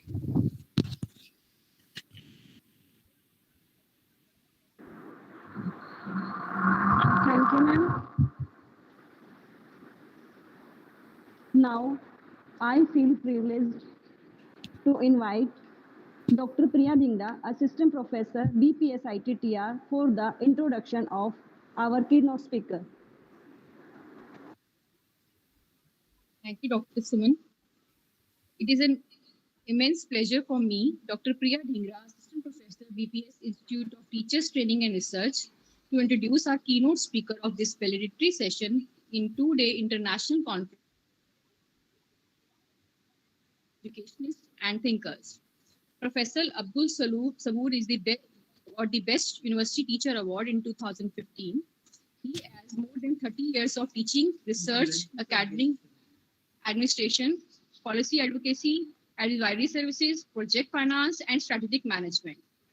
He is the Dean Faculty of Social Sciences and Chairman Department of Economics, PMAS Arid Agriculture University, Rawalpindi. He is postdoctorate in Department of International Development, University of Oxford, UK. He has done the leadership training program, University of Leicester, UK. He has also SAT Business School, University of Oxford, Oxford, UK. He is also the member of University Syndicate and Finance and Planning Committee, Chairman Unfair Means Committee and University Auction Committee, member Plagiarism Standing Committee and University Disciplinary Committee. Professor Sabur Ji is the consultant in Economic and Foreign Affairs, Faisalabad, Chamber of Commerce and Industries, Faisalabad, country coordinator, Field Hearing Project, Initiative for Equality USA, Director, External Linkages, PMAS, Arid Agricultural University, Rawalpindi, Director, Research and Development, System Foundation, Faisalabad, Assistant Registrar, Admin, University of Agriculture, Faisalabad, Pakistan. He has published more than 100 research papers in journals of repute at both an national and international level. He has to his credit 5 books and various reports in international successfully completed various international research projects as well as national research projects. He has guided many PhD scholars and they have completed successfully their PhD under him. He has conducted various international conferences as an organizing secretary, convener and also workshops, symposiums, seminars. He has presented and participated in various international conferences and workshops as keynote speaker and paper presenter. He has 18 research collaboration at both national and international level. He is the keynote lecturer at various institutes and organizations, adjunct faculty at Pakistan Institute of Management, Islamabad and Peshawar. He has given his talk shows at BTV and Such TV in Islamabad, regular columnist in Daily Morning Mail, Islamabad, and in Daily Uswa, London. He has done various fellowship programs also in UNDP, He has also some scholarly achievements under his credit.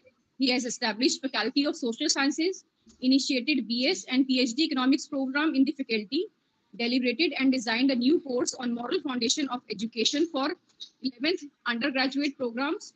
Professor Sabur have visited various countries like Australia, Bangladesh, China, Dubai, Finland, Germany, Hong Kong, Japan, Nepal, Qatar, Saudi Arabia, South Korea, Sri Lanka, UK, and USA. I am feeling delighted to introduce such a dynamic personality. Welcome, sir, to this international conference. Now the mic is over to Dr. Suman. Thank you, Dr. Priya, for introduction of the keynote speaker. Now, I feel honored to invite Professor Abdul Saboor, Dean Faculty of Social Science, Peer Meher Ali Shah Arid Agriculture University, Rawalpindi, Punjab,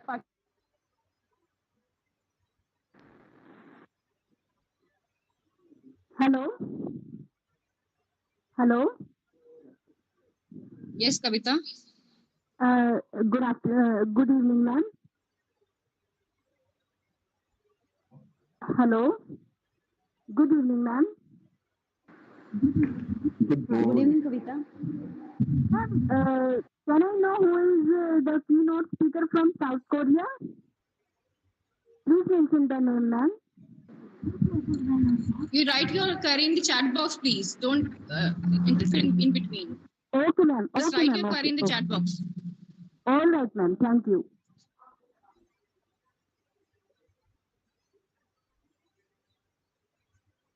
I have some internet issue, so we are just making some way and mean to connect him. Please stay with us.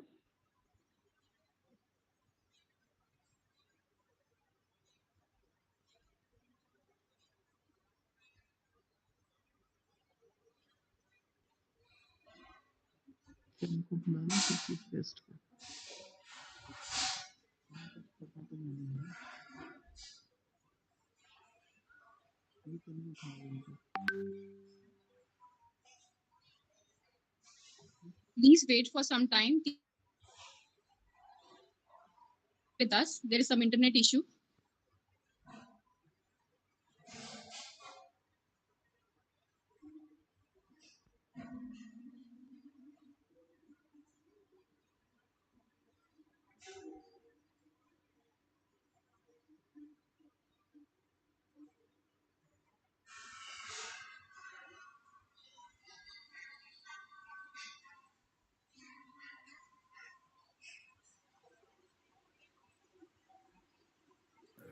Hello?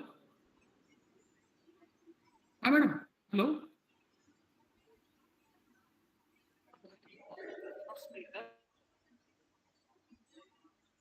With our keynote speaker, there is some issue of internet. So shall we proceed further? I think so. We should proceed further. Sir, you are present here. We will start our, you may say, yes. It gives me immense pleasure to invite Dr. Suman Dalal, Dean Faculty of Education and Chairperson ITTR and Coordinator of this international conference for giving the introduction of the Chief Guest. Welcome. I am feeling very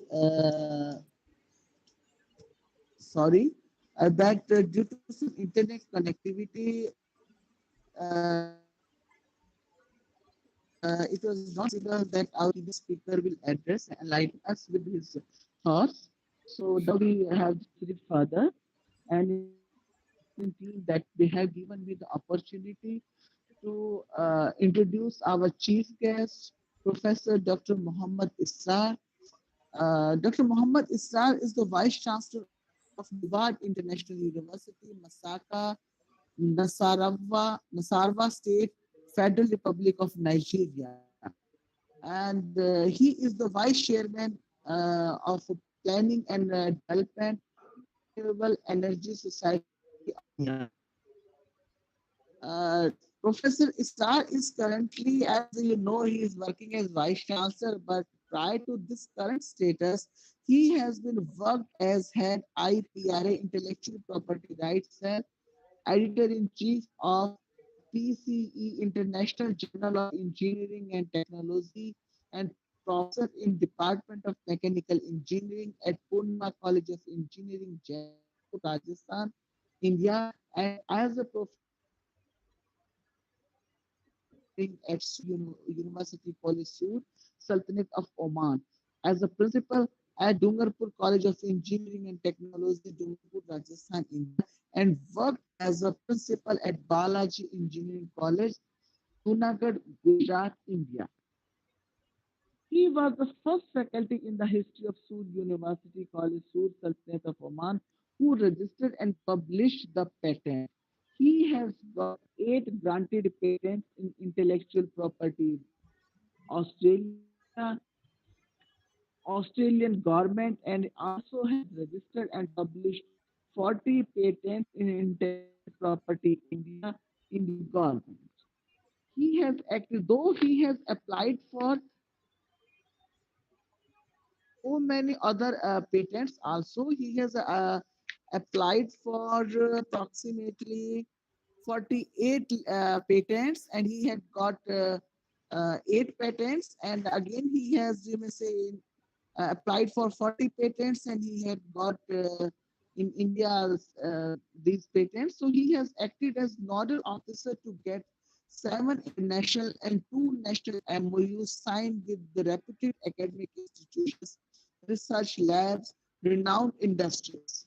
He has published 93, a very huge number of research papers in various reputed national, international journals and conferences,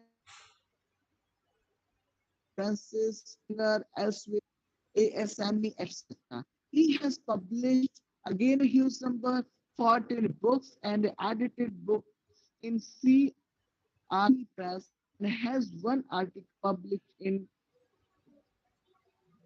Align Energy magazine.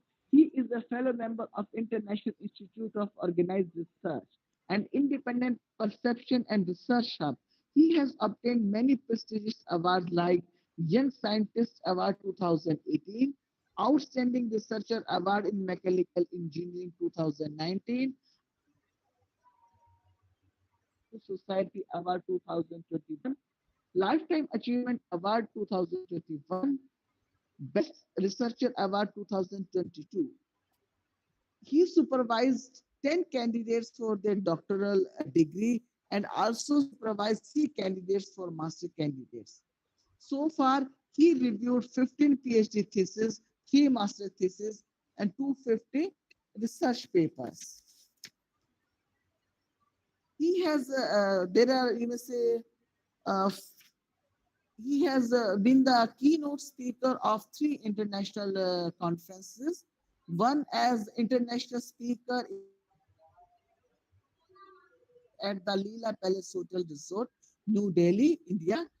Second, appointed as a keynote speaker in 7th International Engineering, Architecture, and Design Congress at Turkey, Istanbul. And third, he is appointed as keynote speaker in the 2nd International Congress of Engineering, Science, and Multidisciplinary Approaches at Turkey, Istanbul. So, further, he has been associated with an editorial board member in more than, you may say, 300 national and international journals. He has acted as session chairs, speaker, and international technical committee in many national and international conferences, and he is also member of various technical and professional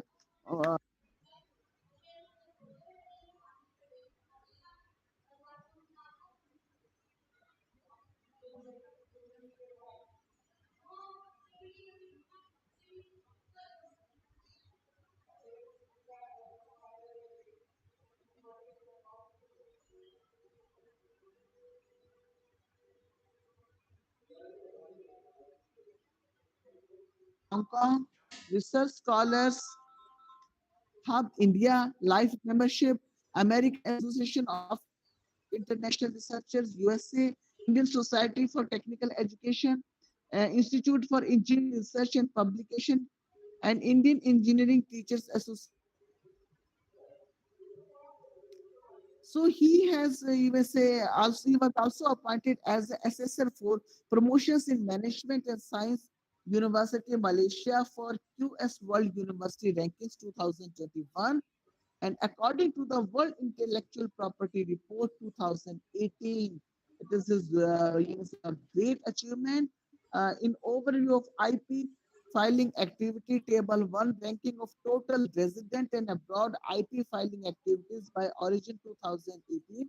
Page number 8, according to all this you may say reference, a total number of 12 patents have been filed from India, and out of which 5 patents have been filed by his name. Really, sir, I'm feeling very proud that you have accepted our request and spared your precious time. Welcome, sir. And now I invite you to give your views. Now, mic is over to you, sir. Okay, okay. Good morning, ma'am. How are you? I am audible. Yes, sir, you are audible. Yes, yes. Good morning. Firstly, I am immense thankful and extend my warm regard to Professor Sudesh, Vice Chancellor, Bhagat Phul Singh Mahila Vishwavidyalaya, Sonipat, and Patron in Chief for giving me opportunity to be a part of this international conference. I would like to thank Dr. Neelam Malik, Worthy Registrar, BPS Mahila Vishwavidyalaya, and Patron, Professor S.P. Malhotra, President GERA, keynote speaker, Professor Abdul Sabur, Dean Faculty of Social Science, PMASA, Agriculture University, Rawalpindi, Punjab, Pakistan. Coordinator, Dr. Suman Dalal, Dean, Faculty of Education, and Chairperson, Convener, Dr. Priya Dingra, and Dr. Reena Rani, Assistant Professor of BPSMV. Convener, Dr. Anu Balhara and Dr. Salra Rani, Assistant Professor, BPS ITTR, all delegates, staff member, and research scholar. Here in this international conference on idea bankruptcy of educationists and thinkers, organized by the Institute of Teacher Training and Research in collaboration with the Global Education Research Association. Here at conference, we have received a great education thanks to our fine administration and educators. They are prepared us to move and take to whatever challenges come next in our lives. Perhaps most importantly, the crisis has exposed the value preposition of the university. Students are unlikely to commit large amount of time and money to consume online content. Students go to university to meet great people,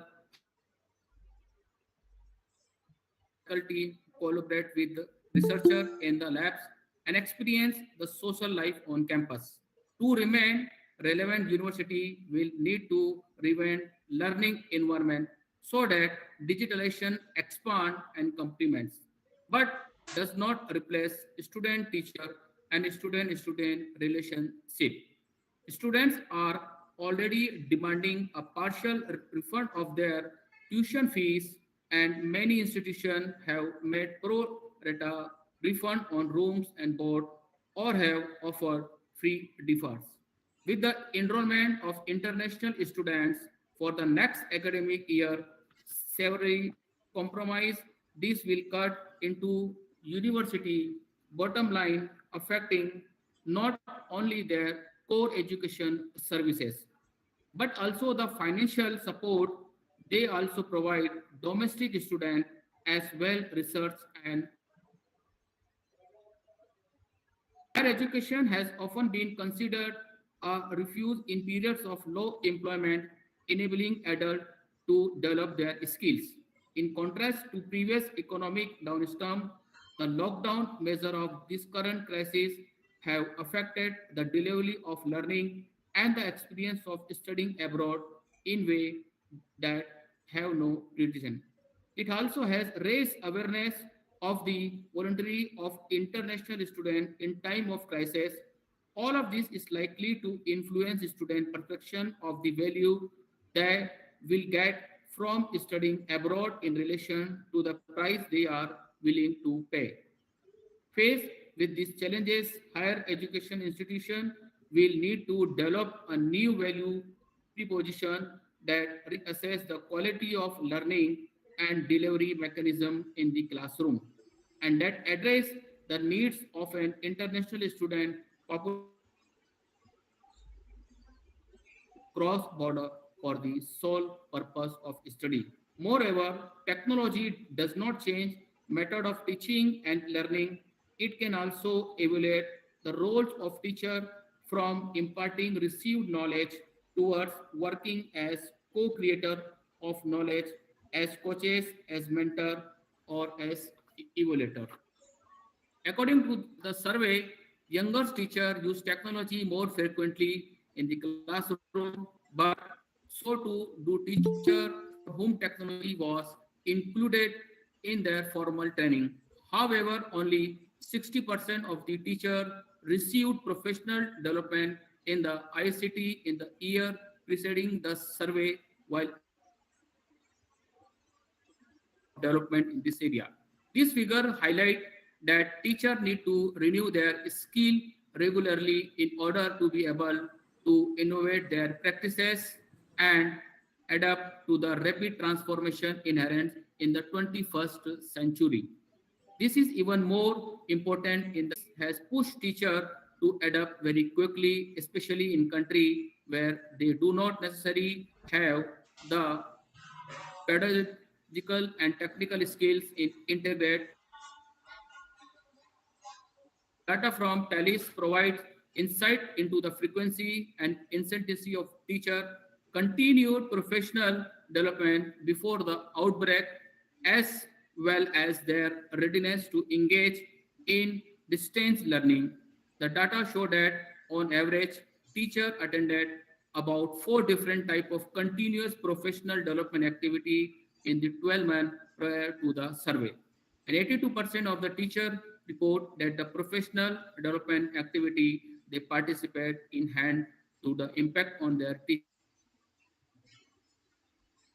While teachers participate in professional development, the programs they enroll in are not always the ones they find most valuable.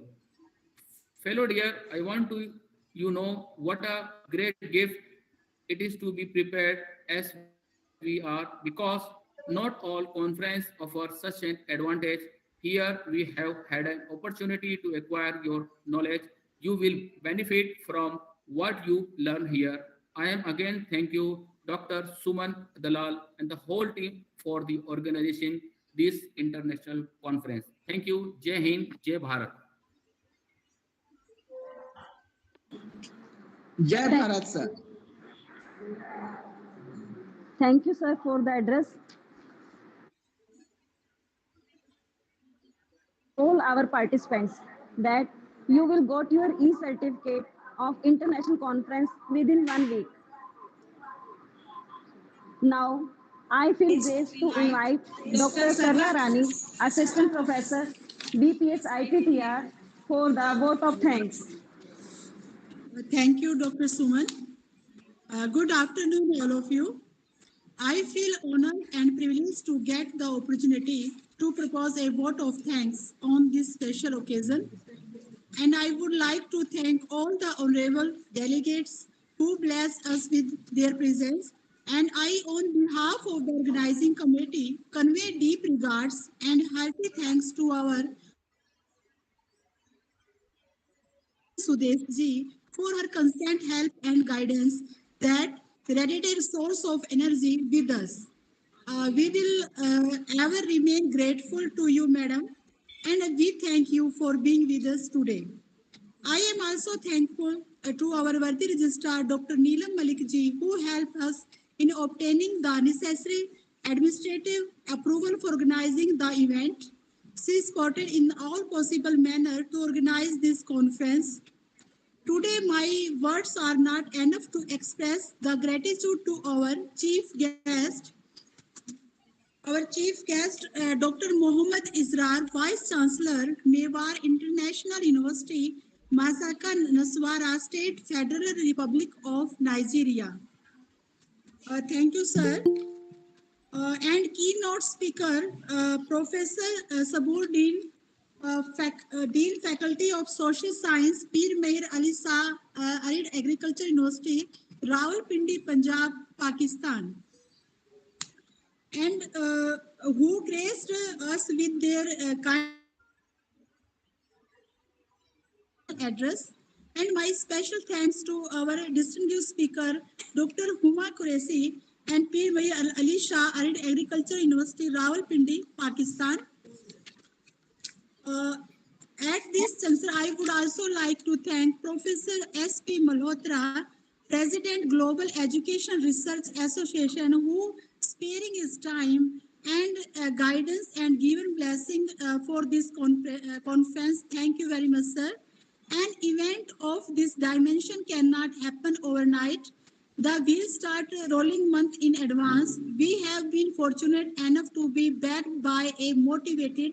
Firstly, I would like to thank our beloved chairperson, Dr. Suman Dalal, for giving us guidance at every step of the conference.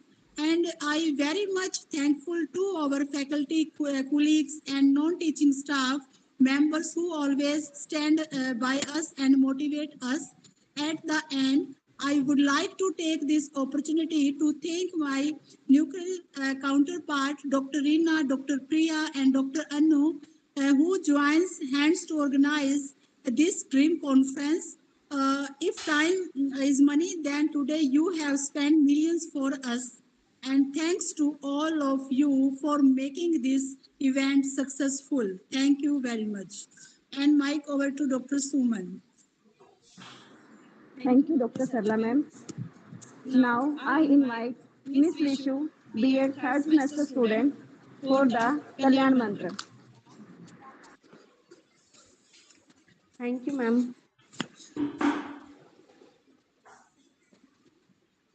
सर्वे भवन्तु सुखिनः सर्वे सन्तु निरामया सर्वे भद्राणि पश्यन्तु मा कश्चित् दुःखभाग् भवेत्। अर्थात सभी सुखी होवे, सभी रोग मुक्त रहें, सभी मंगलमय घटनाओं के साक्षी बने और किसी को भी दुख का भागी न बनना पड़े। इन्हीं मंगल कामनाओं के साथ आपका दिन मंगलमय हो। ओम शांति शांति शांति। धन्यवाद। Thank you, Vishu. Now I would like to request all our dignitaries from India and abroad, esteemed faculty members, research scholars, and all our participants to join us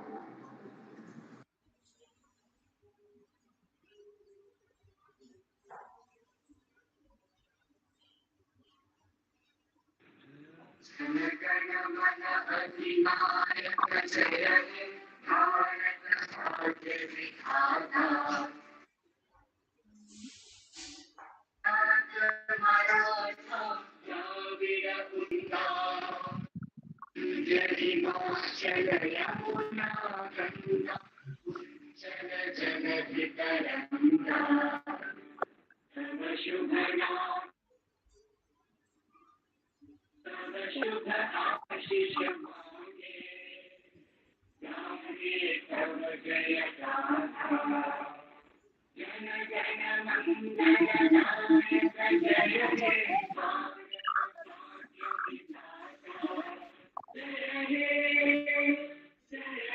Anthem.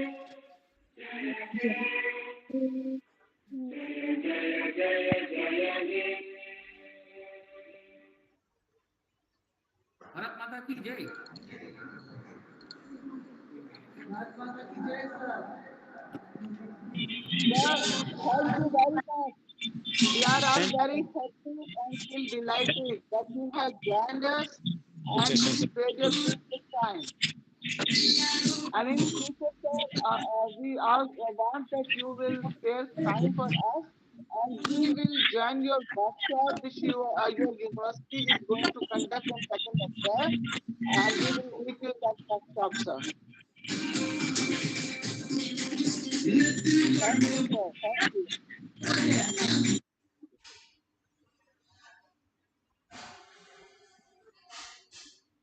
Namaskar, sir. Thank you. Okay.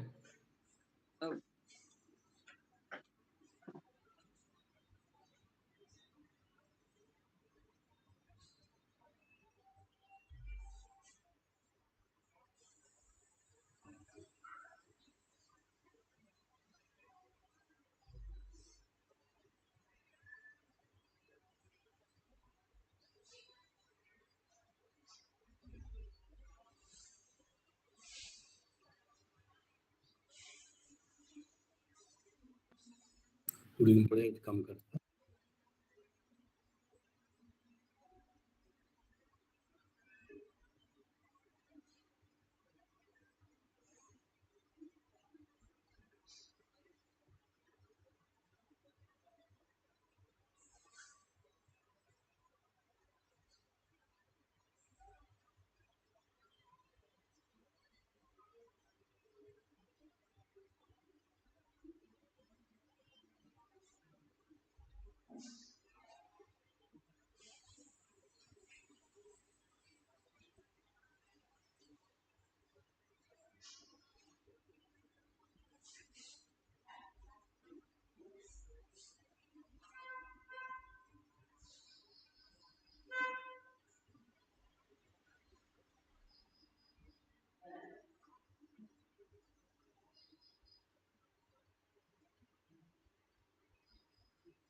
language. So thinking comes from our mother tongue itself.